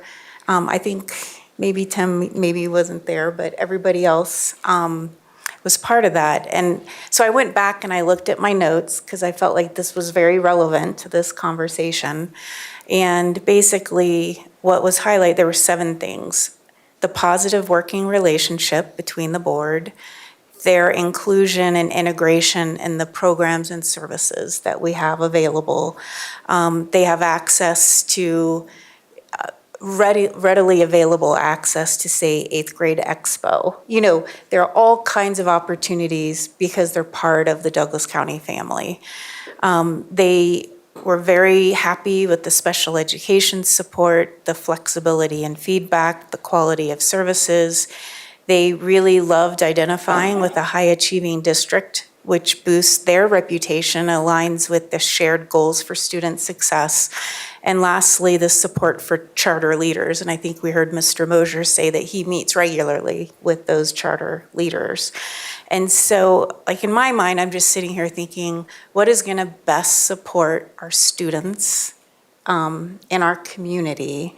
And I'm trying to figure out the reasons why, that's being requested to go outside of our Douglas County School District family. And, honestly, I think we put to rest the expedited process. There really isn't an expedited process. We have the same timeline, essentially, that you would need to go through. So I really think the only area is, fear that the board could change in the future. Things may become more difficult. And we haven't heard any of those concerns from our charter leaders that we have in our district as we've met with them and we took their feedback and everything. So this is more just a comment, just to remind us of all of the work that we've been trying to do to work extremely closely to make sure we're giving every single opportunity available to the students in our community and to our community members who have a perception that, by moving it outside of Douglas County School District, it's going to harm trust in our community. So I just wanted to make sure some of those talking points are out there as we're evaluating this and thinking through it. Yeah, and I personally don't feel that this is at all anybody saying that we are horrible. That is not the message I am receiving tonight. I do think that we have to look at, there have been people or charters that have put forth waivers, that there has been a very clear divide in who is approving and who is not approving those waivers. And if this board was of a different group, then some of those may not have passed. And I think that takes away charter autonomy, which I think is extremely important. So I do think that we need to look at the resolution. I do have a couple amendments that I would personally like to make before I could to vote on this. So I'm not sure, I'm sorry, yeah. Can I just So I just want to say, I hear we're fearful that something could happen in the future, and that outweighs opportunities for students to go to 8th grade expo, opportunities for students to access our high school extracurricular programs and sports.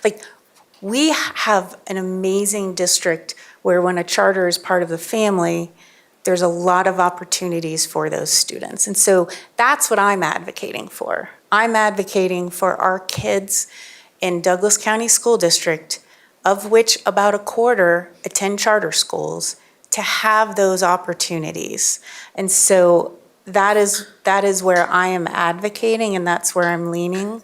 And I just wanted that on the table. Okay. Director Williams, can I respond to that? Sure. I hear what you're saying, and I just want to say that I think we're saying the same thing. I am not saying that this board, I am fearful of this board, nor the staff. I think they've done an amazing job. That's very evident by tonight. And I'm not fearful of the future. I would like to have an authorizer whose specialty is charter schools. And I have seen waivers come to Douglas County that aren't always accepted, and I want to make sure that I am dealing with someone who only deals with charter schools. And ultimately, the same feeling that you have about protecting kids in the district is how I feel about choosing this choice for my child and the people I know that want this choice. So to me, it is about choice. Director Thompson, we got him. So we just passed a bond to build a school in Sterling Ranch. And so if this was going through our CART process, and I need, just to make sure that I have my thought process correctly, if this was going through our CART process, and they demonstrated that the community members want this, they had the need, all that lined up, I would think that the benefit of them being through our CART process is we would also understand what's happening with the numbers and enrollment and make decisions regarding that Sterling Ranch school that we're going to build. So if we're talking about a school that's going to serve 700 students, 390 of them being K through 6, I would think that that would greatly impact our plans in the Sterling Ranch community to build a school, and that if we send this to CSI, we've lost that communication, we've lost an ability to negotiate. Is that correct? Is there things I'm not thinking of or understanding correctly here? So I actually think that is probably a question for Dr. Corey-Lewis in terms of what kind of transparency the district could have in terms of enrollment, because I will also say that we determine our neighborhood school budgets certainly at a certain time, and the question might be what kind of visibility would we have into which students are leaving, so we know how to incorporate that into our neighborhood schools budgets. So I think I really just piled on to your question rather than answering it. It's okay. So it's a very good question. We would have as much transparency as you want from the CSI staff to Douglas County. So that's not a question. Sometimes the school will develop a partnership with the district and actually share actual names. And I say that because I was a CSI school leader, and we took a lot of Denver kids. And so I shared our enrollment list with Denver to make sure that we didn't have students that were double enrolled. It wasn't to anyone's benefit. It wasn't to my benefit, and it wasn't to DPS's benefit. So a school can actually get to that level if they so choose, but we do have MOUs and agreements with school districts to share enrollment information for those reasons that you just cited that are really important, is you need to understand for your own budgeting, and you need to have that information as soon as possible. In terms of capping enrollment, can't really cap enrollment, but the facility can cap enrollment. So the facility itself may only hold so many students. So that would be, if they have a 20,000 student or 20,000 square foot building, they would only be able to have so many students in that building. But capping enrollment, you were talking kind of about making sure there was enough students for a particular area. Couldn't really do that other than even if you approved the charter. Okay, Director Moore, and then can we look at the resolution? I will save my comments for after we look at the resolution. Okay, Can I ask two questions? sure. Okay, I walked in this thinking that we had a yes/no question. We authorize, we release, we don't. You seem to be telling me that we can make some compromise through MOUs as part of our release. Am I hearing that correctly? Yes, you can release, and then you can develop an MOU. You can have an MOU, and in fact, when we worked with Montezuma-Cortez, we did it at the same time. We had an MOU that was very clear from what the district expected from us, and we've done it with APS, and we've done it with other districts as well.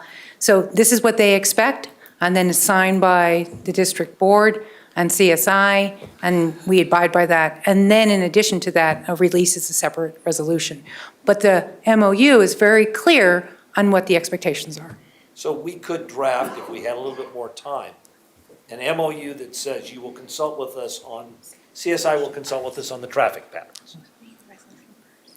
CSI will provide us with information regarding which students so we can make enrollment projections. We're building a new school out there. I think that's going to be an important piece of information to have. Because nowhere in here is you come back to talk to us, right? If we grant a blanket release, you go off, right? And you don't have to communicate with us. And without this MOU, there's no requirement that the school communicate with us, correct? No, there's no requirement. And I would say really clearly, though, that the MOU would be communication and transparency, not approval. I understand. The final approval authority lies with CSI. But we would say, if you approve this, these are the conditions that we feel are appropriate to help our district. Because in the end, it's not about what you want or what you want or what I want. It's about what's best for the kids, right? Absolutely. And as the exclusive authorizing authority, our duty is to do what is best for the kids, right? Not the founders or anything else, right? Correct. I assume that's your same goal. Yes, it as is. well. But if I believe, as one voting member of the exclusive authorizing authority, that the district as a whole would be better off with an MOU that provides us with more information and perhaps provides more opportunity for the children who attend John Adams to go to our CTE, okay? One of my concerns is this. John Adams goes off and is a separate authorizer. All of those kids lose access to our $40 million legacy campus, right? Okay. So I did want to correct. We have a $40 million legacy CTE program that has enrollment with district charter schools, correct? I don't know what your relationship is with your charters, but I can tell you that our charters are by law allowed to participate in extracurricular activities with district schools. I'm not talking about extracurricular activities. If they want to play football, that's wonderful. Well, I just want to clarify, earlier, it seemed like our students couldn't participate in extracurricular activities. No, if they want to come play football. Yes. What I'm saying is that we have credited career and technical education classes at Legacy Campus and throughout our district that we allow charter students and others to attend. If they are authorized through CSI, that opportunity is gone absent an MOU. Isn't that correct? I'm gonna just, I think the root of the issue that kind of you're talking about is, once again, I'm gonna get back to the fact that it's choice.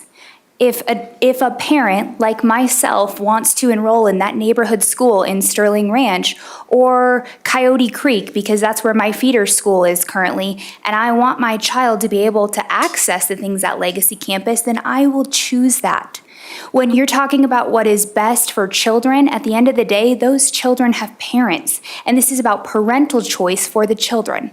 So for me, I hear what you're saying, and if I am concerned that my child or and we will talk about this in the community meetings, but at the end of the day, that's the great part about choice. And let me just add, I appreciate your perspective. From a CSI perspective, we would encourage our schools to have a relationship, and they do, with the local district for opportunities like this, and their purchase services that they do. So our schools work with local districts all the time to access some of the opportunities that that district can provide. They're more typical ones that you would probably think of: food service, transportation, something that's unique in the district, but they have those relationships and they have a purchase service agreement. Thank you. I'm sorry, Director Meek. Just one other thing I do feel like I need to put on the table there. One of our biggest challenges right now is growth and decline in our district. And so, the whole MOU idea where we understand where students are coming from, if they choice in, to allow us to plan and operate. I mean, part of the problem that we're in right now with having too many schools in certain areas is because of choice. It is because we put more schools than we needed all on top of an area. And right now, we know we're going to be building a neighborhood school in Sterling Ranch, and we're talking about now putting another school there. And so there are implications to that. And I'm just trying to think through, how do we act responsibly as a board, knowing that it's our job to care about all of the schools. It's our job to care about the impact of our decisions on the entire system. And so I'm just wondering, I'm asking staff, is there an MOU that would make sense where we would get certain data to help us mitigate the challenges instead of exacerbating the same exact challenges that we're trying to deal with right now? Well, from what I'm hearing, it certainly sounds like it would be possible to create an MOU, as Director Geiger stated, that would have whatever this board's requirements are in terms of transparency of enrollment, et cetera. So that sounds very possible. I'm a little unclear on the timeline of what that might look like given the resolution that you're considering tonight. I don't know if it's possible to add something to the resolution tonight, making it contingent on an MOU. I'm not sure how that usually looks when CSI goes through that process, but please let us know what you need from us. Thanks. I kind of think you need to let us know. I mean, you're the ones that are running the whole growth and decline process, and you're the ones that know what would be needed. So I don't think that's a really good question for the board. I think that's more of a question for staff. And I don't know if there's a timeline by which this has to be done tonight. I am just trying to figure out how we make responsible choices for the 60,000 plus students that we have in our district, and do it in a way where we're honoring choice, we're honoring options, but we're being responsible with what we are tasked to do. I apologize. I think I misunderstood your question. Yes, at the board's direction, staff can certainly go draft some kind of MOU that would give us the information that we need in terms of tracking student enrollment. I think that would be the biggest thing that would be needed from a staff perspective. I appreciated the suggestion of a traffic study as well, as I think that is useful information to have, but I think enrollment is probably the most important piece in terms of staff and informing our growth and decline process. Director Moore. You know, this is a really good discussion, and I appreciate I'm just in here just kind of taking it all in for a little bit. The one thing that keeps coming to mind is I saw a lot of this in the public comment, and I'm hearing some of it from us as well, and I don't think it's unreasonable for us to think this through this way. But to make a decision on whether or not to approve a charter school, or in this case, allow a waiver so they can apply to the other entity that the law allows them to apply to, I have a sense that it might not be legal for us or lawful for us to consider the impact on us let's just say, for instance, a charter school were to come to us and they meet all the criteria. They have, they show proper amount of demand, right? Feels like it would be improper for us to say, yeah, but it hurts us in some way, so we're going to say no. It feels like that might not be lawful for us to use that as a determining criteria.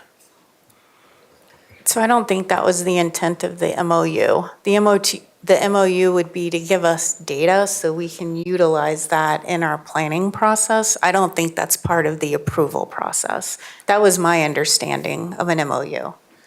You know, the other thing that just comes to mind when we talk about growth and decline is these are not mutually inclusive issues. I mean, the challenge we face in one geographical part of Douglas County is not exclusive to what we have in Sterling Ranch, which is now the fastest growing part of Douglas County at this point. I mean, I remember during the discussion about 5A, there was discussion about Sterling Ranch really has enough students already for more than one school, but we could only fund one at this time. And you consider the fact that Highlands Ranch has roughly 100,000 people that live in Highlands Ranch, a little bit more, I believe. And they have 18 elementary schools. Sterling Ranch at full build out will be 33 or 35,000. And if John Adams Academy goes through this process and is actually able to bring this to fruition, it would be 2. Now, again, that doesn't take into account what this district would do later on down the road. But it doesn't feel like this would be a competition for students that would in any way not allow us to have a school full of elementary school kids in Sterling Ranch in a reasonable period of time. It's just my thought. Mr. Blair, can we pull up the resolution? Is that possible? So that we can start looking at the resolution. Director Thompson. All right. Sure. Hypothetically, if this school opens in Sterling Ranch with the numbers that were presented tonight, what would that impact be for us in Sterling Ranch? If the timeline follows 2026, fall of 2026? We saw a growth, I have to bring it up, so forgive me, give me just a moment if you would, so that I can quote what the growth was last year, so hang on.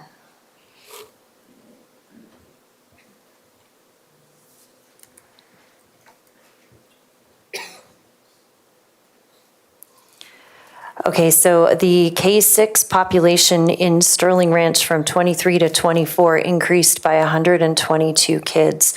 If that growth rate continues at 122 kids a year, then in terms of the impact, our elementary school would probably open with about initial opening somewhere between 400 and 600 students.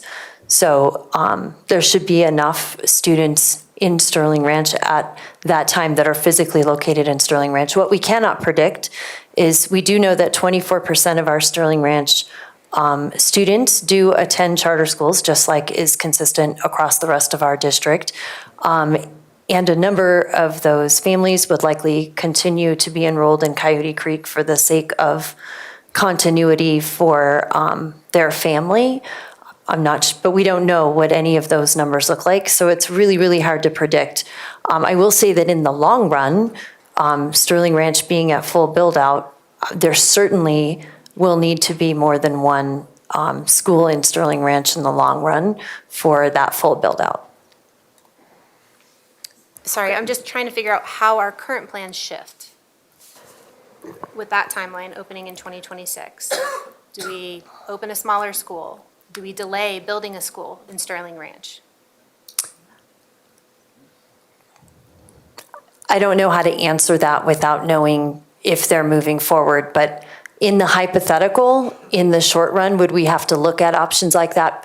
Perhaps, but it depends. If they enroll 390 students and half of them aren't even from Sterling Ranch, that would have one impact versus 390 students that are right inside Sterling Ranch. So we would have to gauge what we do with a neighborhood school there and options that we might have to mitigate any potential impact might be opening with fewer students, building a smaller school, or pushing it out a year. All of those things are theoretically possible. But again, there is no way to tell without knowing what those numbers are actually going to look like and where those students would be coming from. And as I understand it, you guys don't have any intent to enrolls or not a significant number of intent to enrolls yet, so it would be hard to tell. But I don't know if the founders have any sense of, is it 390 students that live in Sterling Ranch? Is it 390 students from that entire region?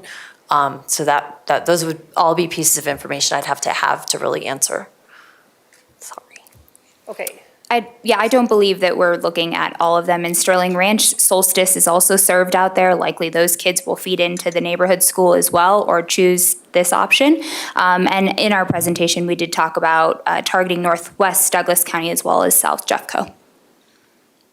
Okay, so I just want to look at the resolution here. There are 3 of the whereas statements that I would like to move under the therefore category, just because we have more authority if it's under the therefore versus it being in the whereas. So the 3 that I would be wanting to move down there are the 5th, 6th, and 8th whereas statements.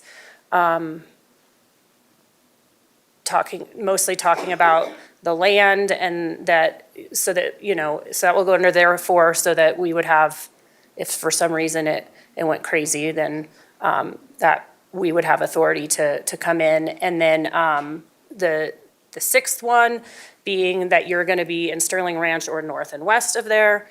And then the 8th one, which talks about all of the things that CSI will guarantee before approving the school. So those are the amendments that I would make.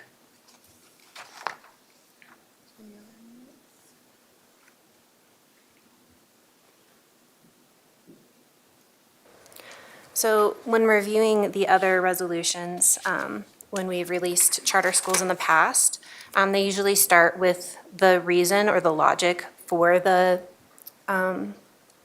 for releasing the authorization of it. So, I know we all were sent information on that, a little history lesson. I'm sure I can pull it back up if I need to. But there was reasons for it. And so I'm just trying to think, I think we need a reason in this resolution that explains why this is happening. And I think also it'll just help clarify that we're all on the same page on what that reason is, because I still feel very cloudy on it. Go ahead, Director Weiniger. Would the reason be whereas the John Adams Classical Academy Charter School would prefer to be a Colorado Charter School Institute under Colorado Charter School Institute's ECA, so whatever that is. Not ECA. Oh, I'm sorry. Yeah. It'd be under their. Just be authorized. Just be through. authorized under Colorado. Okay, and then what is our reason? Well, my reasoning, I don't know if what everyone else's is, but I feel like they're very intent on being a CSI school, and I think it would be a waste of our time and resources to make them go through our process just for them to ask to be released again when they're wanting to be a CSI school. So that's kind of why I think that kind of covers both people's reasons, is they want this. They don't seem like they don't think Douglas County School District is a good fit for them. They feel like CSI is a better fit. And yeah, that's what I got. So my concern, I guess, is, right, because this is going to set a precedent, right? And this can encourage other charter schools to do a similar arrangement. And, ultimately, right, down the line, that could be a fragmented approach to education within our community. So I'm nervous about that specific reason. Director Moore.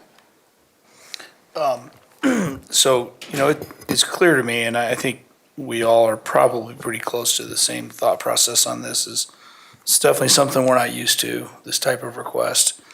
And, I get the sense that most of us really don't probably like the reason that we've been given, and I concur with that to some degree. However, to their initial argument for their reason, even in some of the emails we received about this topic, the political position of the person sending the email dictated, and they were very clear about how they felt about this school, with whether it were to be approved or not approved, or, again, to Director Meek's point, many of these emails were based on how they felt about the school, not about the specific nature of this decision we had to make. But if you read through the lines, their political persuasion on a certain part of their curriculum was definitely highlighted in their email. And that type of concern could definitely play out in a future decision by the board if the board were to have different people that shared or didn't share those political ideologies. Again, to me, I don't see this as a political issue. I'm not sure I love the reason, but I kind of understand it. But that said, I just want to really I'll stick to the point I started to make earlier, and that is the statute allows for a charter school to become a charter school two ways. One is through us, and the other is if we were to do a release through CSI. The statute is vague on whether a rationale or a reason is required, right? However, it does allow it, and I'll have to just assume, I don't like that word, but I'm going to have to assume that the legislature, when they wrote the statute, did it for the purpose of having more than one way for a charter school to get a charter to be able to open and conduct education business. And it didn't state that they had to provide a reason that if a school district gave granted the release, had to like the decision. So because of I think the legislature intended for them to have more than one way of doing this, I feel like it's a little bit of a problem for us to just say, we're not going to approve it just because we don't like the reason. So for me, I've already stated how I feel about that.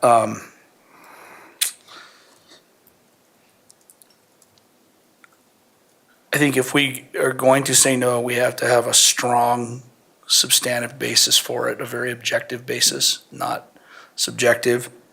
The reality is, if this school eventually gets built and is placed in Sterling Ranch, I don't see a downside to the choice or the capacity that it provides. Our own projections for the Roxborough area, which is a neighbor to Sterling Ranch, show that in 5 years, the Roxborough Elementary, the two schools there, the intermediate and the primary, will be over capacity, right? So there's that to consider. There's more logistics to consider than just how it may impact a new neighborhood school in Sterling Ranch. And I don't want to make a decision that impacts our new neighborhood schools that we're trying to get built for very good reasons. But I just want to make sure that the decisions we make are based on the right things for the right reasons, not based on anything other than that. So that's my 2 cents.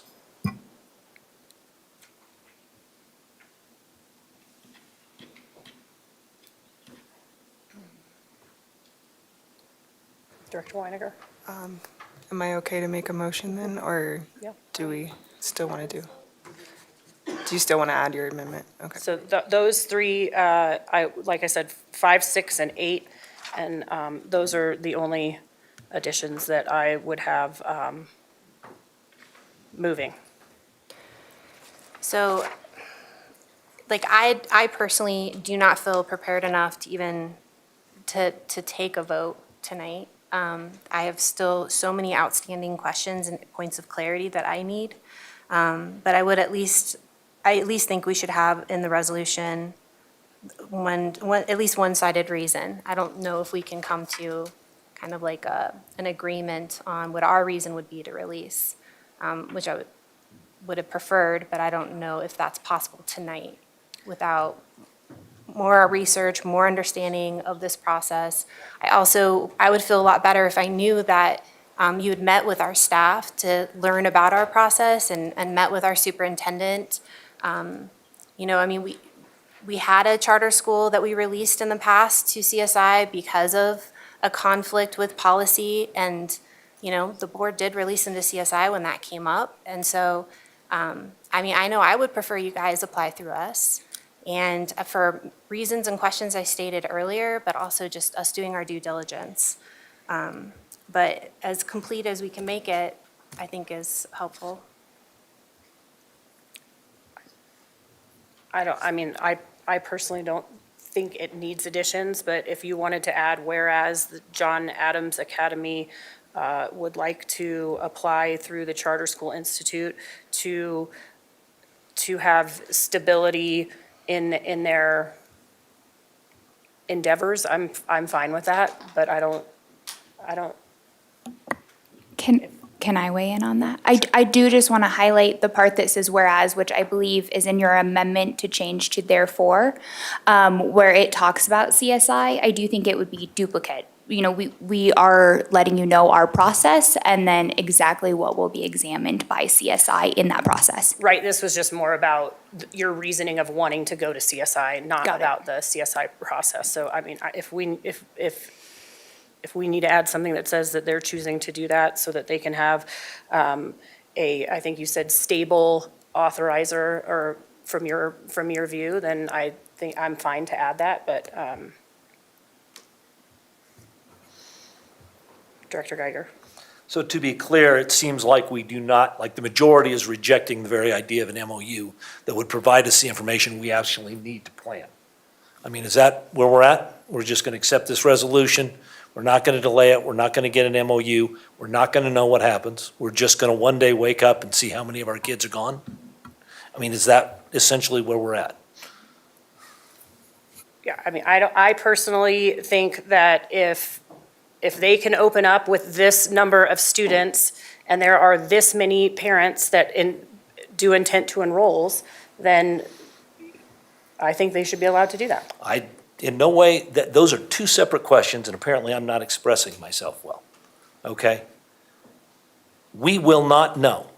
Once you four vote to do this, they will be gone forever. They will never be ever be required to communicate with us again. It is not whether or not they open with them. It's that we don't know what schools they come from, what neighborhoods they come from, how many are Jeffco, how many are Douglas. That becomes a black hole. And there it has been very, very clear that CSI, absent an MOU, will not provide us with that information, and that the school has no interest in cooperating with us on this. So we could delay this to get an MOU so that we can see the traffic pattern and plan around it, and that we could see where those kids come from so that we can make our own plans. That is how I would prefer to make this process. But it does seem that there is a majority here that says we would prefer to be in the dark. I've got to say, I object to that process. Director Moore.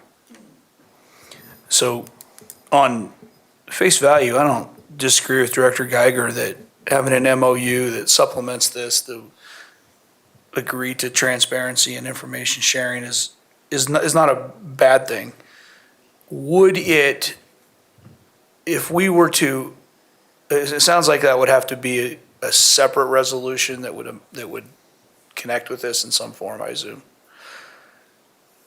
If we were to pass the resolution, the amended resolution as we've already discussed, with some language about a subsequent MOU that would come with that, would it delay any of the parts of the process?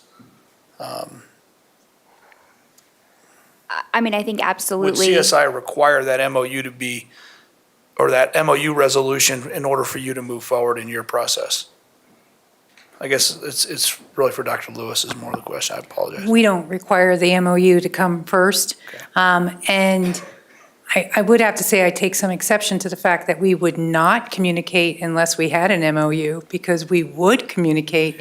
And whatever expectations the district has, we do communicate and want that transparency. I can't stress enough the importance of a partnership with CSI and the local district. So an MOU is helpful, and we can do that after the release, but it is our expectations that we will share information. Okay. So what you're saying is you would tell us where students are coming from as part of this process?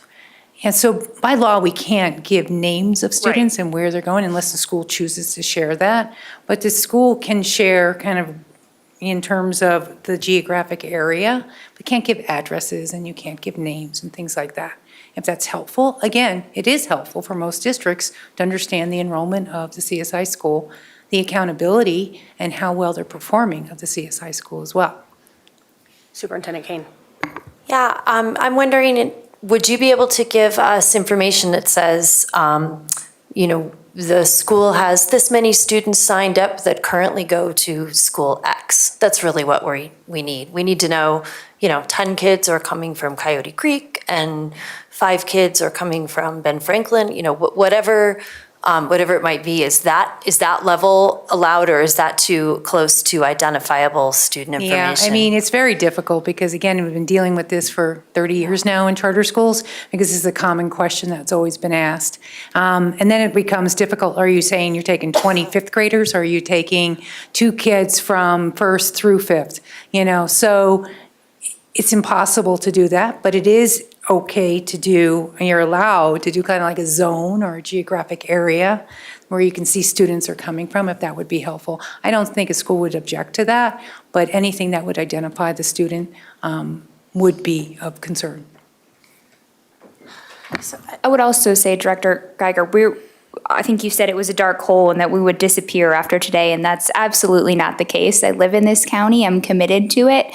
And I think you would often hear of us talking about how we could create a partnership. Just because I'm asking for a CSI release doesn't mean I don't want a relationship to the district. I just don't want it to be the authorizer. So would you be willing to have an MOU that has transparency in enrollment? I think I would first ask for this release, and then I'd be willing to come back to the district and look at what the MOU would look like. And then I would have to talk with Terry on specifics that we could provide, just because of that clarity that I would need for her to relay. Can I also add that the MOUs that we have are between CSI and the district, not the school? And so what is allowable, legally allowable, we will agree to, but we cannot do anything that's not. But the MOU is between CSI and the school district, not the school. Great, thank you. Director Thompson. Okay, so first, we brought up quite a few concerns, and I do appreciate the attempts to find ways to mitigate some of those concerns. So I just wanted to point that out. The other area that I'm just struggling with is in the past, when we've released authorization, it's been established schools. And right now, this is like a concept of a school. This is an idea bubble that we're releasing. And so I feel like even what we were presented with tonight could change tomorrow. And that's just another area where I'm just like, I just feel uncomfortable about the whole thing. It's not an established, there's nothing else besides that PowerPoint tonight that tells us anything about this. And it is vague. And so we're releasing this vague concept to another authorizer. And the whole thing feels kind of weird and strange to me. And I don't know if any other school districts have ever done something like that, release concepts of an idea out. Director Weiniger. I motion to approve the resolution to allow JAA to submit to CSI as amended by President Williams.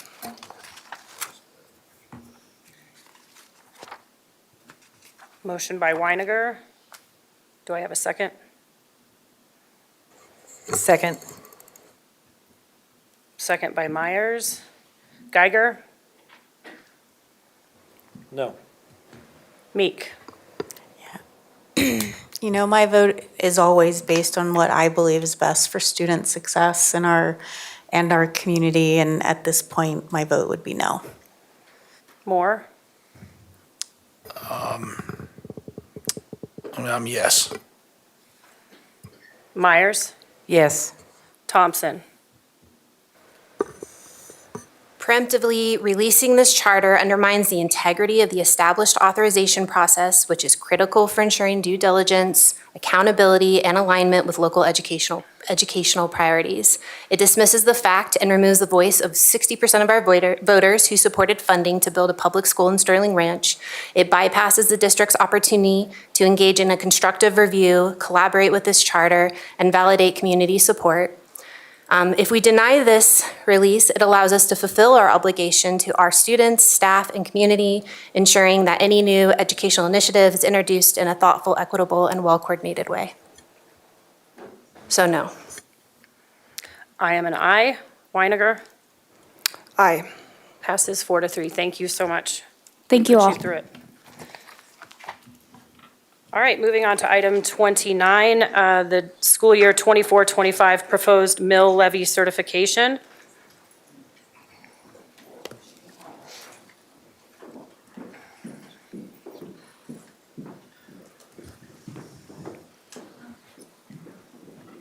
Good evening. I hope to make this quick for you all. So here tonight to bring before you the mill levy certification. What this is, if you're not familiar, is the annual process every December by law. You are asked as a board to certify the mill, which is the property tax rates that will be assessed and are then certified to be collected in the following calendar year. So this is a really important responsibility of the Board of Education because without doing this tonight, we are unable to collect property taxes.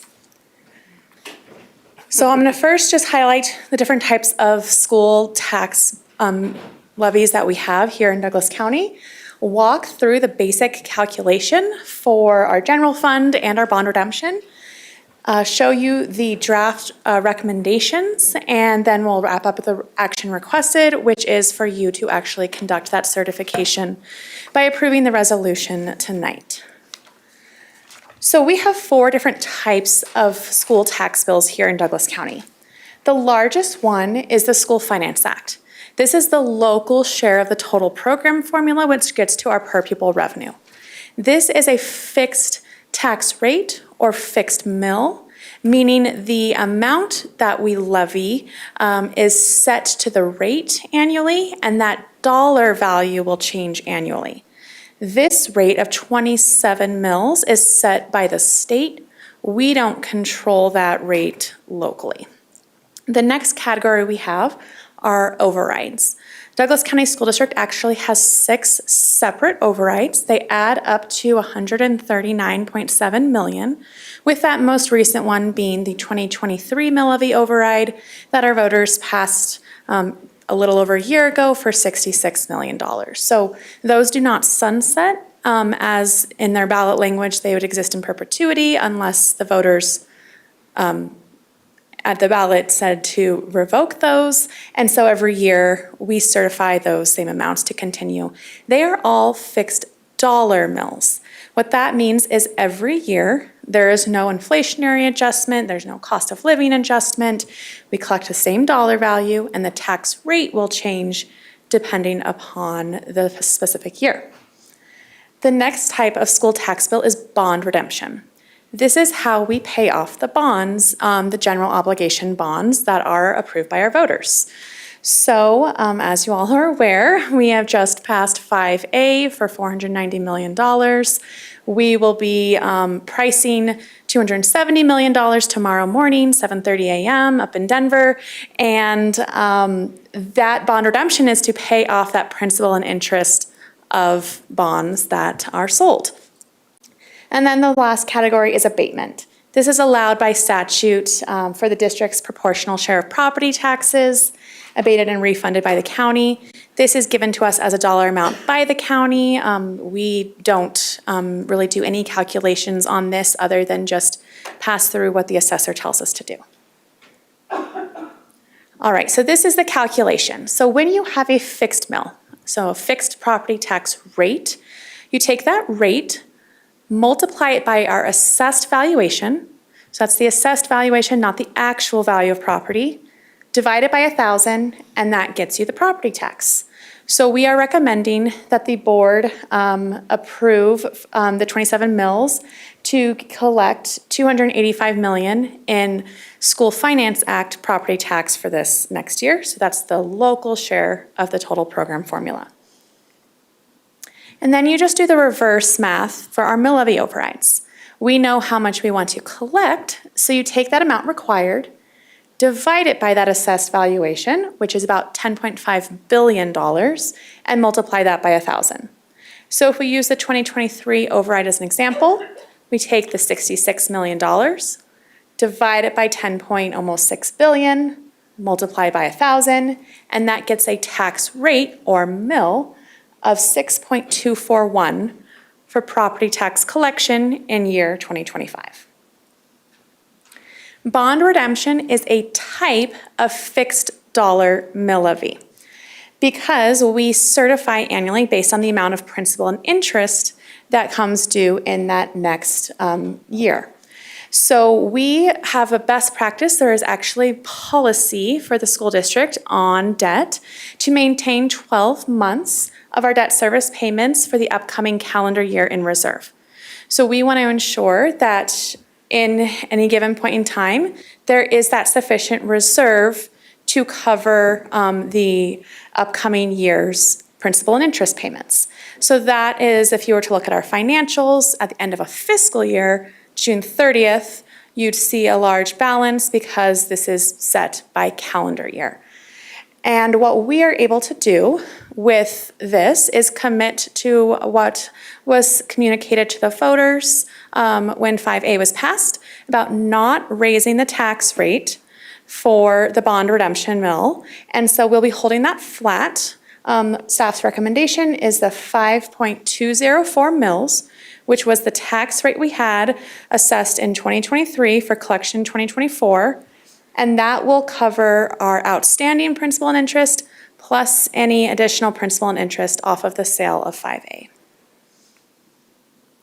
So this is what I'm bringing forward to you as those recommended levies for you to certify this evening. So I'll just put a comparison for 3 years for you so you can see that history. That top line is the School Finance Act. We technically, historically had a credit that I'm not going to get into that was set by the state. So it's really the top line minus the second line, which is 0, gets you that net mill levy amount. That is the School Finance Act mill. Our total overrides, you will actually see are declining 0.275 mils from the prior year. That's because as our population grows within Douglas County, the county itself, and there's new construction, we take advantage of that in being able to lower the tax rate because that increases the overall property. Even if your individual homes are not being reassessed, we count new construction every single year. And then we have the abatement, which is a slight decrease, and then you can see that bond redemption being held flat at the amount that was set a year ago. So overall, the total tax rate that we are recommending you pass is decreasing by approximately 0.4 mils. And so the action requested tonight is that you certify the resolution. At that point, I'll then send off the letter that is accompanying your packet to Douglas and Elbert counties, and I'll submit all the necessary information to the Colorado Department of Education and actually Department of Labor this year as well. Any questions on that? Director Geiger? Department of Labor? No, local, sorry. I'm tired, it is pretty late. So DOLA, I guess that's a different acronym. Okay. But yes, there are new requirements that I don't just have to do CDE forms this year. Okay, I just No. was trying to figure out what they had to do with Department of taxes. Local Affairs. Okay, thank you very, again, I appreciate you being clear on this. Thank you. Sure. Thanks for the presentation. The recommendation is that we approve the mill levy. Do I have a motion concerning? So move. Second. Motion by Geiger, second by Weiniger. Geiger? Aye. Meek? Aye. Moore? Aye. Myers? Aye. Thompson? Aye. Williams? Aye. Weiniger? Aye. Passes 7-0. Thank you so much. Thank you.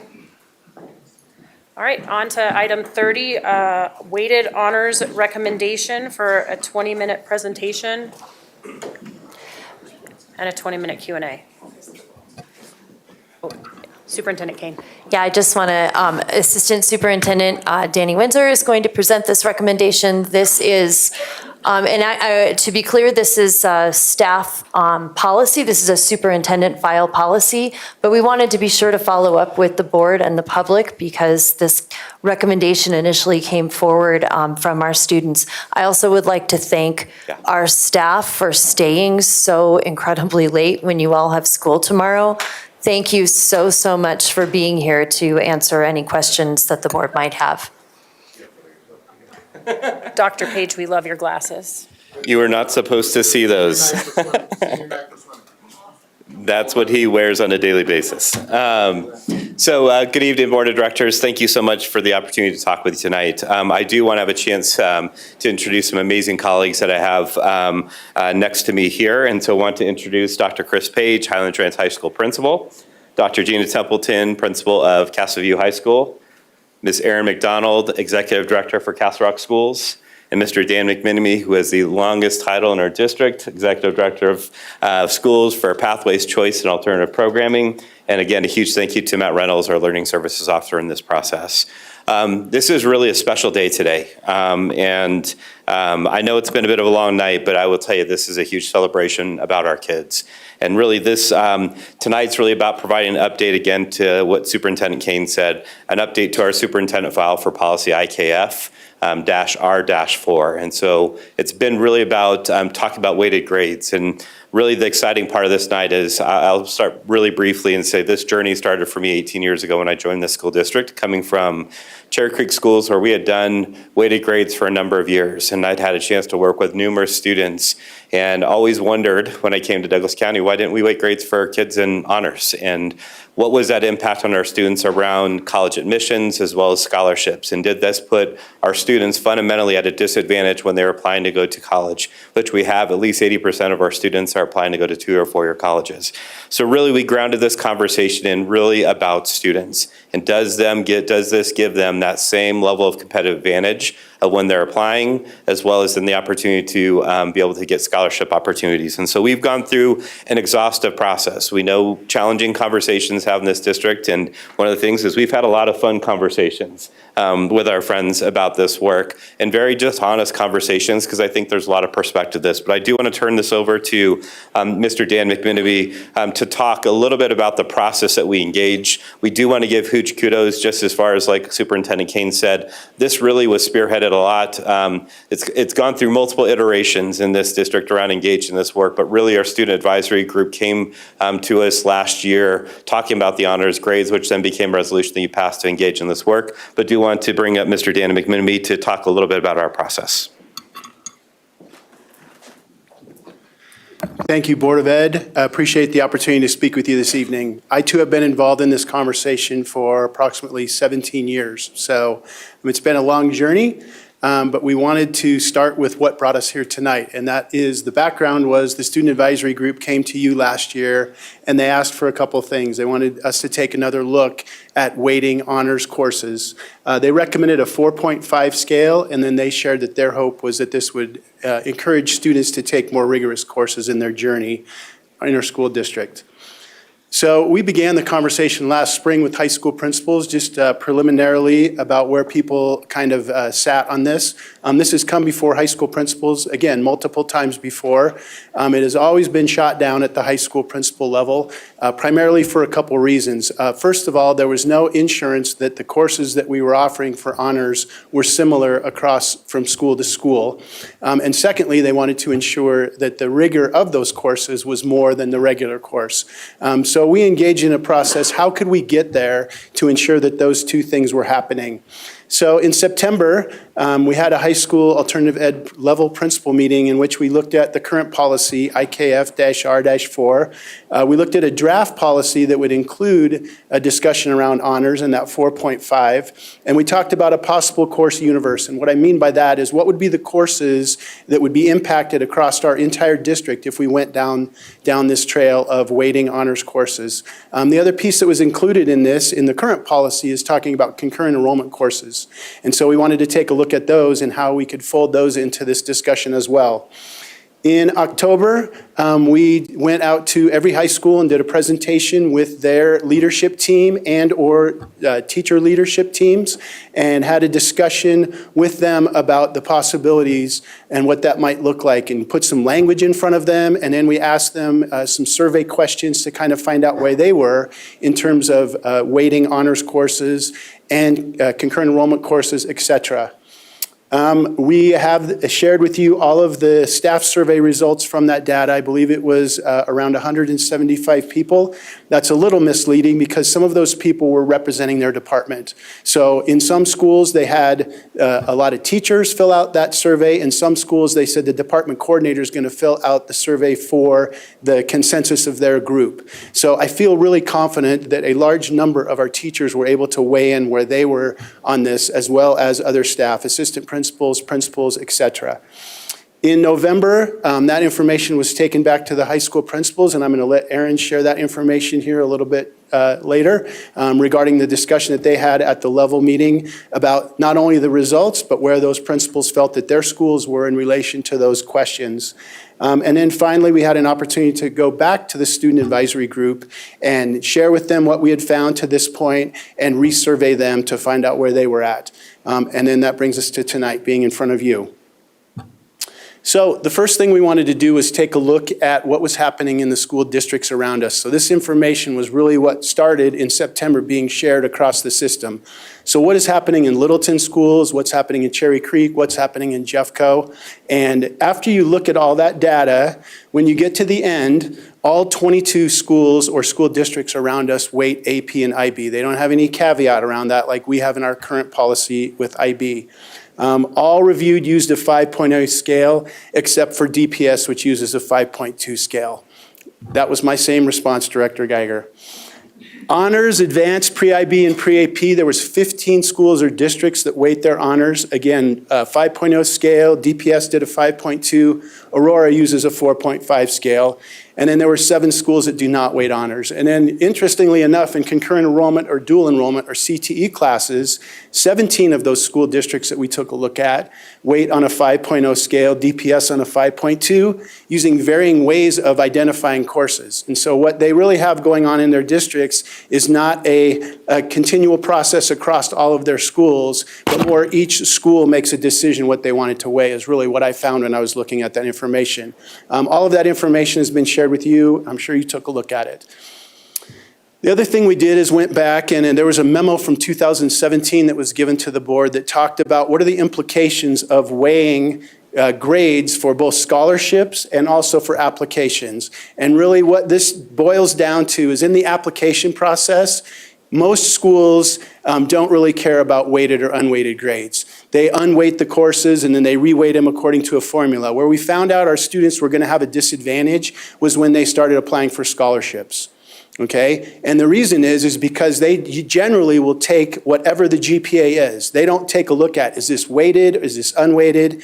They don't unweight them. They just say, hey, you have our cutoff for the President's Scholarship is a 4.0, you have a 3.9. If you didn't have honors weighted in your school district, that's too bad, is really what it comes down to. So we found out the disadvantage for our students was around the scholarships, not necessarily with the application process to get into the college.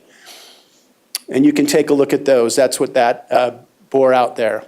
So I'm going to turn this over to Aaron to talk through the results of the surveying that we did. The two that we are giving you in this presentation are the staff results that we came to and also the student results. And she will also be able to talk about the principal's perspective there. And then we had a meeting as school leadership team to talk about where we weighed in to get to a final recommendation. All right, good evening. So one of the first questions was just on that survey was what their role was. And so you can see that quite a bit of the responses for the district were from that classroom level or from the department chairs, which is fantastic, as well as the SAG. We got to go to the student advisory group and we got to get a weigh-in from them since they were the ones who originated this to us last spring. We asked if they reviewed the policy, because if we're going to ask them feedback on the policy, we hope that they'd at least read the policy. And so you can see majority, yes, they did actually hopefully read that policy. As for the first one, talking about AP and IB courses being on a 5.0 scale, you can see the majority, I mean, all students agreed with that. And based on the data that Dan showed us as well, that is very congruent to what our neighboring districts have as well. And so out of our current employees, 88% agreed with that. That is already in the superintendent file, and so that was not something we were looking at changing, but we were wanting to get feedback on that. So you can remember that about 12% didn't even want AP and IB weighted, and so you can kind of take that percent into consideration in some of the questions moving forward. So then when we looked at the questions for the career tech ed pathway, again, when we look at yes, as the current policy states, some did express additional wanting to expand that to any and all CE or dual enrollment courses. And so again, that was a very robust conversation that we did have, really defining what would those CTE courses look like, or that dual enrollment courses, from what the current policy says, or what if it could be expanded upon. And so that was the feedback. When we did look at the honors courses, again, the students did come forward in the spring last year and had requested the 4.5, and so that is what we had put up on the survey. And so a resounding number of students as well as staff did agree with that 4.5 for the honors classes. Where it gets tricky is, so what honors classes does that entail? So do we look at any and all honors classes, or do we look at core honors classes, or do we have certain criteria for those honors classes that would then give it that 4.5 weight? So this, again, was a very robust conversation amongst our high school leaders, amongst all of the staff, that when we did even go to the high schools to have those conversations with them, as well as our school leadership team, for several meetings that we had. And so this was the feedback from what the students as well as the staff had said. So when weighing in on the courses, what we did believe should be weighed in, that, again, that's the staff responses and the student responses. We did talk about future work as well for that weighted grade task force, because we know that there may be a need for that set criteria. And so we wanted to make sure that a task force moving forward for any possible approved courses that would be honors moving forward. In terms of the timeline for implementation, again, a very robust conversation that honestly, we couldn't even land the plane, and having conversations at the school level with our high school principals and even at our school leadership team when we had those conversations. So we were also able to take it to cabinet, and again, very robust, passionate conversations about that implementation of whether or not we would look at implementing effective fall this coming 2025 and moving forward, or would we retroactive the current students that would be currently the freshmen, sophomores, and juniors, that next year would be sophomores, juniors, and seniors. So again, a very robust conversation and lots of opinions on that. And I will say, in regards to the student piece too, they were very much in consensus of give us those credits, as you heard from public comment earlier this evening. And we just asked as the last question, just that providing that feedback, it doesn't mean that this is exactly what that change is going to be, but that they did understand some of that, where that feedback was going. So we did provide the current policy, IKF-R-4. We provided the draft changes to you, and we also provided what we're calling the course possibilities. The third item, the course possibilities, we are still working on. As you know, we're moving into the course request process with our high school students, and so we want to get that list to high school principals so that they can share that with their students around which courses are going to be weighted and which courses are not. And I think we're very, very close to being able to release that back out to the high school principals. So one of the parts that Aaron alluded to was about, and again, we've really appreciated this partnership with Matt Reynolds and his team, is how do we make sure we can validate an honors course as an honors course? And so one of the parts we are going to be doing moving forward is obviously our curriculum councils have been a great resource, I think, for our system, but we're also going to be working on creating a weighted grade task force.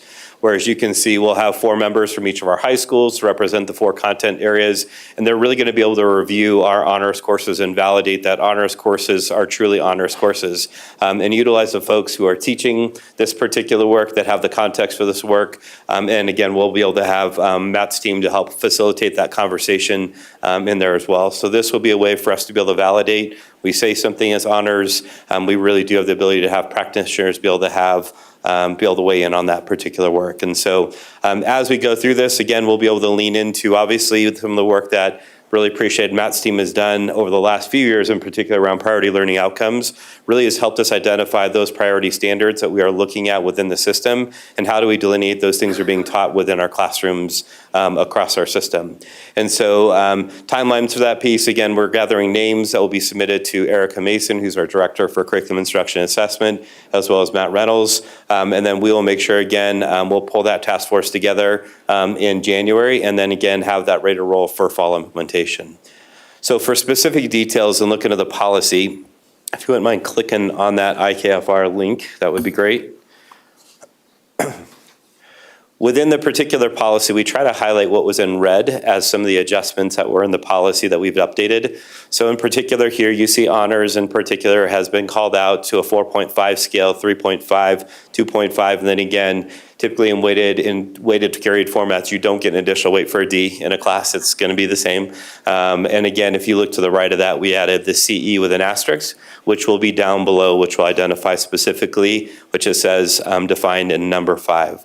If you look at the first bullet in there where we added AP and IB, getting rid of the extra language for delineating why we wouldn't have a TOK class be a part of that. It's any IB course would have that 5.0 weight. And then really probably to create some more clarity, that last bullet you see on the slide, it's really defining the honors coursework. So all of our schools work within course guides that define specifically what an honors course is, such as descriptions, weighted credit, et cetera. We'll make sure that's accessible for all students. The reason why the timing of this was so important tonight is our leaders will tell you they are getting course guide readies to go out. If you guys haven't thought about it already, we're going to be doing registration as soon as we come back from break. And so we're really talking about 2-3 weeks before they start registering for classes for the following year. So we wanted to make sure this was accessible. Really, it highlights in particular that we're going to be weighting core honors classes as well as world language, level 3 and above. And again, that will be identified within our course guide, so all of our students and families have access to that information. If you scroll down further, this is on number 5 in particular. This ties into the concurrent enrollment, CTE, and dual enrollment pathways. And so we want to highlight to make sure that a CTE class that is also a concurrent enrollment or dual enrollment class that is tied to a specific pathway. This is a kind of the course master that Dan was talking about in particular. We have that identified, will be shared with our principals, but we wanted to make sure that those were defined pathways, defined courses that would be weighted credit, and that'd be at a 5.0. And then lastly, number 8 in particular, this deals with scheduling. And so in the previous slide, our previous schedule we had, it talked about students have a chance to be able to make a change for drop ads within the first 10 days of schools, being the difference that we used to be on a 1 through 7 or 1 through 8 day, 5 days a week, and now we're on a modified block schedule. That would actually take us 4 weeks into the semester, so we just wanted to make sure it was the first 10 days of school, but really identifying the first 2 weeks of the semester. And so that was the main updates that we made to the policy. Then if we can go back to the presentation. And we'll go to the next slide here. This really is a brief overview of what we've made for updates within the policy. And so, again, this is a huge day to make sure we're honoring our students. If you have the opportunity, I think Director Myers, Director Meek had a chance to see the excitement, I think, of our SAG students. You talk to any student about this piece in our schools. It really does feel like that this is a great opportunity for them, which I think has been a huge change of the game. Really want to give a ton of credit to Superintendent Kane for advocating for our kids around this work. I know it's a hard conversation, but it means a lot. So just thank you for that, as well as our cabinet team in that conversation as well. Last but not least, just around the retroactive side of things, so on that last bullet point in particular, where we are at this point in time is we are going to make sure that this is active for all 9th through 12th graders starting next year. The conversation about retroactive conversation, we're going to engage with staff and our families more to get further feedback on the retroactive piece. And so at this point in time, we're not talking retroactive. We do have some great leaders that can speak to some of their passions around that as well. Do you want to make sure that was a good laugh, Dr. Templeton. And so we do have our leaders here to obviously make available to you with any questions. But again, I really do want to thank These are two of our representatives for our high school leaders. I really want to thank them for the candid conversations we have. The one thing that I will tell you that each and every day we have a chance to go to our level meetings in particular, you'll find passionate educators that want to do right by their staff and right by their students.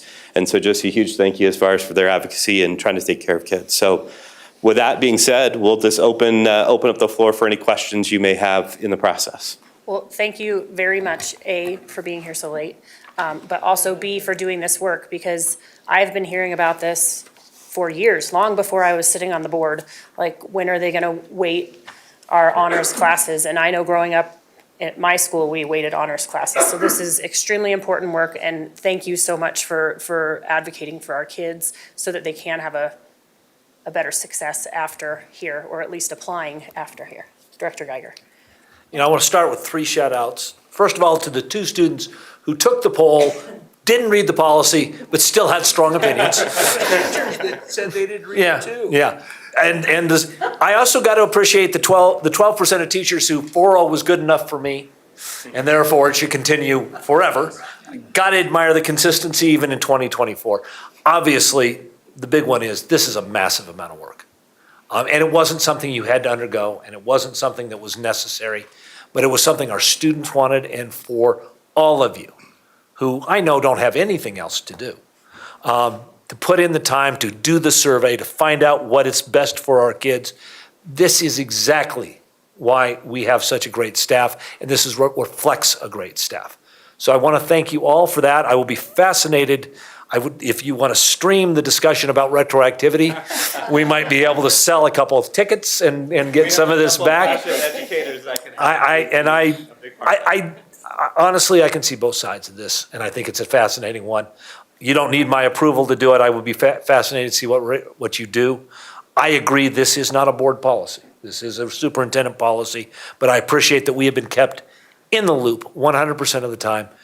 Your dedication to making sure not just that honestly, this isn't going to cause any, I don't know how many kids are going to take an honors class because it's weighted or not. I think honors kids probably take honors classes. But if it encourages 5 more kids to take an honors class, that's 5 kids whose lives may be changed. And if it gets our kids more scholarships or better opportunities, that matters a great deal. And the fact that you all put in this level of time and this level of detail, just as a board member, and I am quite sure I speak for everybody else, we're astonished and impressed. Thank you very much. I think you have made good compromises, good decisions. I assume that the decision on retroactivity will be based on arm wrestling, and so we will go from there. But I want to thank you all. Director Meek. Thank you. I know it's late. Thank you for staying here. The student advisory group's going to be thrilled. You know, this is going to be very meaningful to them to see their work come full circle. So thank you. I know a lot of work went into it. My only question was going to be the retroactive piece, so I will just stay tuned. So thank you. Director Myers. Ditto. And thank you. A lot of hard work. Thank you. Director Thompson. Thank you, guys. I don't want to sound like a downer. I do. So I think this is fantastic, the way that we reached out to students, that we heard students, that this was the students that led this initiative. I appreciate the information on the task force. I actually would love to learn a little bit more about it. I agree with Director Geiger that this will encourage students, I think, to take honors courses. But on the flip side of that, we have to make sure our students understand that honors classes are more difficult and that we don't want to negatively impact our GPA. I definitely, I shared in the concerns, I think the last time we talked about this in a board meeting, about making sure our honors classes are standardized and that there's, the rigor across classes is established. And so, I see that we're doing core classes. I'm not sure how you guys are evaluating what makes something an honors class or what those parameters are. I trust your guys' judgment. And I would just state the other thing is I wonder if we're gonna be tracking data, because the last concern that I do have is about impacting achievement because now the classes are worth more points. And so does that mean that we're going to see a reduction in student achievement? I have no idea if there's any data that supports that. I have not done any research. I Googled real quick. Unfortunately, there was a little bit of bias, but it's not any like valid sources. So that was just definitely a question. Do we plan to track it to see what the impact is? Scholarships would be great. If we saw like an increase in scholarships, that would be an amazing data point, but those are actually really great questions, and I can tell you that Superintendent Kane has really been talking about this whole idea of rigor throughout the district, and we've been having continuous conversations around that. So I think all of our minds, all of us as educators are really starting to talk about that idea of what does rigor really look like. And I know with the weighted grade task force, that's going to be one of their focuses, is that alignment piece between them and between curriculum council. They're really going to start talking about that alignment piece. As far as tracking is concerned, we did a little pre-data looking as well, and we just went back, like at our school, I had our registrar take our top 10 kids who took CE courses and just go back, and she manually went through and weighted their GPAs to see what it would do to their achievement, to their level in the class and everything else. And while there was an impact, that would have probably impacted them when it came to things such as scholarships. I think Mr. Windsor's example of that idea of a kid at a 3.97 versus a 4.0 for a scholarship, we were able to see that amount of a gain for almost every single kid. Just about a 0.2 at most, nothing crazy. We never saw an influx that went from like a 2.5 GPA to a 3.8 GPA. And so we like that piece as well, because it didn't water down what GPAs were doing, but instead we were able to actually look at fundamental data to show us what would our kids last year, the year before, and the year before have been able to do, and what were the things and the barriers that stood in their way of getting certain scholarships and or admittance into colleges. And many of them were able to report back out that sometimes it was just a small GPA fluctuation, and in every single case, this actually would have helped them get into the area in which they wanted to. yeah, that was a great point to reemphasize because, right, I had weighted classes too in high school, and I remember how much it jumped my weighted and unweighted. I still have it memorized, and it did help me. I hit over a threshold for a full ride scholarship, and so it was a big difference to have that extra point. So I definitely see value in that comment, but then also the reminder that it was tenths of a point of the overall GPA that it really influenced. So that's really helpful to hear. Thank you.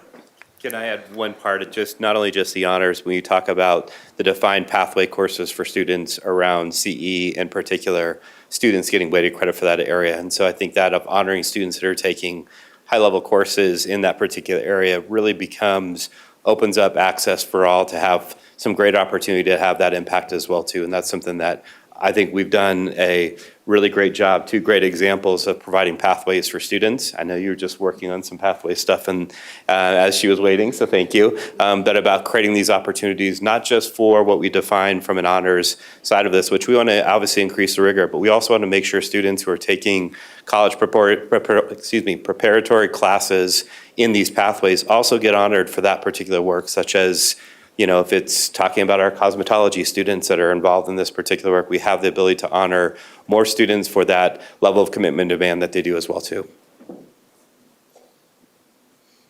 Director Moore? I just want to say you guys make an excellent team. Good job. And you laid some groundwork that really make a huge difference for future generations of students. It's about 6 years too late for my kids. So I'm going to figure out a way to punish somebody for that, but thank you. Thank you very much. I know, right? I know. But excellent teamwork. Retroactive to 2020. Anything else? Thank you so much. Appreciate it. Awesome. Thank you. Thank you.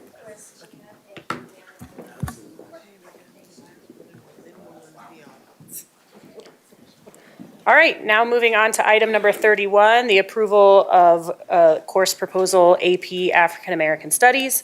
And I will open the discussion with saying thank you for allowing me the last 3 weeks. I know that not everybody agreed with that decision, but it has truly allowed me to understand, the concerns that a lot of our community members had, but also gave me the opportunity to actually dig into the curriculum far more than I ever thought, and I was grateful to do that because I did learn a lot.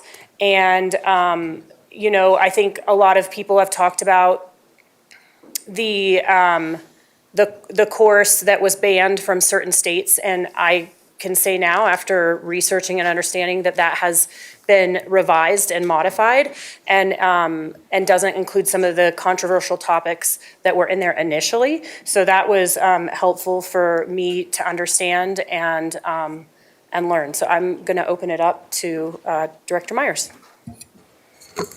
So all I want to do is maybe just clear up a little misunderstanding like President Williams talked about.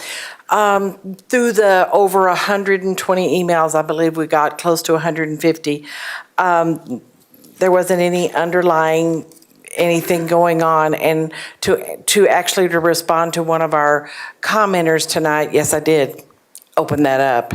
And I looked at every page of it, and I worked with a group of people, and we went through the whole curriculum, just like I read that novel. That was a lot easier.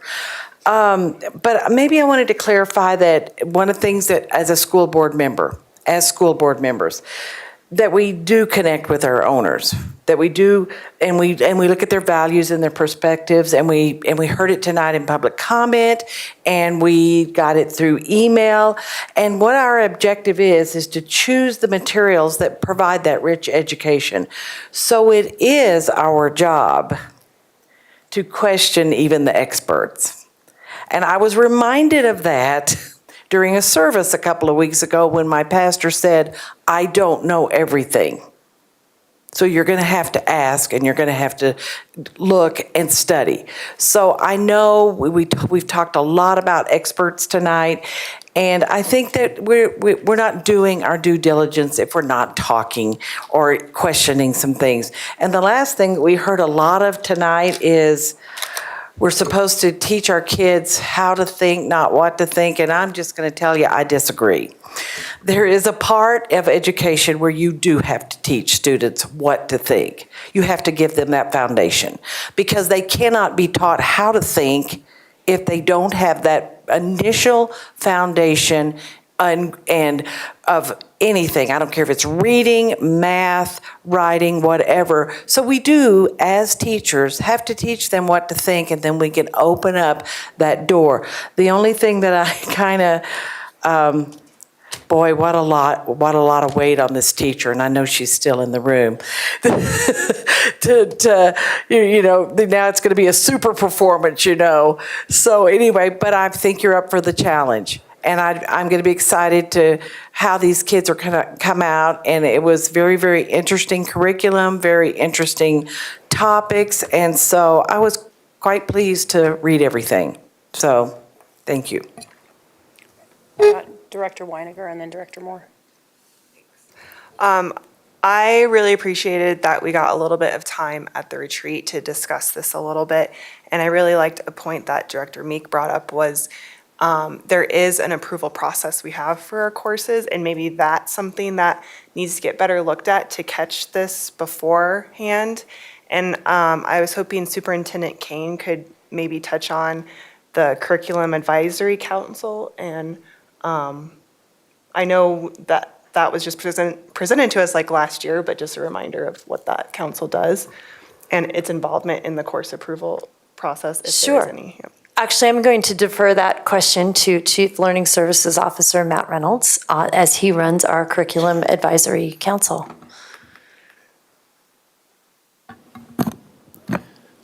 Good evening. Thank you very much for the question. So we started the Curriculum Advisory Council last year. And this year, what they're assisting with is they're reviewing board policy and all the regulations and exhibits that go with that to look at, you all have the ultimate authority of approving the resources and the courses that come before you. So we're actually going through the process right now this year of looking at novels and textbooks to see about all of the regulations that are associated with that. And we're reviewing all of those. And they're going to make suggestions for us as staff to make revisions to those processes. So to your point, they're going to help us do that. The other thing that they're going to help us do this year is we have numerous resources that are available online.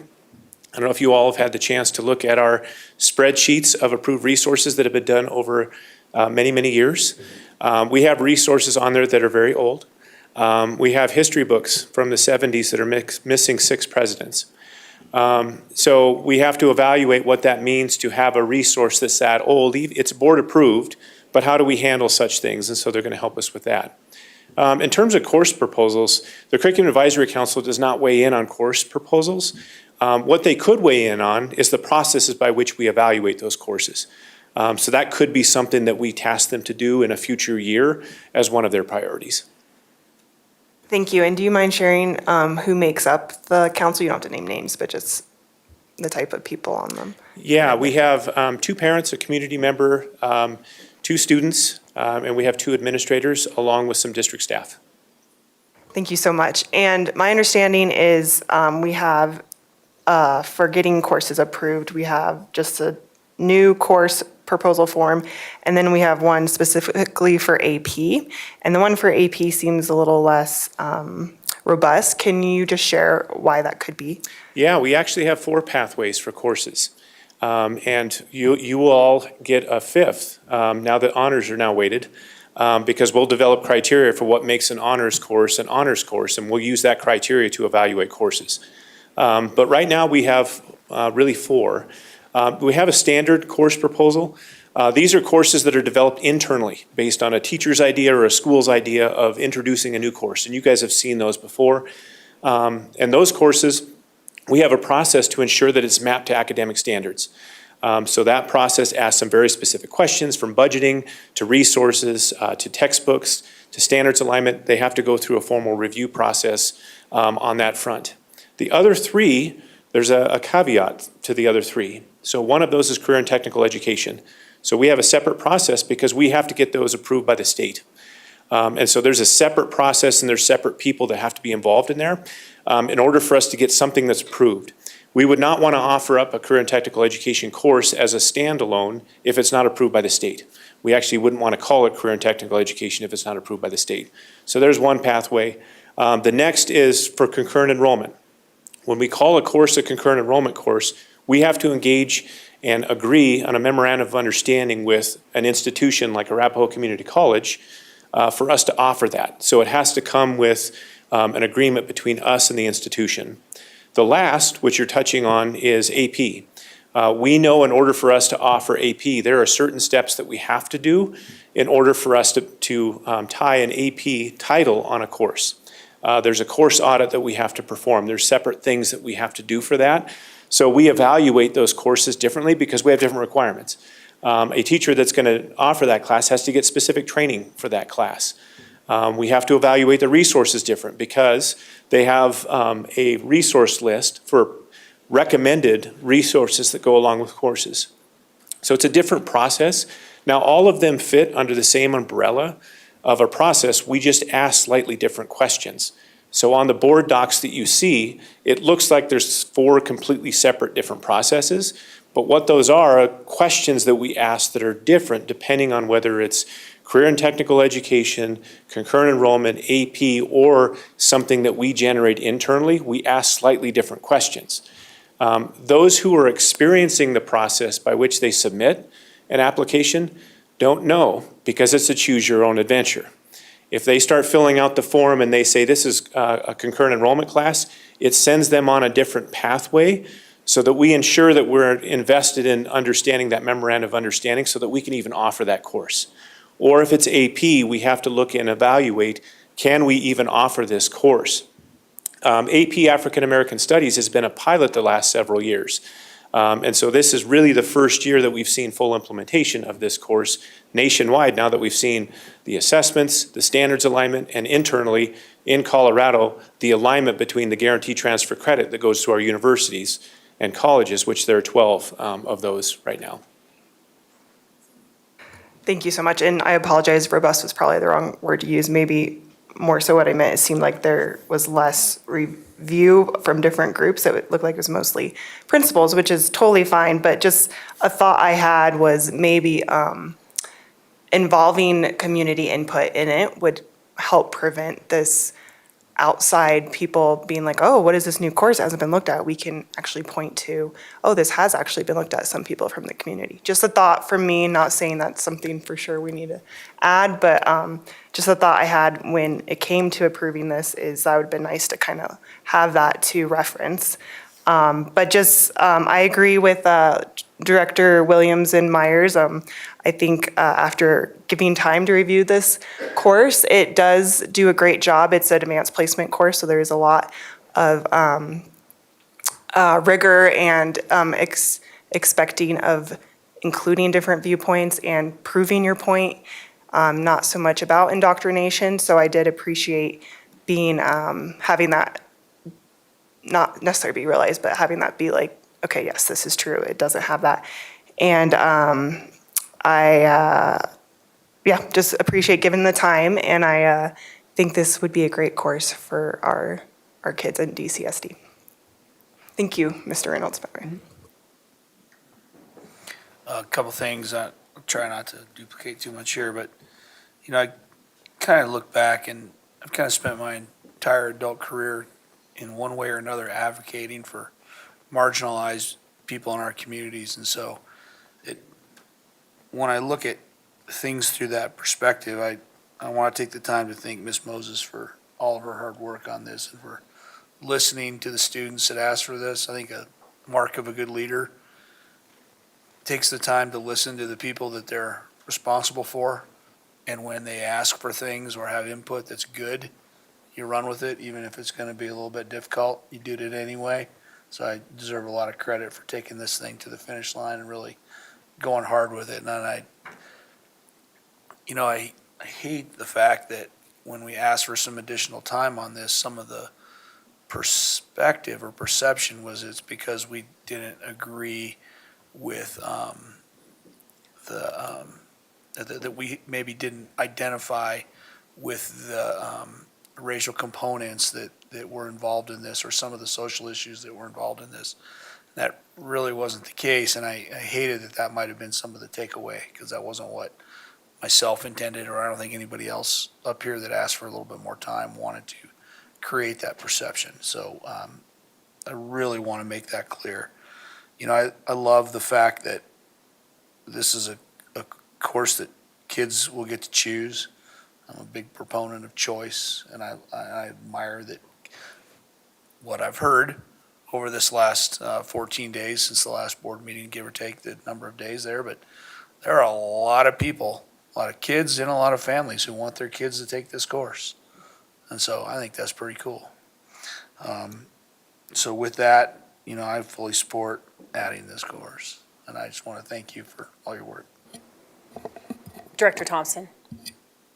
Okay, so first, Kaylee, thanks for bringing up this process and bringing up Matt. I had a quick question related to this was when we're doing course approvals, what considerations are made about equitable access to the honors and AP courses? Like, is that part of the formula for the approval process? Like how students can access it, what schools they're happening at? I mean, that's just.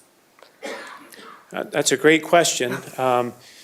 When you offer a course in a building, it's more complex than offering just a single course because you have to have somebody that's trained and had gone through the institute to be able to offer this course. Mm-hmm. Generally, we're looking to expand.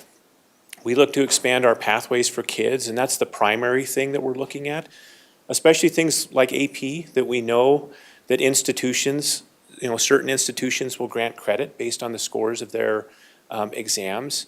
And really, there's a lot of work that's been done in College Board to their credit to expand access for students based on their programming. And I'll give them all the credit in the world for doing that. And we also attend, ourselves, and I have some staff back here, Natasha has done it for several years, of attending conferences on how we make this more available for students and work with our school leaders to find solutions within their schedules to be able to offer these courses. But when we go through a proposal, that's not our objective because we know more goes into that than just having it. We're trying to make it so that it's in the master schedule, and then we can work with schools about the access for students, looking for opportunities within their master schedule to be able to offer courses. It has to be available for us to have that conversation, though. Thank you for clarifying how that process works. And so I just wanted to make a comment to thank our students, both from the past and current, that have advocated for their learning. It's really admirable, and it's awesome that we have schools that provide a welcoming environment where students feel like they can advocate for courses. I also wanted to thank Mrs. Moses for hearing your students and moving it to action. Our community is fortunate to have supportive staff like you that focuses on students, and thank you, Tim, for acknowledging Ms. Moses as well. I do believe in the importance of providing students with a comprehensive and inclusive education that reflects diversity of our shared history. And like we heard tonight, this curriculum offers academically rigorous and well-rounded exploration of African American history, culture, and contributions to society. Our full board supporting this course will demonstrate our dedication to academic equity, educational innovation, and the preparation of our students as informed and engaged citizens. And I'm happy to be having this conversation right now. Director Geiger? I have, from the first moment, unequivocally supported the approval of this class. It seems from the conversation of my fellow board members that this has been resolved, but I do have to say that because my motives have been questioned by members of the public, I want to talk about how I reached this decision. When we're elected, we're not made geniuses, nor are we created experts. Every one of us has to decide who to listen to when we make these decisions. For me, I rely on expertise and experience, and I am facing it in this room right now. When an experienced teacher like Ms. Moses comes to us and says, this is a class that matters, that I care about that. When that class is then reviewed by 16 of our principals, and they agree it's appropriate, that to me seems persuasive at the very minimum. When that is then reviewed by Dr. Christopher Page, Principal of the Year, and John Gutierrez, a 31-year educator, and Erica Mason, our Director of Curriculum for 7 years, and Mr. Reynolds, who's been our Learning Services Officer for 3 years, and they all agree that this class is appropriate, I fail to see why that wasn't conclusive evidence. I understand it is not our job to rubber stamp, but I also understand that we have to respect the people that we have in our positions. The most disappointed I was by the people who attacked this class is that they showed no respect for our experts, or for our district, or for our process. That is their right. I will never limit anybody's right to write me an email. I will read every one of them. But I want to tell you, if you're coming at me with disdain for the experts that work in our district, it's not going to be persuasive to me, and I'm going to push back. So I want to tell you, those of you who are here, I see Dr. Page, I see Ms. Moses, I see Mr. Bond, I see the people who made this decision, and I'm going to be the one who says that, yeah, I'm going to listen to you. And it's frustrating to me that people in this district who have the ear of some members of this board don't treat you with that respect. Just over 100 parents and current and former teachers and Douglas County citizens wrote to the board in favor of this class. Now, while I don't think every educational decision should be based on popularity, I think the fact that that many people cared that much about this should indicate that no matter what else you heard in here from the dais or from the emails or from public comment, the majority of the people in this county who care think our educators are making the right decisions and support this process. And I am not here to lecture, I am here to say that you should understand, because you don't read my emails, that 100 people reached out to me and said, listen to the educational experts. And so Mr. Barnes and Dr. Page and everybody else who worked on this and those 16 principals and Ms. Harper understand that the vast majority of people who cared about this issue wrote to me and said, these are the people who should be making the call. I am extremely glad we are teaching this class because it will force our students who choose to take it to confront some of the difficult historical facts about our country. I come from people who owned and enslaved other humans. I'm not proud of that fact, but I want every kid in our schools to know that that happened. I know that this class, as taught well by good teachers, will provide our students a fair opportunity to formulate their own opinions about what happened in the past and how that impacts the current and the future, and I trust our teachers to fairly guide them. This is about choice. This is about saying that if you want your kid to learn hard things, we will give you that opportunity. I expect every parent who looks at this class will make a hard decision with their kid about whether it's appropriate for them, and I suspect lots of them will, and that will occur because people stood up for it. I remain concerned that that the lesson some members of the public learned is that they have special access to this board, and that their wishes and demands, no matter how unreasonable, and some of the emails I got were reasonable, and many I got were simply rants. And I'm trying to figure out who's going to think that they have special access to members of the board. And it is unfortunate, this delay, whether it was done in good faith or not, conveyed a message that this was not an important topic. And we have some healing to do to fix that. We need to tell our members of our community that we care about them, about what they want to learn.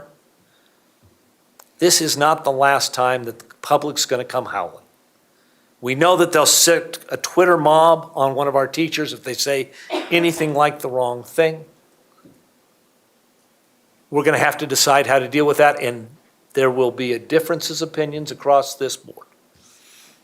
All I can say is when they come for our educators, they're coming through me first. And I appreciate that we've resolved this issue. It sounds like we'll have a good 7-0 vote. I hope the students who learn from this have a better life because they did.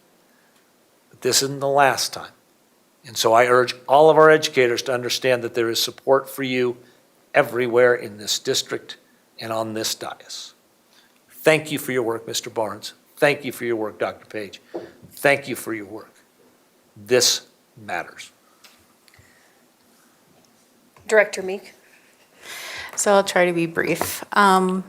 Just to recap, the board received about 10 or so emails with questions, right? Which is what prompted us to take it off the agenda and allow certain board members more time to research. And it's been really helpful to have each of you express the research that you did. I did ask for a Q&A so that we would have transparency on answers to the questions that were received. And unfortunately, nothing new is posted on the agenda, and we don't have those answers for the community. I respect taking time and trying to answer questions for the community, but I'm not sure we did it at a sufficient level to what I think would be really helpful, because I still think you have misinformation that will circulate when you don't have things in writing. So, moving forward, I'm just trying to reflect on how we can do things better moving forward. We had a great conversation at the retreat around actually speaking up and asking for answers to questions. That's our policy. And actually trying to address those questions and then making a vote on it. I feel like we haven't honored the questions that came in that forced us to take this off the agenda. All we've said is 4 members of this board have done their due diligence and they feel comfortable with it. So I didn't have the concerns with it to begin with. I am looking for transparency and looking to be able to address the community's concerns to say, no, this is not about teaching CRT. No, this is not about oppressors and the oppressed. Like, we had specific questions come in, and we really haven't address those in a really transparent manner. And, it's frustrating when I feel like we ask for things and then it doesn't happen. And so I think we need to lead into transparency to avoid miscommunication and misinformation, swirling. And it's really frustrating to see the level of anxiety and strife that this has caused in our community around an amazing opportunity for our students. It's an amazing choice for families and students. And, we've received almost 150 emails, I think, since that board meeting. All of those were supporting it except for, I think, 2. And so there's overwhelming support for this class. And at the same time, I'd love to be able to put to rest concerns that came in that forced us to take this off the agenda and, move forward with it. So I just want to thank our educators and everyone that did all of their due diligence with going through the process that we have and bringing it forward. And I appreciate all of that work. And I will be the first to move that we approve the AP African American Studies course. Second. Okay, second. Second by Moore. So motion by Meek, second by Moore. Geiger? Proudly, aye. Meek? Aye. Moore? Aye. Myers? Aye. Thompson? Aye. Williams? Aye. Weiniger? Aye. Passes 7-0. Congratulations. All right. We will move into the policy governance section of our meeting. Superintendent monitoring report on executive limitation 5, communication and support to the board. I just wanted to offer that we are happy to move this item to a future agenda if everyone is feeling too fried to really talk about monitoring reports. So I just thought I would offer that up to you all. I think at a minimum, if we do move forward, all staff should go home, because I don't think staff is needed necessarily for it. I'm fine moving it if we have time, especially because we have a work session, the first in January. If we just move it to the January meeting, I'm okay with that. I officially move to table this discussion to the work session in January. Motion by Geiger, Second. second by Weiniger. Geiger? Aye. Meek? Aye. Moore? Aye. Myers? Aye. Thompson? Aye. Williams? Aye. Weiniger? Aye. Great, all right. We will move very quickly through the Board of Education self-evaluation governance process 1.2, the job of the board, which Director Thompson did. So I will hand it over to you. Yep. So I was in charge of GP 1.2. I'm tired. I can barely get words out. I was going to, well, Is there a reason we're not tabling this as well? I'm fine tabling this as well if you want. okay. We can. I think that might just be the best. Okay. The one thing I will want to go through though, is if I can get a volunteer for GP 1.9, investment in government discussion. That will just be someone doing the review between now and then. I'm happy to take that on so that we can move on. So we'll do that. I'm good. So I will do that. And so if someone wants to make a motion to table the rest of the conversation, that's. I move to table agenda item 33 to the work session in January. Second. Motion by Geiger, second by Weiniger. Geiger? Aye. Meek? Aye. Moore? Aye. Myers? Aye. Thompson? Aye. Williams? Aye. Weiniger? Aye. Great. On to the president report. Make this quick. Next meeting of the Board of Education is January 14th. Agenda planning for that meeting is this Thursday, December 12th at 10:30 here at Wilcox. Just very quickly, we as a board attended CASB this last week, and I thought we had a really great retreat with meaningful discussion. One of the things that we talked about was dyslexia, as you heard earlier, and I think the board at least from my gathered thoughts, was very passionate about trying to go forward with universal screening. Director Thompson has reached out to me and asked to start a conversation about that. So she and I will be meeting next week for an initial conversation around that. In addition, if people have an opportunity, I'm not going to go through everything here, go watch a presentation or a speaker named Alex Boyer. He gave an amazing presentation on Saturday morning that I thought was incredible. And talk about a speech about resilience and choosing how you react to things in the world. Was incredible. It was great. We also had the opportunity to have our students there who will also be joining us in our January meeting, who will give us a short presentation on what they took, all their takeaways. Tomorrow we have, as a board, meeting with the legislators in the morning to talk about our legislative priorities and any upcoming bills that they may have. And that is all I have. I hope everyone has a wonderful break. Merry Christmas, Happy New Year, whatever it is you celebrate. Thank you for all you do, and we will see you next year. Director Weiniger. You covered a lot of what we've done. Another thing that's coming up is we're having a lunch and learn on Thursday around growth and decline. So I'll be attending that. And then MBOC is going to have a virtual call around communicating out to the community around what we do, because that was kind of something they wanted to be better at. So that's on the 16th.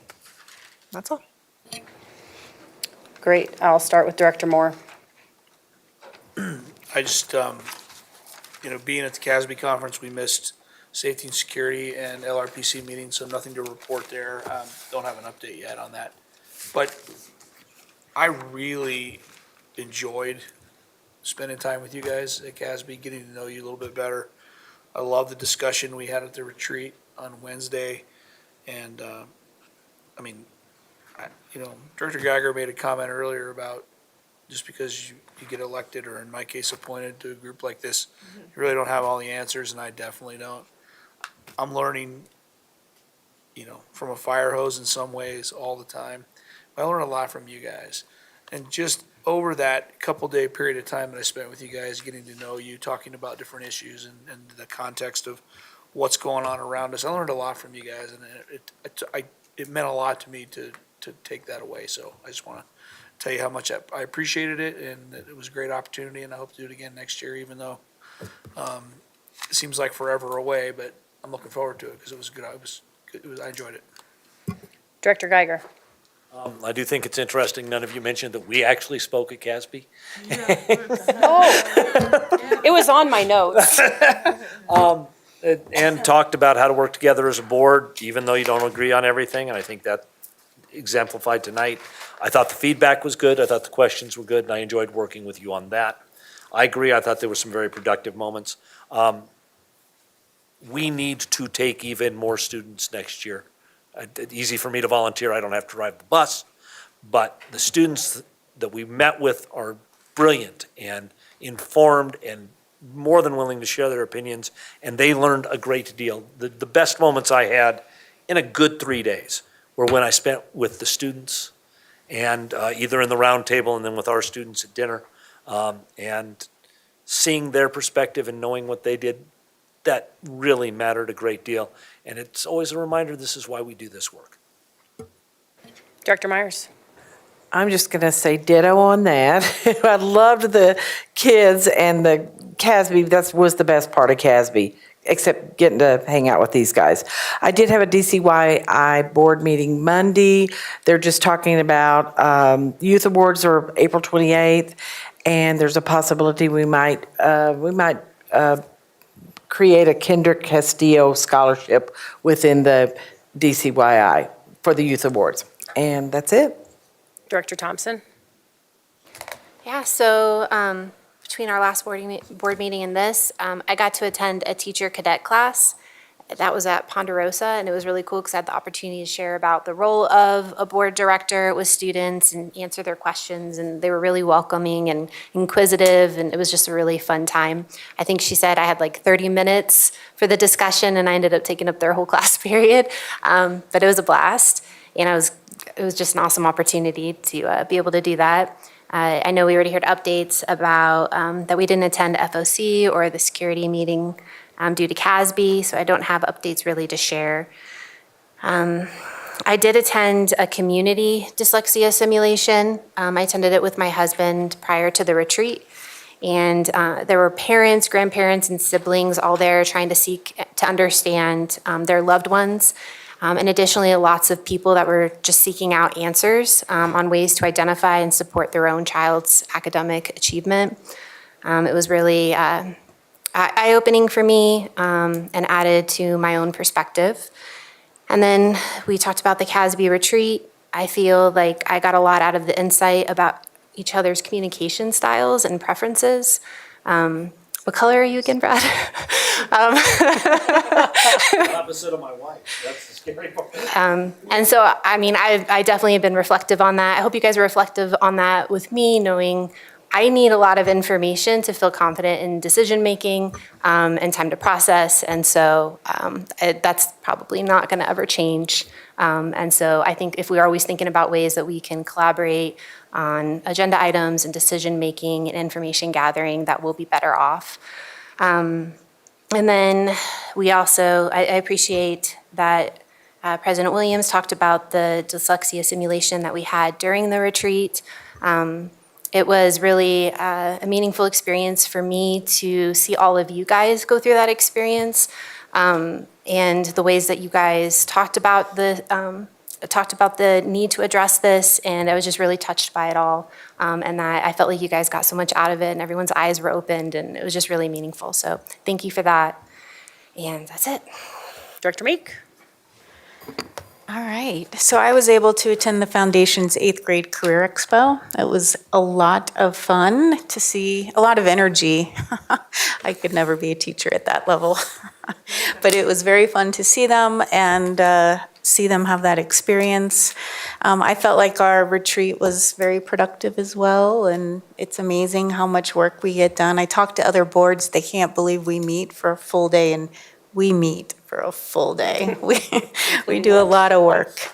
It was very interesting this time to watch people do the dyslexia simulation. I've done it several times, so this time I kind of sat back and it was really interesting to observe. And I think I picked up some new thoughts and ideas by that as well.